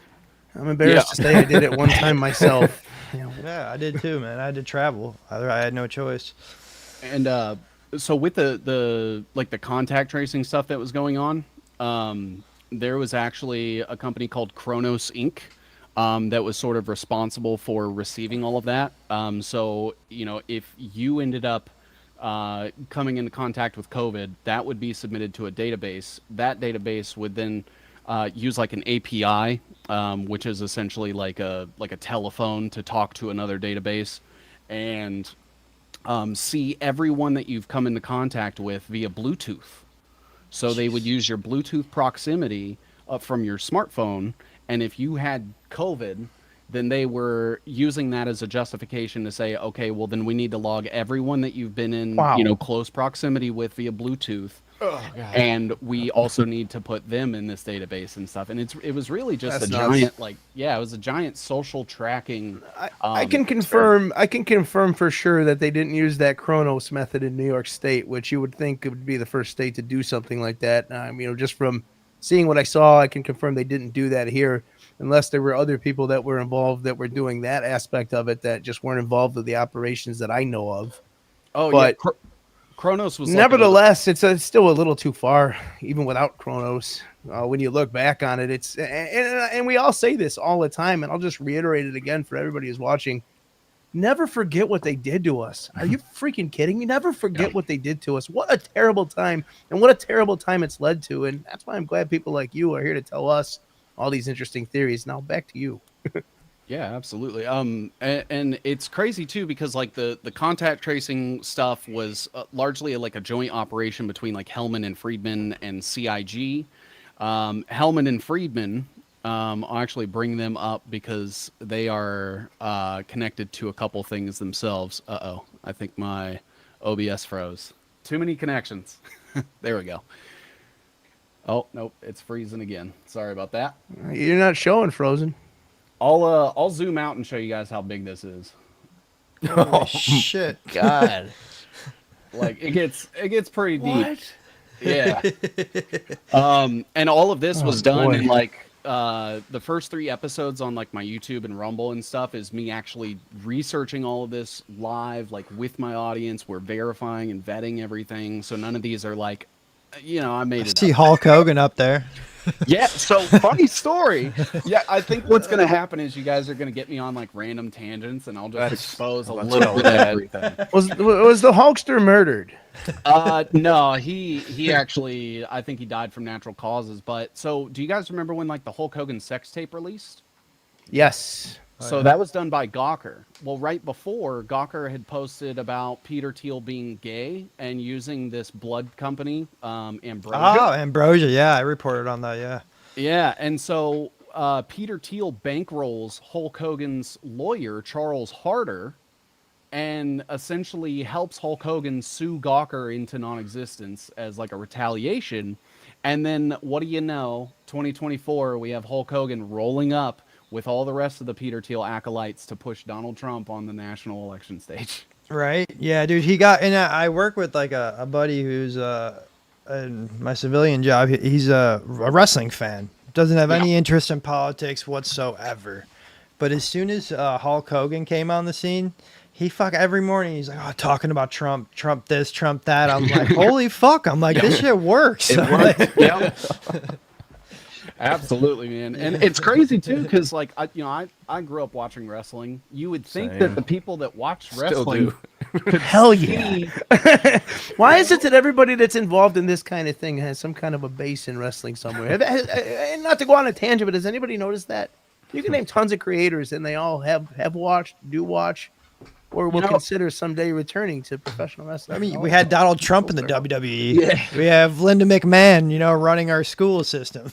Hey, the president of the United States is a WWE Hall of Famer. You better get it right. The political landscape is the WWE. Seven Seas. I don't know if you're aware, but Sean and John actually run a. What would you guys call it? I'll let you guys describe it. We do video production. We do a lot of professional wrestling. We do a bunch of cage fights and Muay Thai and stuff like that. So we're like, and this stuff. Yeah, and this stuff. We're deep in the pro wrestling world, and that could create situations for us, but we don't care. And, period. And it took me the longest to get to this point, and I'm sure if John wants to mention quickly, it took me a long time. It did, but that's fine. I'm here. And I understand, but let's go now. Yeah, let's go. That's the thing too, is like I call out the QAnon grift a lot, and people will look back in retrospect and like feel bad that they fell for it, and you shouldn't, because it was created by like this massive AI driven, people like psychologists were involved, military intelligence, all the money you could imagine. And so, of course it's going to be effective. The fact that you stop believing it means you won and you beat them. And I think that's important to always like keep in mind. Absolutely, dude. Absolutely. I couldn't agree more, man. Like we gotta give those people a rope to grab, Yeah, absolutely. And it's one of those things where, I've seen people that have admitted like, hey, I fell for it, I don't now. And I like actually try to go out of my way to compliment those people, because, it is hard to admit when you're wrong. And I think it's a huge show of character to be able to go back and say like, look, I was wrong. This is what it is now. I'm correcting the record, and I'm not, with any of that anymore. That's like a huge issue I have with a lot of creators, is that it seems like they'll just wait, and after enough time passes from them being wrong, that they'll just pretend they were right the entire time. Yeah. I guess, my account, Isaac Kappy, when I first found Kappy, I really had no idea about Q. I just saw these videos of this guy going crazy, calling out all these Hollywood pedophiles, and I'm like, holy shit, this guy's fucking awesome. And I didn't discover who he was really until like the end. It might have been like the last months or so before he had passed, or before got suicided or whatever it had happened. And so that's what woke me up to it. It wasn't the whole QAnon aspect of it. So I never really talked about QAnon on my page at all. But yeah, he woke a lot of people up. So it did do things that were good. It did wake people up in an aspect, but you had to break free at some point, like you said. A lot of people didn't realize how deep the disgusting, horrible satanic ritual shit in Hollywood goes until this QAnon thing started. I think a lot of it was those Fall Cabal videos. I can't remember the lady's name at the time, but they came out like right around the start of COVID. She was murdered. Yeah, she certainly was. And that's kind of like a lot of what my wife and I kind of really went. I woke up more so in like 2016, and I'll give him credit. Tim Pool is the guy that did it for me, but obviously I'm much deeper than that. We all outgrow, I started with Alex Jones. Obviously, He's got something brewing. Yeah, Tim Pool. Yeah, we'll just go right. All right. No, listen, ruin it for me right now. Come on. Oh, you got the floor. Yeah, Tim Pool was getting paid by that Tenet Media stuff. He has a bunch of sponsors. He's not sponsored by the wellness company, but he has stuff that is connected to people through like shell corporations and stuff. But he was getting paid by a Tenet Media, which was Russia. What was it, $100,000 a month, and he had no idea. He claims to have had no idea, and then now he's meeting with Bibi Netanyahu under Chatham House rules. And... So here's a question about that particular the Tenet Media thing you just brought up. Actually, I just last night or yesterday I saw a clip with him talking about how he was named by the FBI in this case, and then they just they notified him and just decided kind of. He said sort of out of the blue, he contacted them. 6 months went by, and he said, this is no longer an investigation; it's considered a closed matter. Do you got any research on that, or anything to kind of clear that up for me a little bit?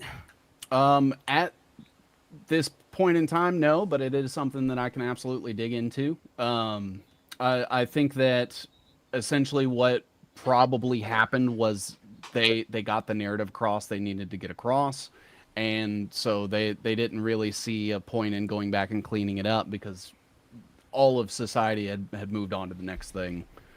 But you had people like Lauren Chin. I think I actually have a little bit of something, but let me double check. So yeah, you had Lauren Southern, Benny Johnson, Matt Christensen, Taylor Hansen, and all of that was going through Lauren Chin and her husband Liam Donovan. Lauren Chin obviously like being connected with Turning Point USA previously and Charlie Kirk, and that she also comes from Blaze Media.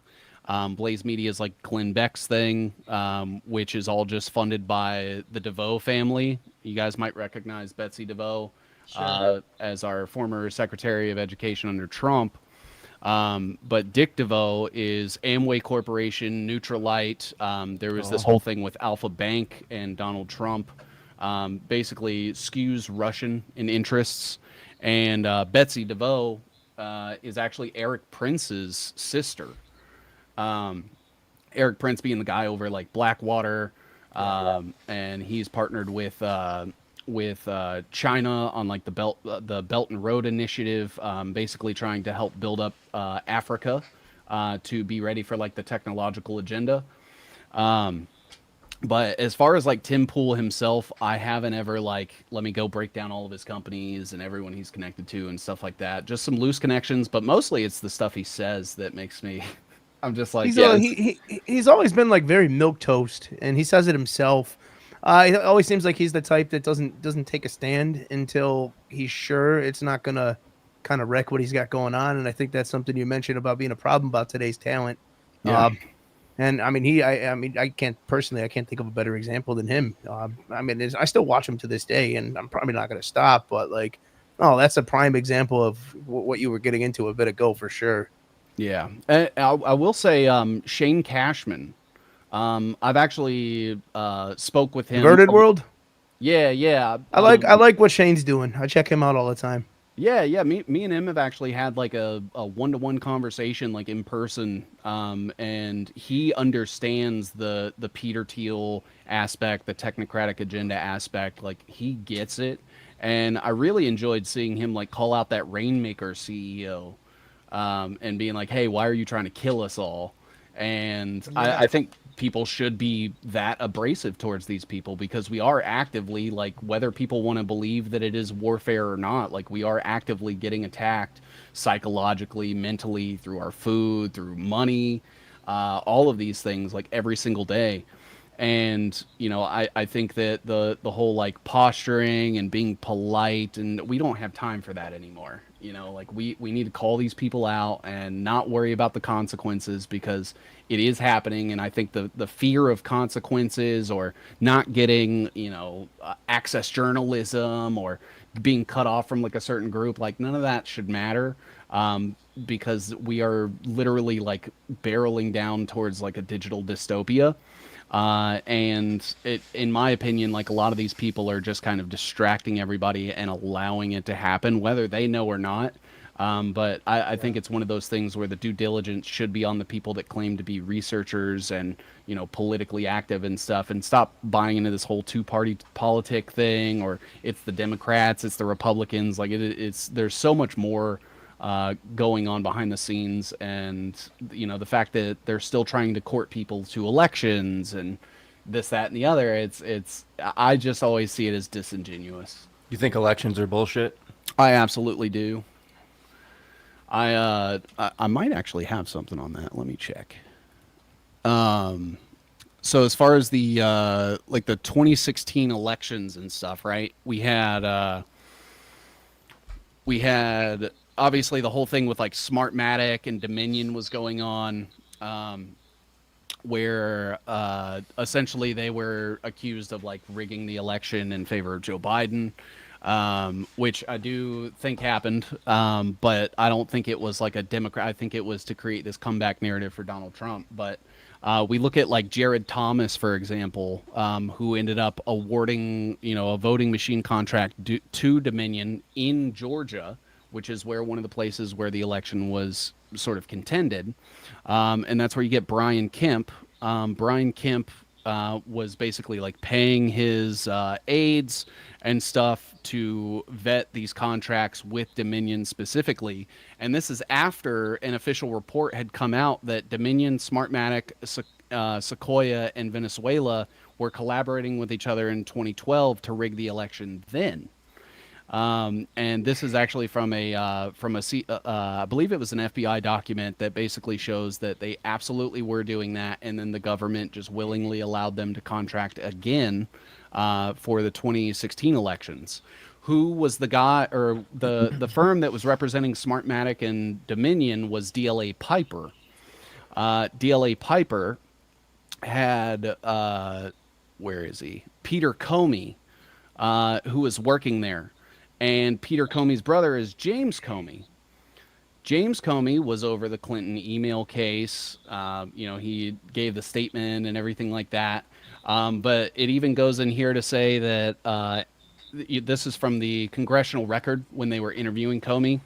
And they say, it is just rather interesting. Who had any idea the Comey family had such ties to the Clinton Foundation? Peter Comey redesigned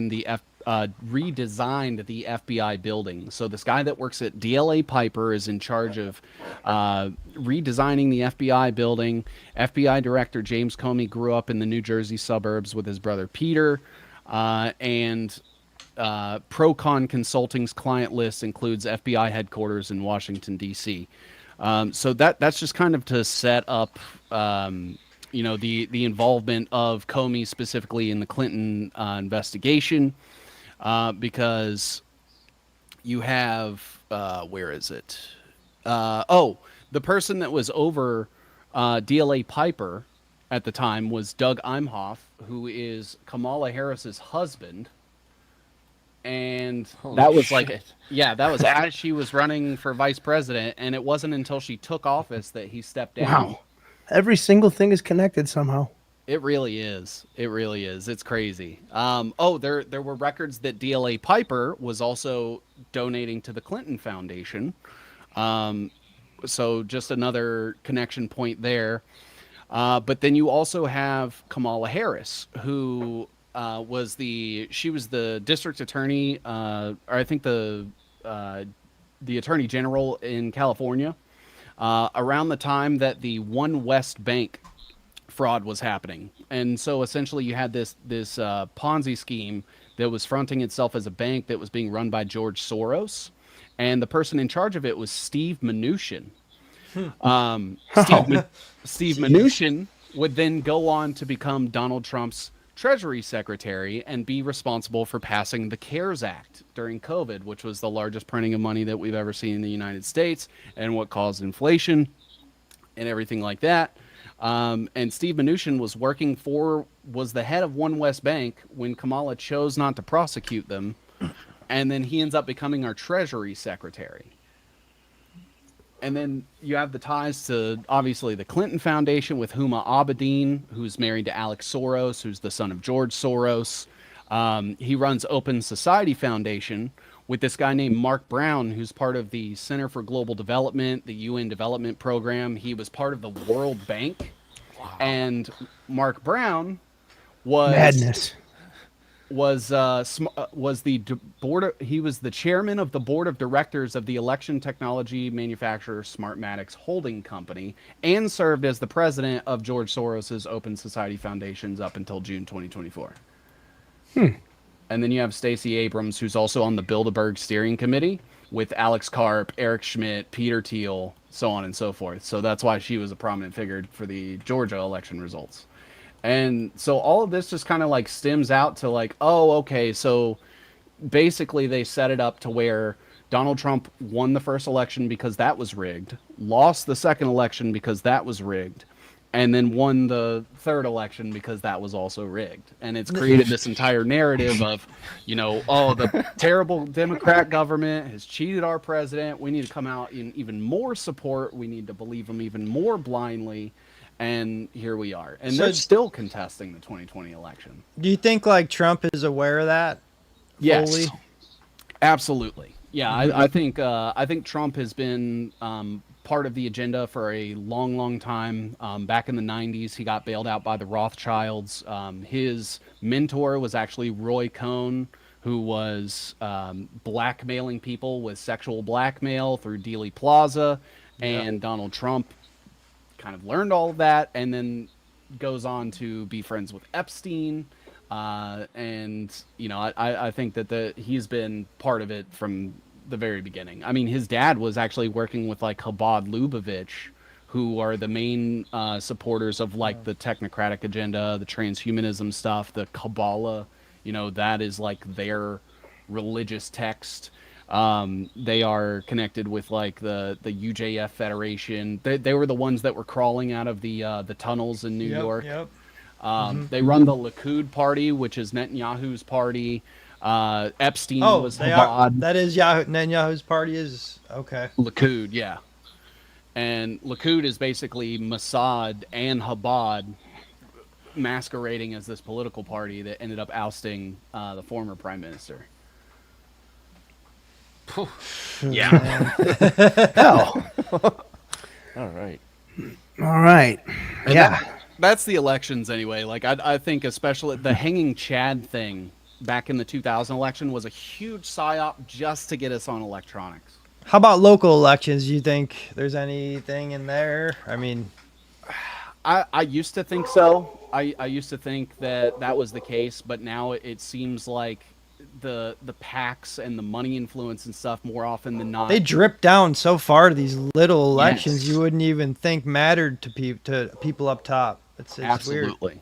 Yeah, like I don't think every single mayor in every single city is Sure. completely beholden, but it is one of those things where, if they're paying someone, that person is then going to kick it down the road and, it becomes this pyramid scheme essentially. It definitely trickles down to the local level because that's where these future stars that they plan to take all the way to the top get their start. They trot them out in a city council election to just get them, let them get the hang of being in front of a camera, let them get used to the things that they will expect, and they start steering right from there. And then that agenda sips in or drips into local politics. And then you have a situation like where I live, Niagara Falls, New York, where we've got 50 years of nothing getting done because of this type of stuff, this type of dirty money, these type of politics. That's But our mayors actually end up going to jail. Like they actually end up doing the slammer. I think 3 in a row. It's crazy. My mayor a few years back was actually involved in embezzling public funds in order to fund vacations for her and the head of her security who were having an affair with each other and cheating on both of their spouses. And now she's running for governor of my state, so that's great. Oh, it's par for the course, man. Yeah. Yeah, so it seems like they crawl back into the shadows, they retreat for a couple years, wait for everyone to forget, and then rebrand themselves. Well, that's what Cuomo's doing right now, right? Yeah. I mean, Absolutely. Slaughtered all those old people during COVID, and then now they're trying to make him. I mean, that's a whole nother topic, but what do you make of that? Real quick, what do you make of that New York City mess that's going on with the mayor stuff? You got Trump trying to support Cuomo, and they're so afraid of this Mondavi guy or whatever the hell his name is. Do you think he was he'll get in there and just expose everything that No, Mamdani is actually actively getting donations from Palantir. Not directly, but someone. I mean, not that I supported this guy. I want to make that as crystal clear. Yeah. I wanted to see the chaos because fuck Cuomo. They deserve this shit. This is what they wanted. Yeah. So wait, Dave. So Dave, you're not a commie? No. I'm not a communist. Let's All make right, this clear. So will you state that on the air right now in front of the whole world? Dave, are you a commie or not? I'm not a communist. I'm not taking money from the wellness company. It's not happening. Good. McCullough, go find No? somebody else. Be well. Breaking news. And be well. Breaking news. Here. Breaking news on We Want Answers. The Return of Cappy will not be funded by the wellness company. Clip that. Yeah. I love that. Yeah, that's right. Clip that. I love that, man. Good on you guys, because they do pay pretty well. From what I've Fuck, heard. they do? From what I've heard, yeah. All right, buddy. guys, you got to buy us a coffee. We just made a mistake. Cut that shit. It's actually funny because you guys know Sam Hyde, right? Yeah, that's how we had that little talk before we went live. Yeah. That's what drew me to it. I saw the Sam Hyde, and I was like, wait a second, what the fuck? And yeah, that's when I made the connections that quite possibly they're in our DMs monitoring us. I mean, obviously they are, but to what extent? It looks like pretty deep. Yeah. Yeah, absolutely. Like every social media, I honestly, like I also have a web on like the creation of Silicon Valley and how it's been sort of compromised from the start. As far as like being a giant DoD operation, in collaboration with like Israeli intelligence, obviously has played a huge role in that. But it actually comes back to like Donald Trump's uncle. It's crazy. So I'll bring up this web here for you guys. Have you ever heard of a venture capital company called Kleiner Perkins? No. So Kleiner Perkins it sort of operates similar to BlackRock. Not necessarily in like they own assets, but they seed fund companies to the tunes of millions of dollars. They tend to focus more on like right-leaning things from my experience, and then you have their mirror, which is like Sequoia Capital, which is an entirely other rabbit hole in and of itself. But so Kleiner Perkins, it was started by two guys. One of them was Thomas Perkins.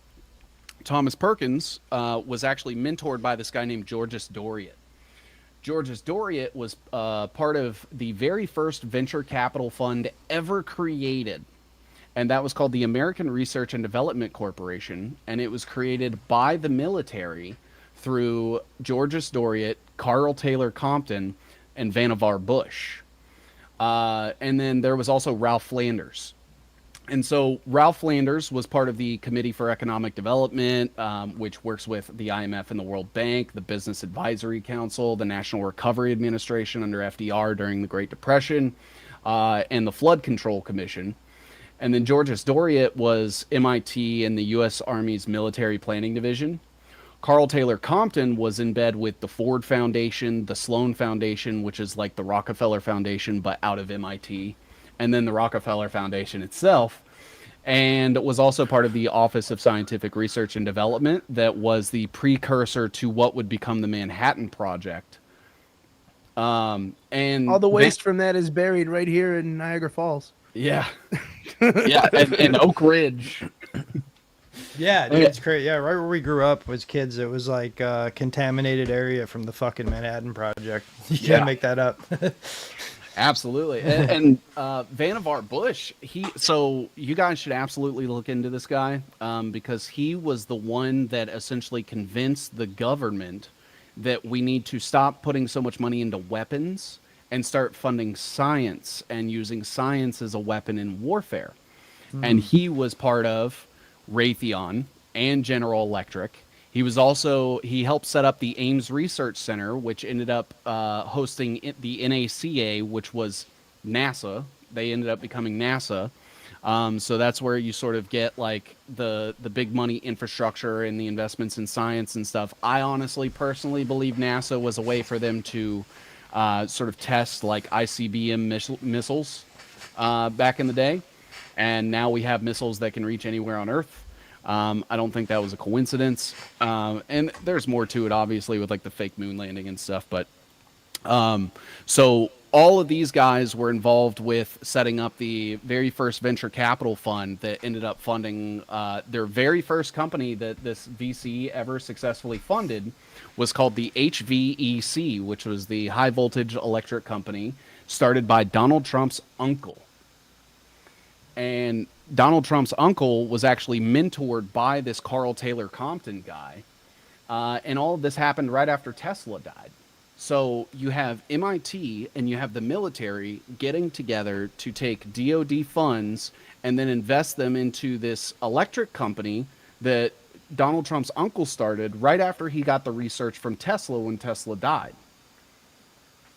Yeah, that's crazy. That whole Tesla Trump connection. And what about all that shit online about Barron and the time traveling book? What's that shit? Is that real? So it sort of works where like they set the prophecies and then the people will fulfill them. Fulfill them actively, yeah. So is that so? Do you believe that we're already under the New World Order umbrella, like, and we're not fighting it? We're already in it. Like, are you under that perception? Okay. Yeah, I get called black-pilled a lot. Oh, me too lately. Yeah, like the last, And it's one of those things where, you know, like this technocracy stuff, for example, like this stuff isn't new. They were pushing technocracy 100 years ago. And you had people like Elon Musk's grandfather was actually part of the original technocracy movement. His name's Joshua Haldeman. And he actually got arrested in Canada for like trying to hand out flyers and get people to, you know, basically abandon the Canadian government and go with this technocratic system where they said that the engineers would be in charge. So all the people that are good with technology and stuff would end up cooing the government and installing their systems and their software in a way that nobody could ever replace them because they don't know how it works. And that's essentially what we have now with Doge. And, you know, Joshua Haldeman was found in violation of the Defense of Canada Act, was fined $8,000, and I think from his shame moved to South Africa, had Elon's mom. She ended up doing like a bunch of PR work and stuff as well. And I think that she sort of brainwashed Elon into fulfilling her father's legacy. And that's why he ended up coming back, partnering with people like DARPA, partnering with Peter Thiel, and now he's like one of the largest defense contractors, and he is a huge part of this technocracy thing, especially like trying to turn X into a version of WeChat. You know, the fact that he's like telling people we're going to go colonize Mars, which is bullshit. His brain chips, his self-driving cars, electric vehicles. He believes in climate change, like all of these things. And it's like if they had all of this sort of like loose idea 100 years ago, and then now it's happening, and throughout that 100 years, like that was never a mainstream story or anything like that. And we're fed these like mainstream narratives. People are still talking about Charlie Kirk. In my personal opinion, like Charlie Kirk's death didn't matter the day it happened because he's one guy. They kill people all the time.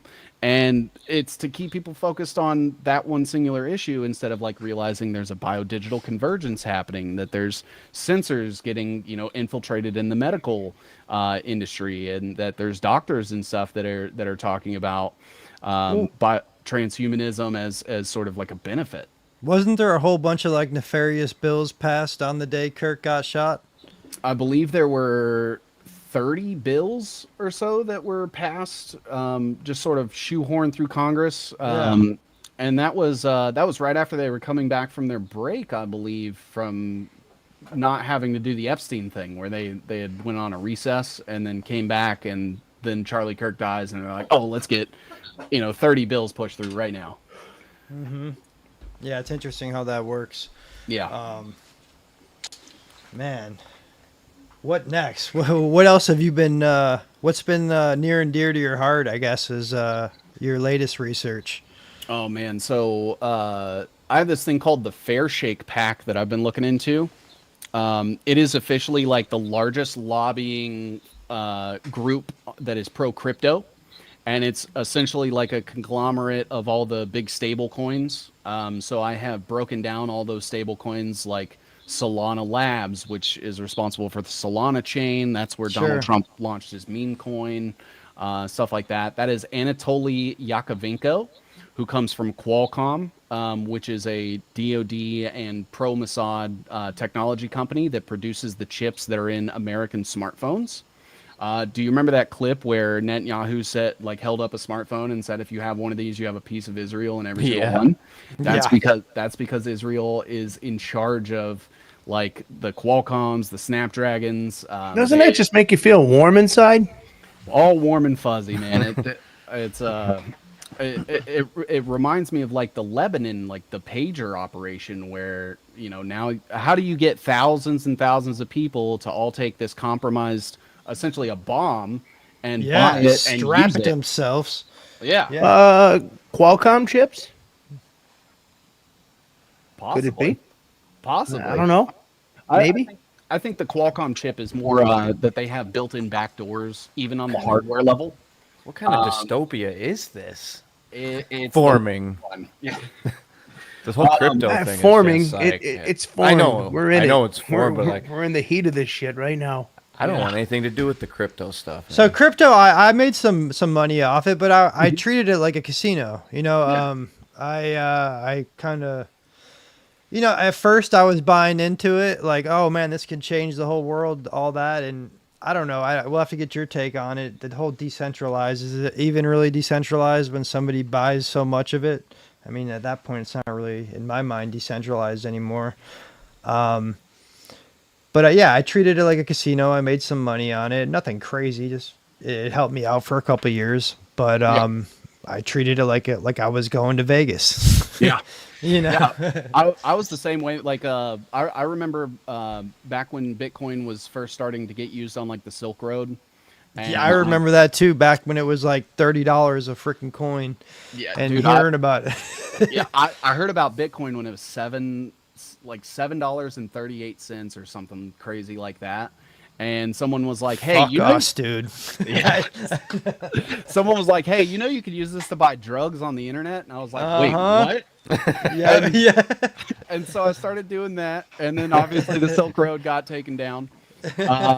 And then when Binance launched, I had a Binance account when the shit coins hit in COVID with Pancake Swap in 2020. I was part of that too. Same. Yeah. And it was one of those things where like I just didn't know, and now I didn't know it. Yeah, it seemed like we're breaking free. Yeah, absolutely. So, and it does kind of remind me a lot of like the Q narrative. In it, I almost feel like it was sort of like a test run where it's like, hey, we have this insider in the government, and he's like, trying to white hat us and stuff, and that's what this Satoshi Nakamoto guy was. Right. But that whole story is just pushed by like cypherpunks and transhumanists. You had Nick Szabo, who is a self-proclaimed transhumanist. You had Hal Finney, who is part of like the Alcor Life Extension Foundation. That's where the rich guys are like freezing themselves to come back later. Epstein has done the same thing. Peter Thiel is part of the Alcor Life Extension Foundation. And then you have Adam Back, who is actually like in bed with Cantor Fitzgerald, which is Howard Lutnick's company. But he also has Blockstream, which is funded by Horizon Ventures and Axis Strategic Ventures. And that is Li Ka-shing, who is one of the wealthiest men in China. And that's where you get like Chung Kong Holdings, you have CK Assets Holding Limited, and this kind of goes into like their market capitalization. But all the guys, Hal Finney's dead now, but all the guys that sort of came out from this have profited massively from this story. And when I look at like the SHA-256 coming from the NSA, it starts to really open up this whole history of cryptography and how we used to use it for like military communications.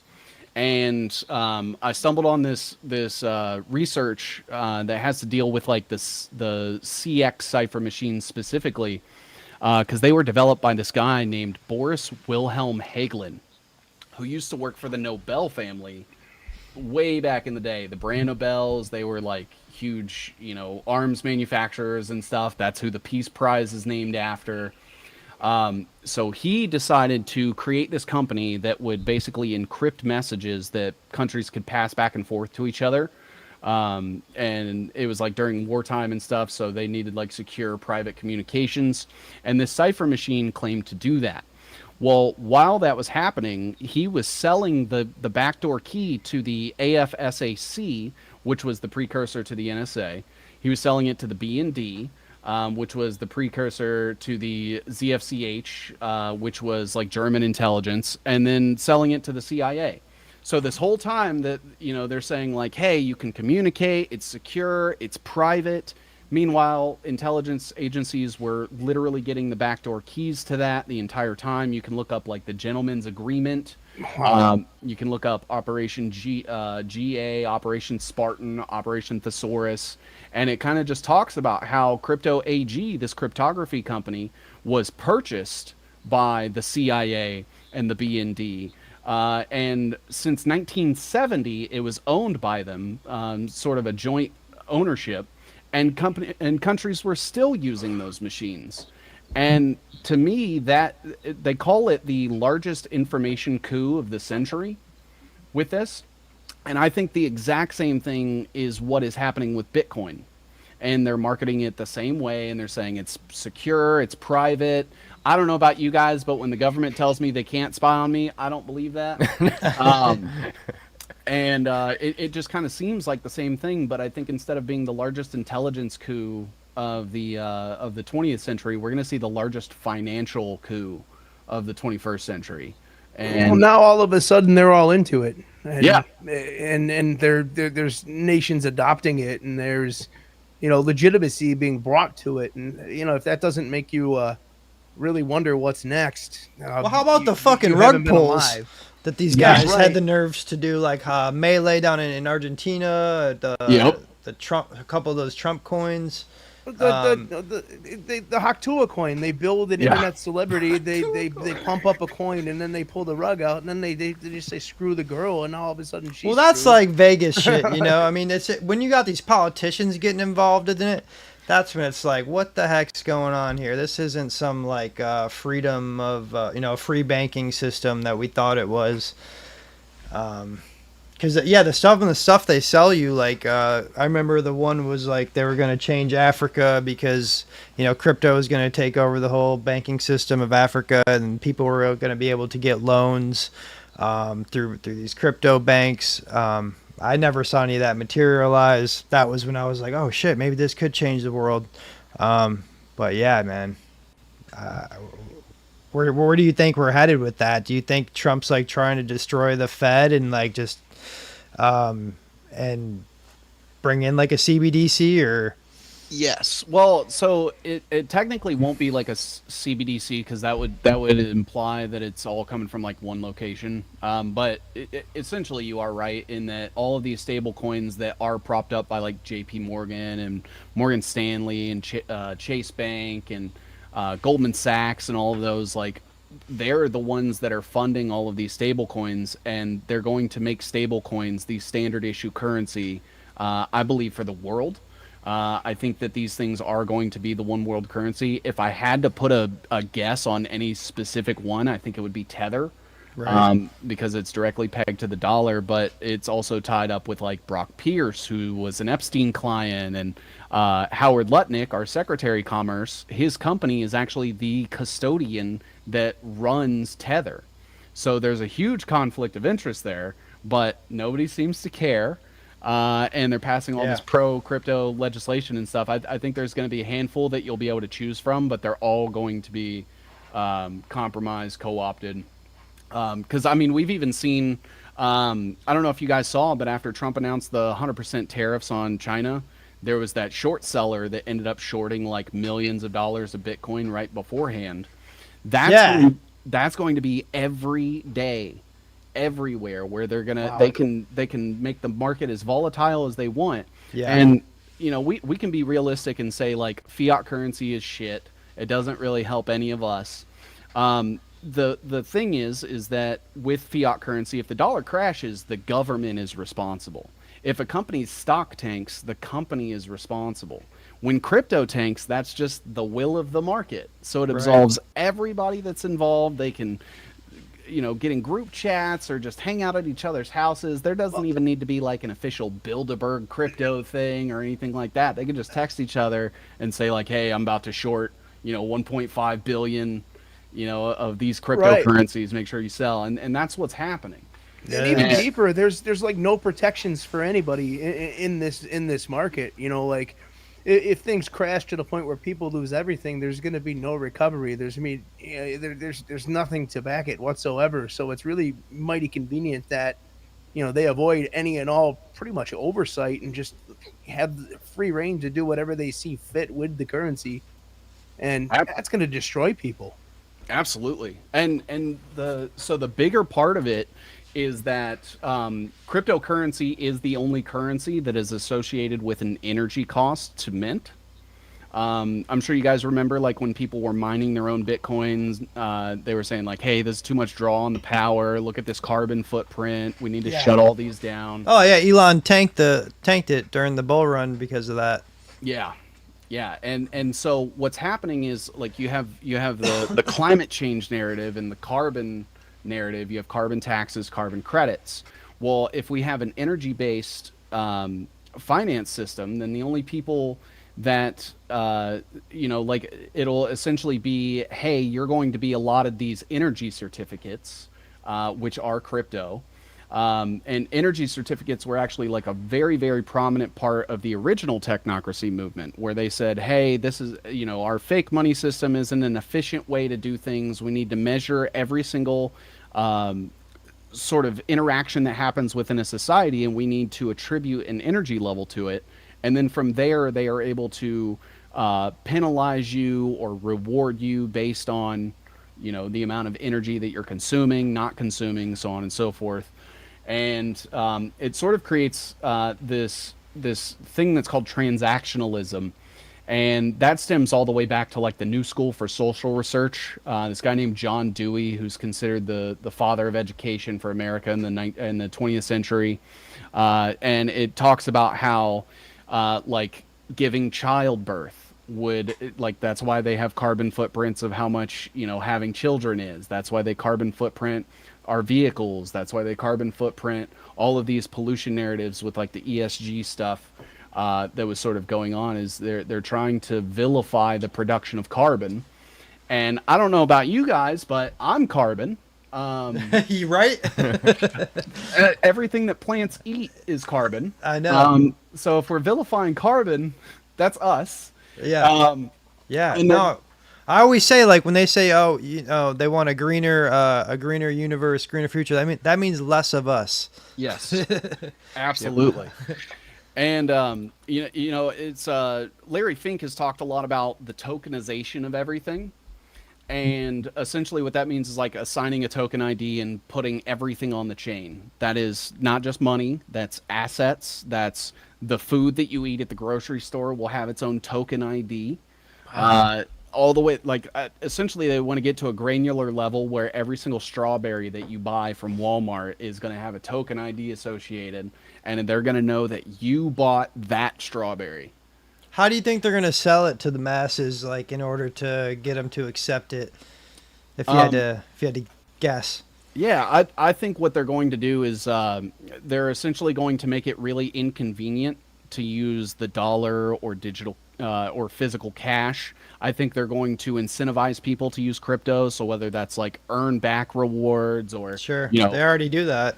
Yeah, or like this thing will Staking. be half price. Yeah. This will be half price if you pay with Ethereum. Or that too, yeah, that kind of stuff, sure. And I think that what's happening, especially right now, is that they are trying to devalue the dollar so much that it becomes necessary to move over to crypto in order to transact.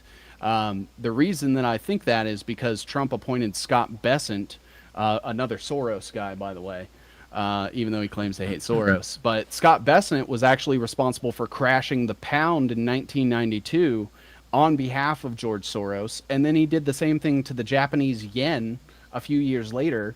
And now he's our Treasury Secretary. And I know that he's just going to do the same. He's like their crash guy. And now he's in charge. That's wild. Yeah. So he was involved in their governments. He was basically, you know how they set up the run for, like, the Great Depression. They ended up getting, like, everybody afraid and, like, pulling their money out of the banks and stuff like that. And that crashed the dollar.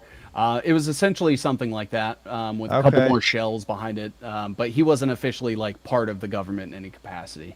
Sure, they just brought him as the brains. Yeah, and And so we have like digital ID is coming. You know, they're making it to where you have to upload your driver's license for age verification stuff. And what people don't realize is that all of us have tokenized IDs associated with our accounts.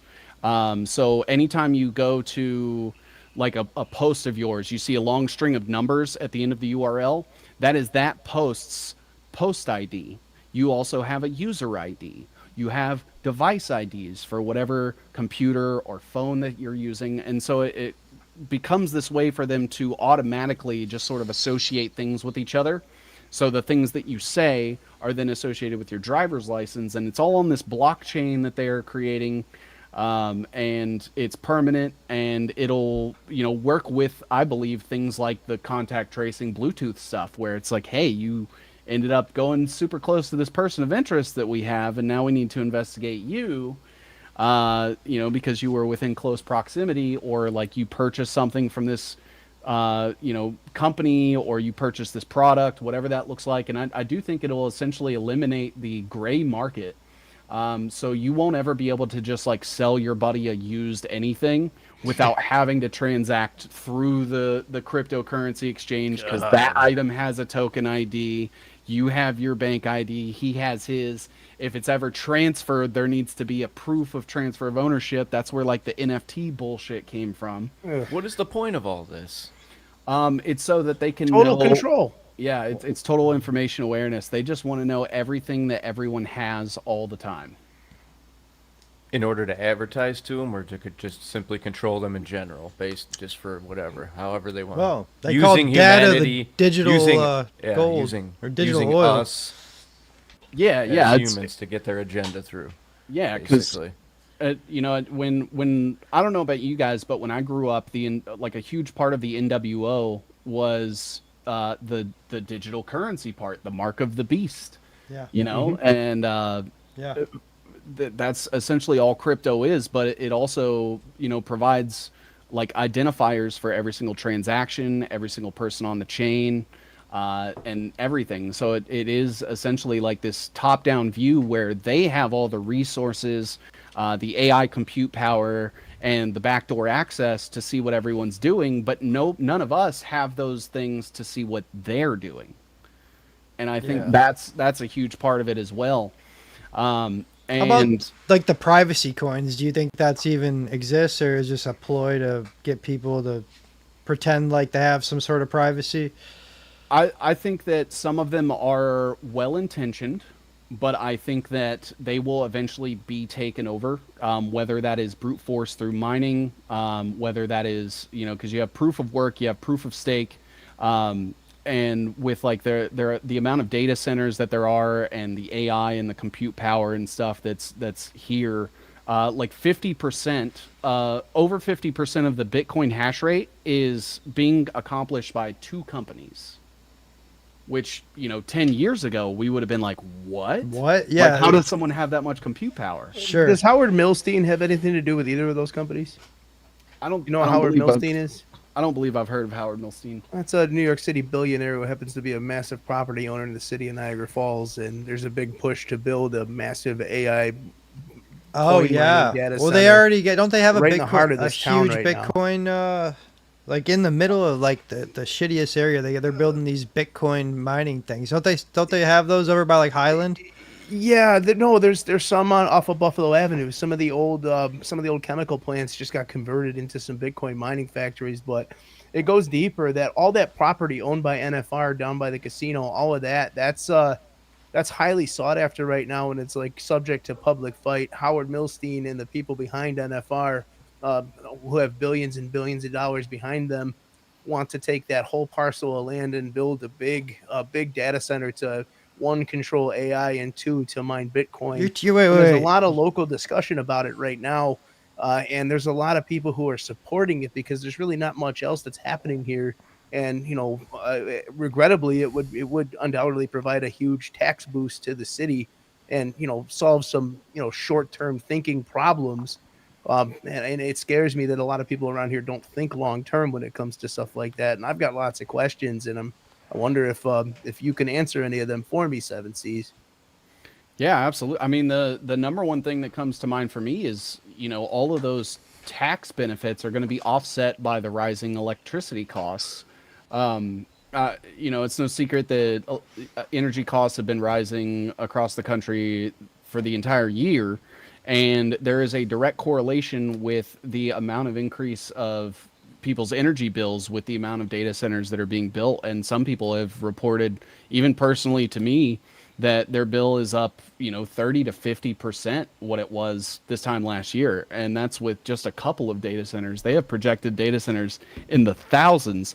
You can actually go to datacentermap.com and go look at it if you guys want to pull that up. Actually, the new push around here, is these smart meters, and I'm sure all of these feed into these data centers, and you just get probably utterly false numbers. And they say, oh well, it's digital. The algorithm is correct, or you know, however you want to put it.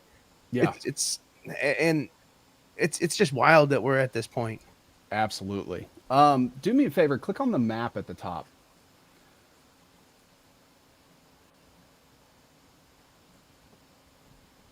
I did. I don't know. Oh, click explore map maybe. Where's? Oh, I see. And then just zoom in on the United States. All those blue dots are wait. What are the blue dots? Every blue dot is a data center. Holy shit! John, take it to where we are, because there seems to be a few right up there. There it is. Falls, yeah. Wow, Bam. right there. Zoom all the way in. I want to see exactly where it is, please. You should be able to click on the dot too, and I think it tells you who it is. Yeah, see if you can. I'm curious. Or like hover over it. No. So Niagara Digital Campus. Niagara Digital Campus. Go over to the roads. Go. You see how there's the roads? Go over to. Holy shit! That isn't even where I thought it was. That is like. That's in the project area. That's straight in the hood. Yes, in the hood. Yeah. That's just the first build on that NFR property. If I don't want to speak out of turn without confirmation, but I want to say I'm fairly certain that's already on NFR property. That property I mentioned that Milstein owns. That's fucking wild. Yeah. That's all I'm gonna say. And like you can go up into the search bar and you can just type like a company like Google, and it'll show you where all their, probably not all of their data centers, but most of where their data centers are. Yeah, it's crazy. Like they have worldwide one. It is funny though, because Palantir doesn't show up on here. I don't think ones that have like defense contracts are allowed to be tracked. Oh yeah. Oh, there you have the reason for the defense contract. Yeah. And the green ones. So is Palantir going to be building these things all over our country? Are they already started? So Palantir, the reason that they're such an issue is the amount of access that they have to everything. They were very like ingrained in the NSA 20 years ago, and actually helped build the software that the NSA used to do their mass surveillance that ended up, you know, coming out under the Snowden thing or whatever. Yeah. Essentially, I think that they are sort of like the access broker. So they are building like a one-size-fits-all API for like government regulation, and then they are selling that to various governments so that they have all of the information on the back end. I think they're less involved in like the actual infrastructure building, but they facilitate contracts and stuff that help fund these data centers getting built. So what's like your biggest fear with them? Like what do you like? Where do you see where do you see the U.S. in like 10 to 15 years if we stay on this course of AI? I think that we are very quickly approaching a point where everybody is sort of living in their own version of reality that is completely distorted, because they say that perception is everything, and I think that what's happening is we're getting this over reliance on AI as like a source of truth, a source of creativity and stuff. And I think that the stuff that has happened with smartphones on our attention span and our ability to critically think, I think those are being slowly eroded. I do think that sometime in the very near future that we will be a digital currency only. We are actually about to launch 6G in the next year, and that is going to be basically involving like the Internet of Bodies. So most of the scientists and medical experts and stuff talk about how with 6G your body will be the tower. So they are trying to take nanosensors and nanotechnology and get it into our body via vaccines, supplements, even putting it in food items and stuff. I'm not sure if you guys saw this story, but last year they were talking about how if we put mRNA in lettuce, do we have to classify it as a drug in stores? And and that's sort of where we are now is and this all started with like the GMO stuff. That was like, hey, we're just going to take strawberries and make them like stay fresh longer and stuff like that. But what they're actually doing is manipulating it on the nano scale. And they are introducing things like mRNA into edibles and vaccines and drug supplements and stuff. So I think what we're slowly seeing is that everyone's body will eventually be connected, whether that is through a brain chip, whether that is through flooding your body with sensors. They're talking about putting wearables on plants. Yeah, what was RFK talking about? I thought you were about to say humans, the wearables on the humans. I didn't even realize you're dropping plants on us. Tell us about that, please. Yeah, so RFK basically has said that his goal is to like mandate wearables for the United States. And they're going to be using it as like a health measurement thing, so that they can constantly have access to your biometrics, where you're moving, your geolocation data, essentially your smartphone, but it can also like read your pulse and your oxygen blood levels. Keep you alive longer, right? Yeah, that's sure. what they say. Sure. And we don't need to eliminate 50% of the world's population, right, Bill Gates? No? What happens when somebody hacks these systems? Yeah, that's a real question. Holy shit. There's no accountability. There's going to be no accountability because that's for the greater good, though, Dave. Yeah. But yeah, that's that part. The spooky part is there's no accountability to any of this stuff that they're installing because there's no human behind it. Yeah, absolutely. And I look at like the weather modification stuff, right? Where they talk about like pumping graphene oxide and aluminum and things like that. Graphene oxide is the best friend of the technological like transhumanist agenda, because that is a highly conductive material. It's small enough to bypass the blood-brain barrier. It is able to be manipulated with wireless signals and can then be used to essentially create their own electrodes within your brain to manipulate your neurons. So is this why Ian from Minds.com pushes graphene so heavily and's got his own coffee named Ian's Graphene Dream? Probably, yeah. Oh my God, what is that? That makes a whole lot of sense. Oh man, and they sell it, and they sell it like it's the greatest thing you'll ever have. They sell it like it's gonna be so soft on your stomach, you're gonna get that energy buzz you need. It's not gonna give you that heartburn that you might get from a brew. It's the best thing going. Ian's Graphene Dream. We sell so many copies. I've heard that so many times, and now I just gotta wonder. Gotta wonder. Well, they're telling you. It's in the name.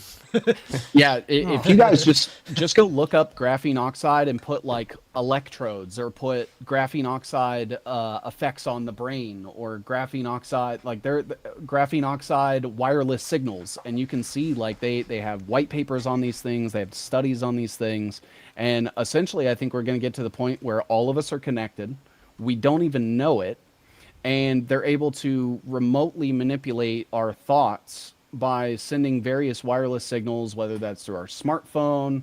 I hear it like talking about how it's like dealing with the calcium signaling in the hypothalamus and the pituitary gland, and then that in turn controls your circulatory system, your adrenal gland. They can use that to remotely spike your cortisol levels and make you feel more stressed out. Yeah, like they're already doing that. Yeah, like these things are like targeted individuals have been impacted by this technology. And how do you even combat I believe I something know like that a as a few, person? and now I believe them even more after kind of seeing this breakdown here. You know, Grow your own you could foods, definitely don't target take somebody. vaccines. Yeah. Don't hold Get a rid of your fucking cell phone in your hand. Yeah. There's, I mean, yeah, a bunch of things that you'd have to completely change your life for, but I mean, it's almost seeming like it's time. But the cell phone is like the direct shot. You know what I mean? That thing is how going are you right- able to not have one? Oh. It's like I can't picture a world where you don't have one. I wish we could go back to that world. Yeah. I mean, so do I. But like, how?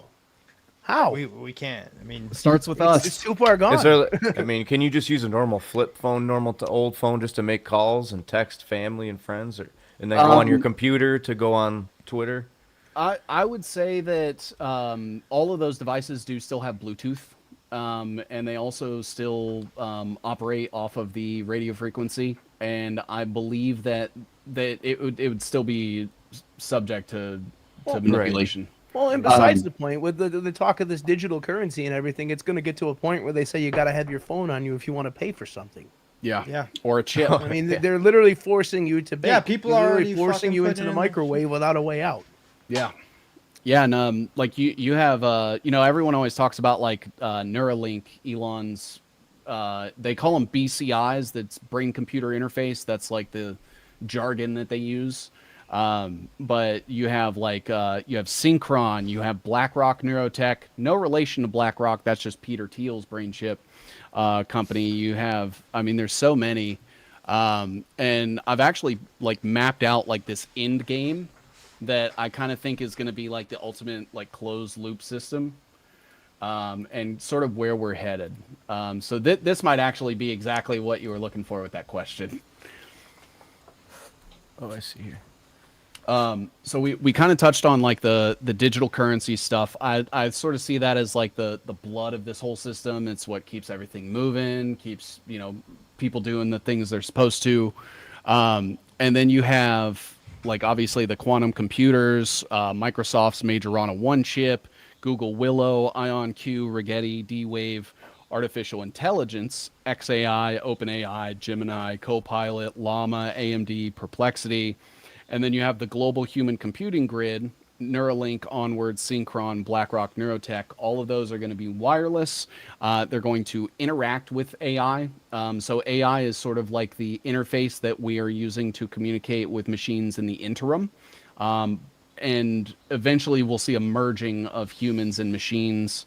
They call them organoids or cyborgs. I know it seems silly because it's like a sci-fi term, but that is It's like not what though, dude. Yeah. Yeah, and they're talking about like growing human brains on microchips. That has been successfully done, and that's really, really dark because it's like, how do you think that brain mass feels? Like what is its existence? And it just seems really fucking dystopian.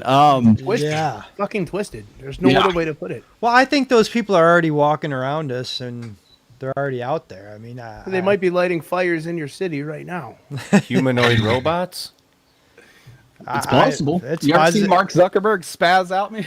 Oh, yeah, man. Bro, leave Mark out of this. Dude does jujitsu now. Come on. Come on. He's accepted the fight bro culture. He's good. He's solid. yeah. Trust me. Him surfing with the American flag, drinking a beer. Oh yeah. He's a meat and potatoes guy. He likes to support MAGA. He's a good guy. He's a good man.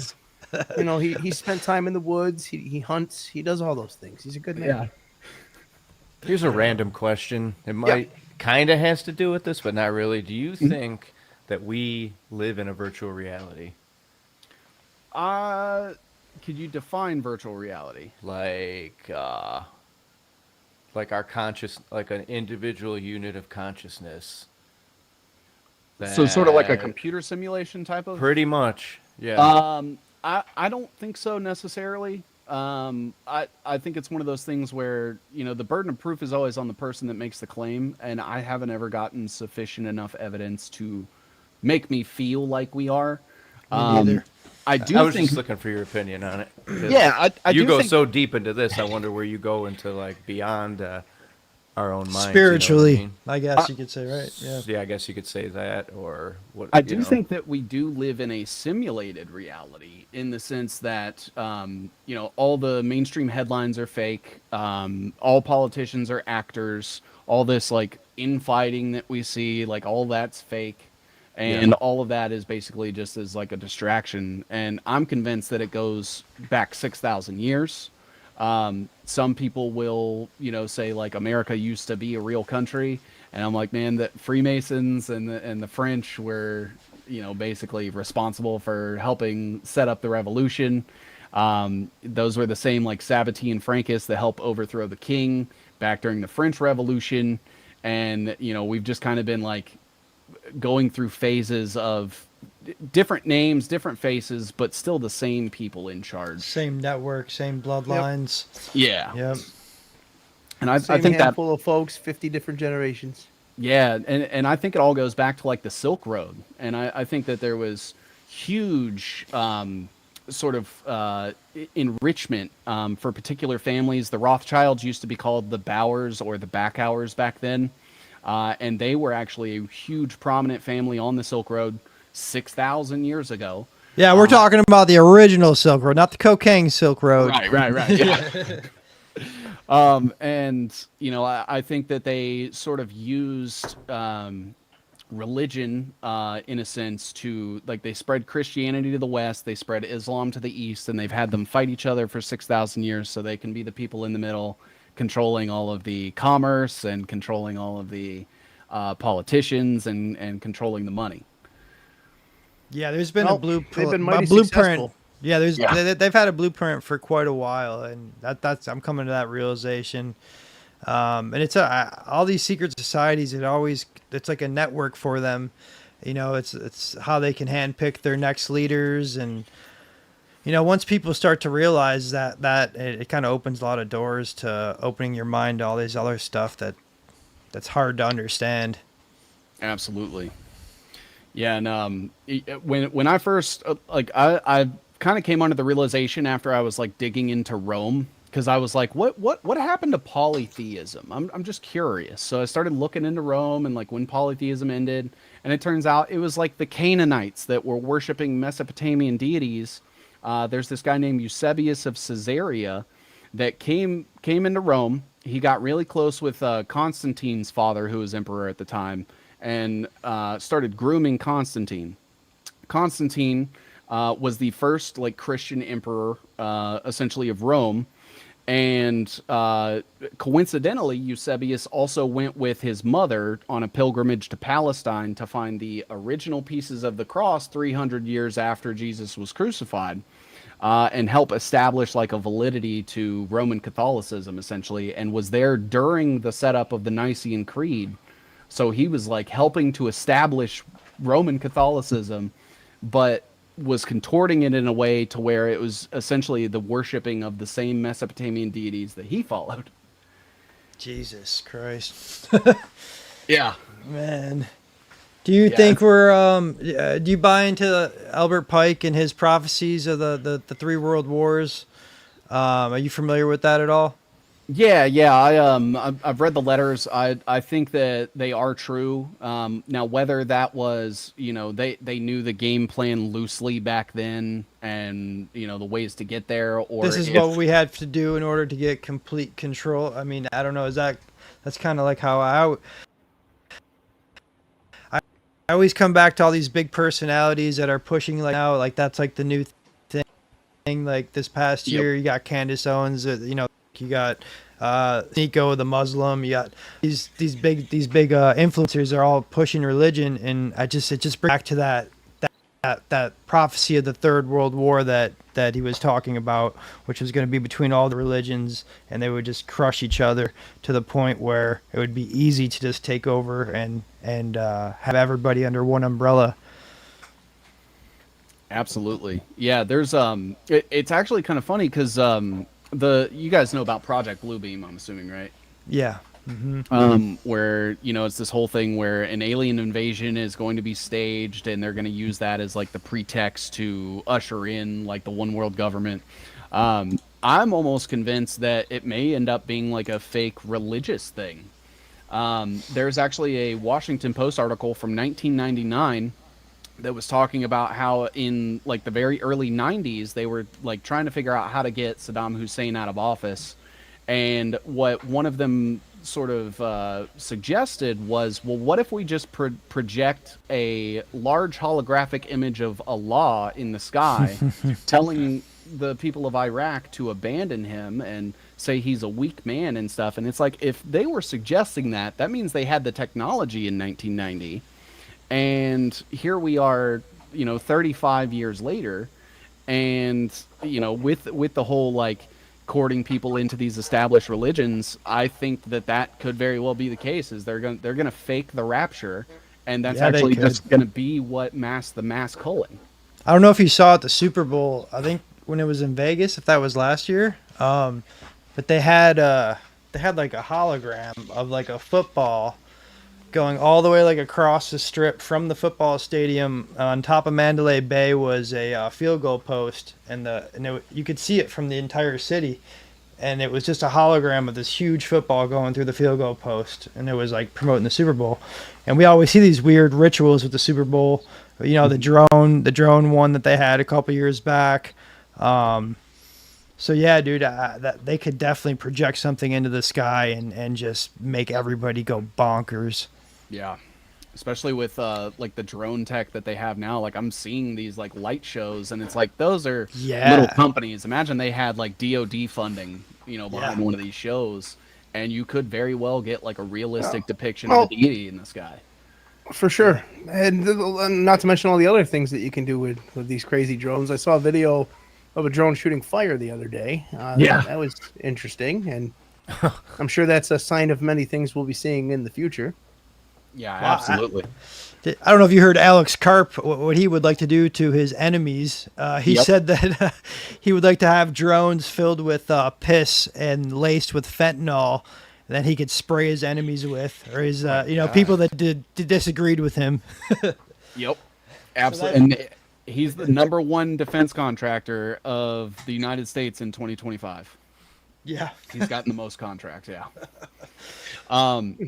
Got to put the money in the right place, I guess. Absolutely.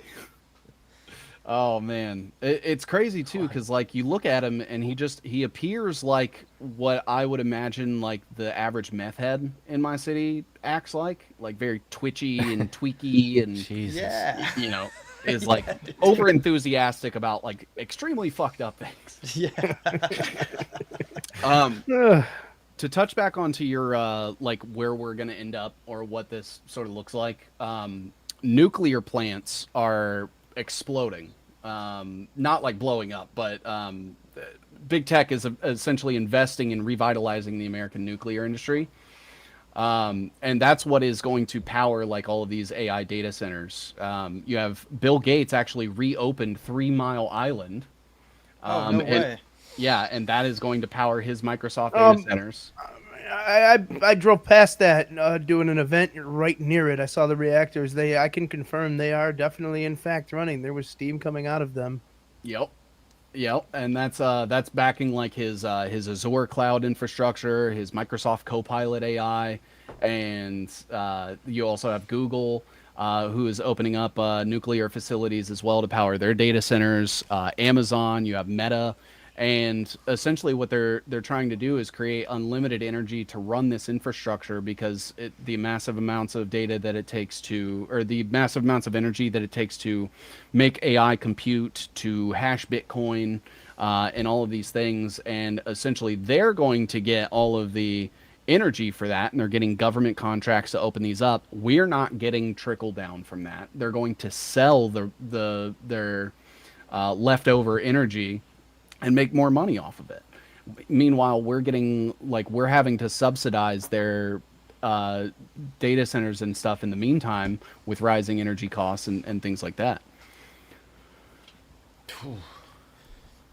Yeah, it's like I said, people call me black pilled a lot, and I'm like, look, man, if we can't have a candid conversation about where we are because you're afraid of it, then we're afraid of it. Like, yeah, we're fucked. Exactly, man. Yeah, the blinders. It's a lot to process. All of this. Oh yeah. Sometimes I don't have words to respond. I'll just make a noise, but I'm here. No, man. faces and words, faces and noises and gasps are what you're gonna get. Man, I hope you've enjoyed being here tonight, and I mean, obviously we've still got a few minutes left or whatever, but I want to be the first to actually say this and say thank you very much for coming on, man. And I'd love, and I'm sure everybody here would agree, we'd like to make this a regular thing. You're a wealth of knowledge, and I think this audience would love to hear and see quite a bit more of it. Absolutely. You guys have been fantastic. Great hosts. I will say I've been on a couple of podcasts and I'll touch a certain subject and they're like, whoa, hold on, wait a minute. And no, we want to go there. Let's go deeper. Let's get sued. Well, I did take that back. You can't squeeze blood from a turnip. If you stay poor, that's the cheat code. A non-effective mind is a mind that doesn't have every single possible angle put into it. You have to analyze if you want to try to make any sense of this craziness that's in our world. And even if something seems like it's too far-fetched, you're doing yourself, I think, as a person a disservice not to at least open your ears and listen and try to explore the possibility. Whether it's far-fetched or not, you really don't know. And perspective is key. And I know on this show our theory is we want to hear it all, whether we agree with it or not. We want to hear it all, and we want to get a chance to respond to it. And Absolutely. I think that's with that. I wish more people had that spirit to them. It's okay to not know. All these people are on X, these huge accounts, they're the end all, the be all of whatever their agenda they're trying to push. For me, it's just man, I'm learning something new every day. And a lot of these accounts, it seems like they want to keep a certain narrative in a certain direction. Absolutely. Yeah. And it's one of those things too, where if I think that it has impact and it's actively part of this agenda or something, nothing's off limits. My only allegiance is to the truth.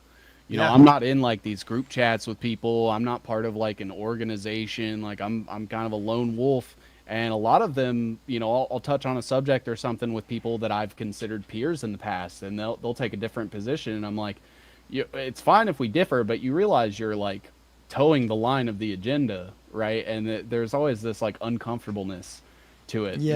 I call out crypto and they're like, well, I'm sponsored by a privacy coin. I'm like, well, it's not a fucking privacy coin. All right, well, then if you're worried about it, don't state your opinion, but let your audience make their own damn decision.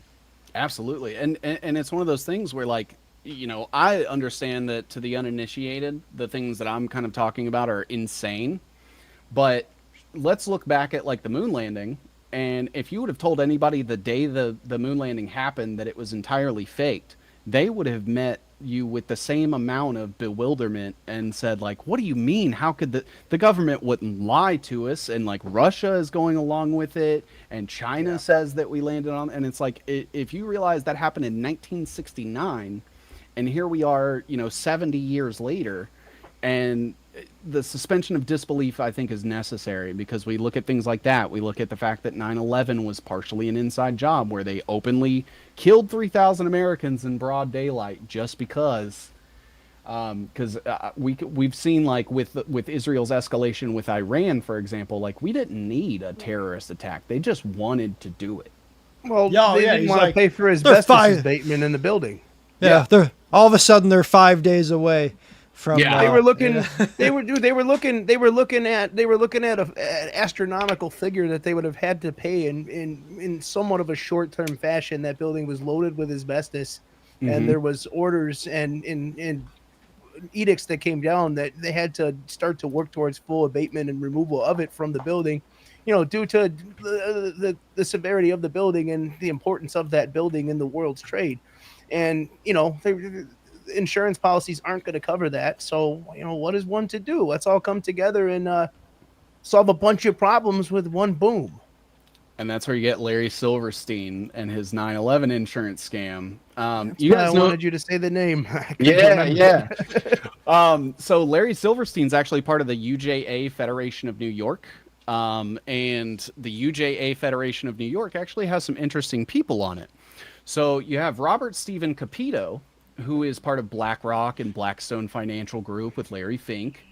You also have the JCRC of New York, which is Dr. Bennett Golub, He's also part of the UJ, or was. Bennett Golub and Charles Halak were actually responsible for setting up the system that would become BlackRock's Aladdin. And 9/11 transitioned us from an asset, sort of like monetary value base, to a speculative based economy because of the risks associated with things like 9/11, the asbestos stuff. And thus Aladdin has been able to rig the game and say, this company is too risky to invest in. Don't invest in that. And then you'll have all the other VC capital companies follow suit. And that all stems from Sun Microsystems that ended up coming from Oracle. Sun Microsystems was funded by that Kleiner Perkins and Sequoia Capital. That's where you got people like Eric Schmidt, who used to run Google, that's now on like the president's AI council and stuff. And Sun Microsystems back in the 90s were people that were from Mossad that were infiltrating Sun Microsystems and basically setting up a backdoor there. And then Oracle purchased them. And now Larry Ellison's one of the richest men on the planet. So when are you coming back, man? Whenever you guys want. I'm always just go on that calendar and take all the slots. You should just pick like one specific topic for like, and then just be hey, I want to come on with this. What do you guys think? No, next time we'll bang a topic. We'll stick with it and we'll just we'll go deep. Phenomenal introduction. I know we jumped around a lot today, dude, but that was incredible. Like, you are definitely a wealth of knowledge and like an encyclopedia where you could just pull it out of your head and go, which is a very rare thing. So, yeah, dude, thank you for coming on, man. And we definitely got to do this again. Let's communicate. We'll talk about some topics that you think are super important or I might think's real important, and maybe collaborate or just get it out there to the masses as best we can. Absolutely. And speaking of the masses, I'm going to make you full screen right now. Tell everybody exactly where they can find you. So you can find me on all of the Department of Defense websites. You have Twitter, you have YouTube, you have Rumble, which is Peter Thiel. Right? Isn't it so fucked we have to use these sites? And Rumble is Peter Thiel? Yeah, Peter Thiel and Howard Lutnick. And Dan Bongino. And Dan Bongino blocked me because I was calling him a coward. Yeah, he retweeted me and he said yeah, we had a big thing. I was wondering if he was working security for the door at Obama's pizza parties, because he was the hot dog party, man. Yeah, I just happened to ask that question and it went super viral, and he didn't like that. Oh, I'm sure they hate being caught. Yeah, is I think the biggest thing, because the time frame lined up exactly with the WikiLeaks. Like, he would have been Obama's detail right when that shit supposedly happened. Absolutely. It's all connected. It's all connected. Yeah, and now here he is in Trump's FBI. Covering up the Epstein files and shit. I do, if you guys don't mind, just take a quick second to like give a message to your audience so it's not all doom and gloom. Yeah, please. So the thing that people have to understand is that, at least in our entire lifetimes, there has been a global coordinated effort to make you feel stupid, to make you feel incapable, to make you confused, to make you feel afraid and shit like that. And the reason that they dump all of this money and all of this time and all of this energy into the theatrics and stuff is because we are on an individual level capable of incredible things. And they hate you for your ability to do that because they want you born a slave. They want you, basically just a robot that is just taking instructions and doing processes. Don't forget that. And, make sure that you are able to view yourself as, the human that we are, and look at our entire history of all the great wonders that we've built and all the incredible people throughout history, and realize that all of us are capable of that same greatness. And I think that needs to be understood when it comes to my message of you should put faith in yourself. I don't think people should have hero. You should be your own hero. You should be expanding your skill sets. You should be setting up your own food and water aggregation and energy aggregation systems, and think for yourself. Do your own research. you know, and understand that at the end of the day, they're trying so hard to do this because of how capable and how, you know, how endless the possibilities are for each of us. Amazing. Absolutely, dude. absolutely. I mean, I can't think of a better way to say goodnight. I mean, you said it all. You summed up all my thoughts, and I'll tell you what, we can't wait to have you back. Yeah. I mean, it's as simple as that. We can't wait to have you back. So, with that being said, I want to take a second and thank everybody for spending their evening with us. We are the Return of Cappy, and we want answers. And I'll tell you what, we're not going to be silenced with us, with you, and with the whole world. Just like 7C said, we can take this thing back. It's not over. It's not too far gone. So if you're not in it, join the fight, share this content, share 7C's content, and be sure to stay tuned to our page because there's going to be a whole heck of a lot of good stuff coming in the near future. So with that being said, for 7C's, for Dave, for John, I'm Big Sean. Take care of yourself and each other, and stay tuned because we're coming for some answers, folks. Take care.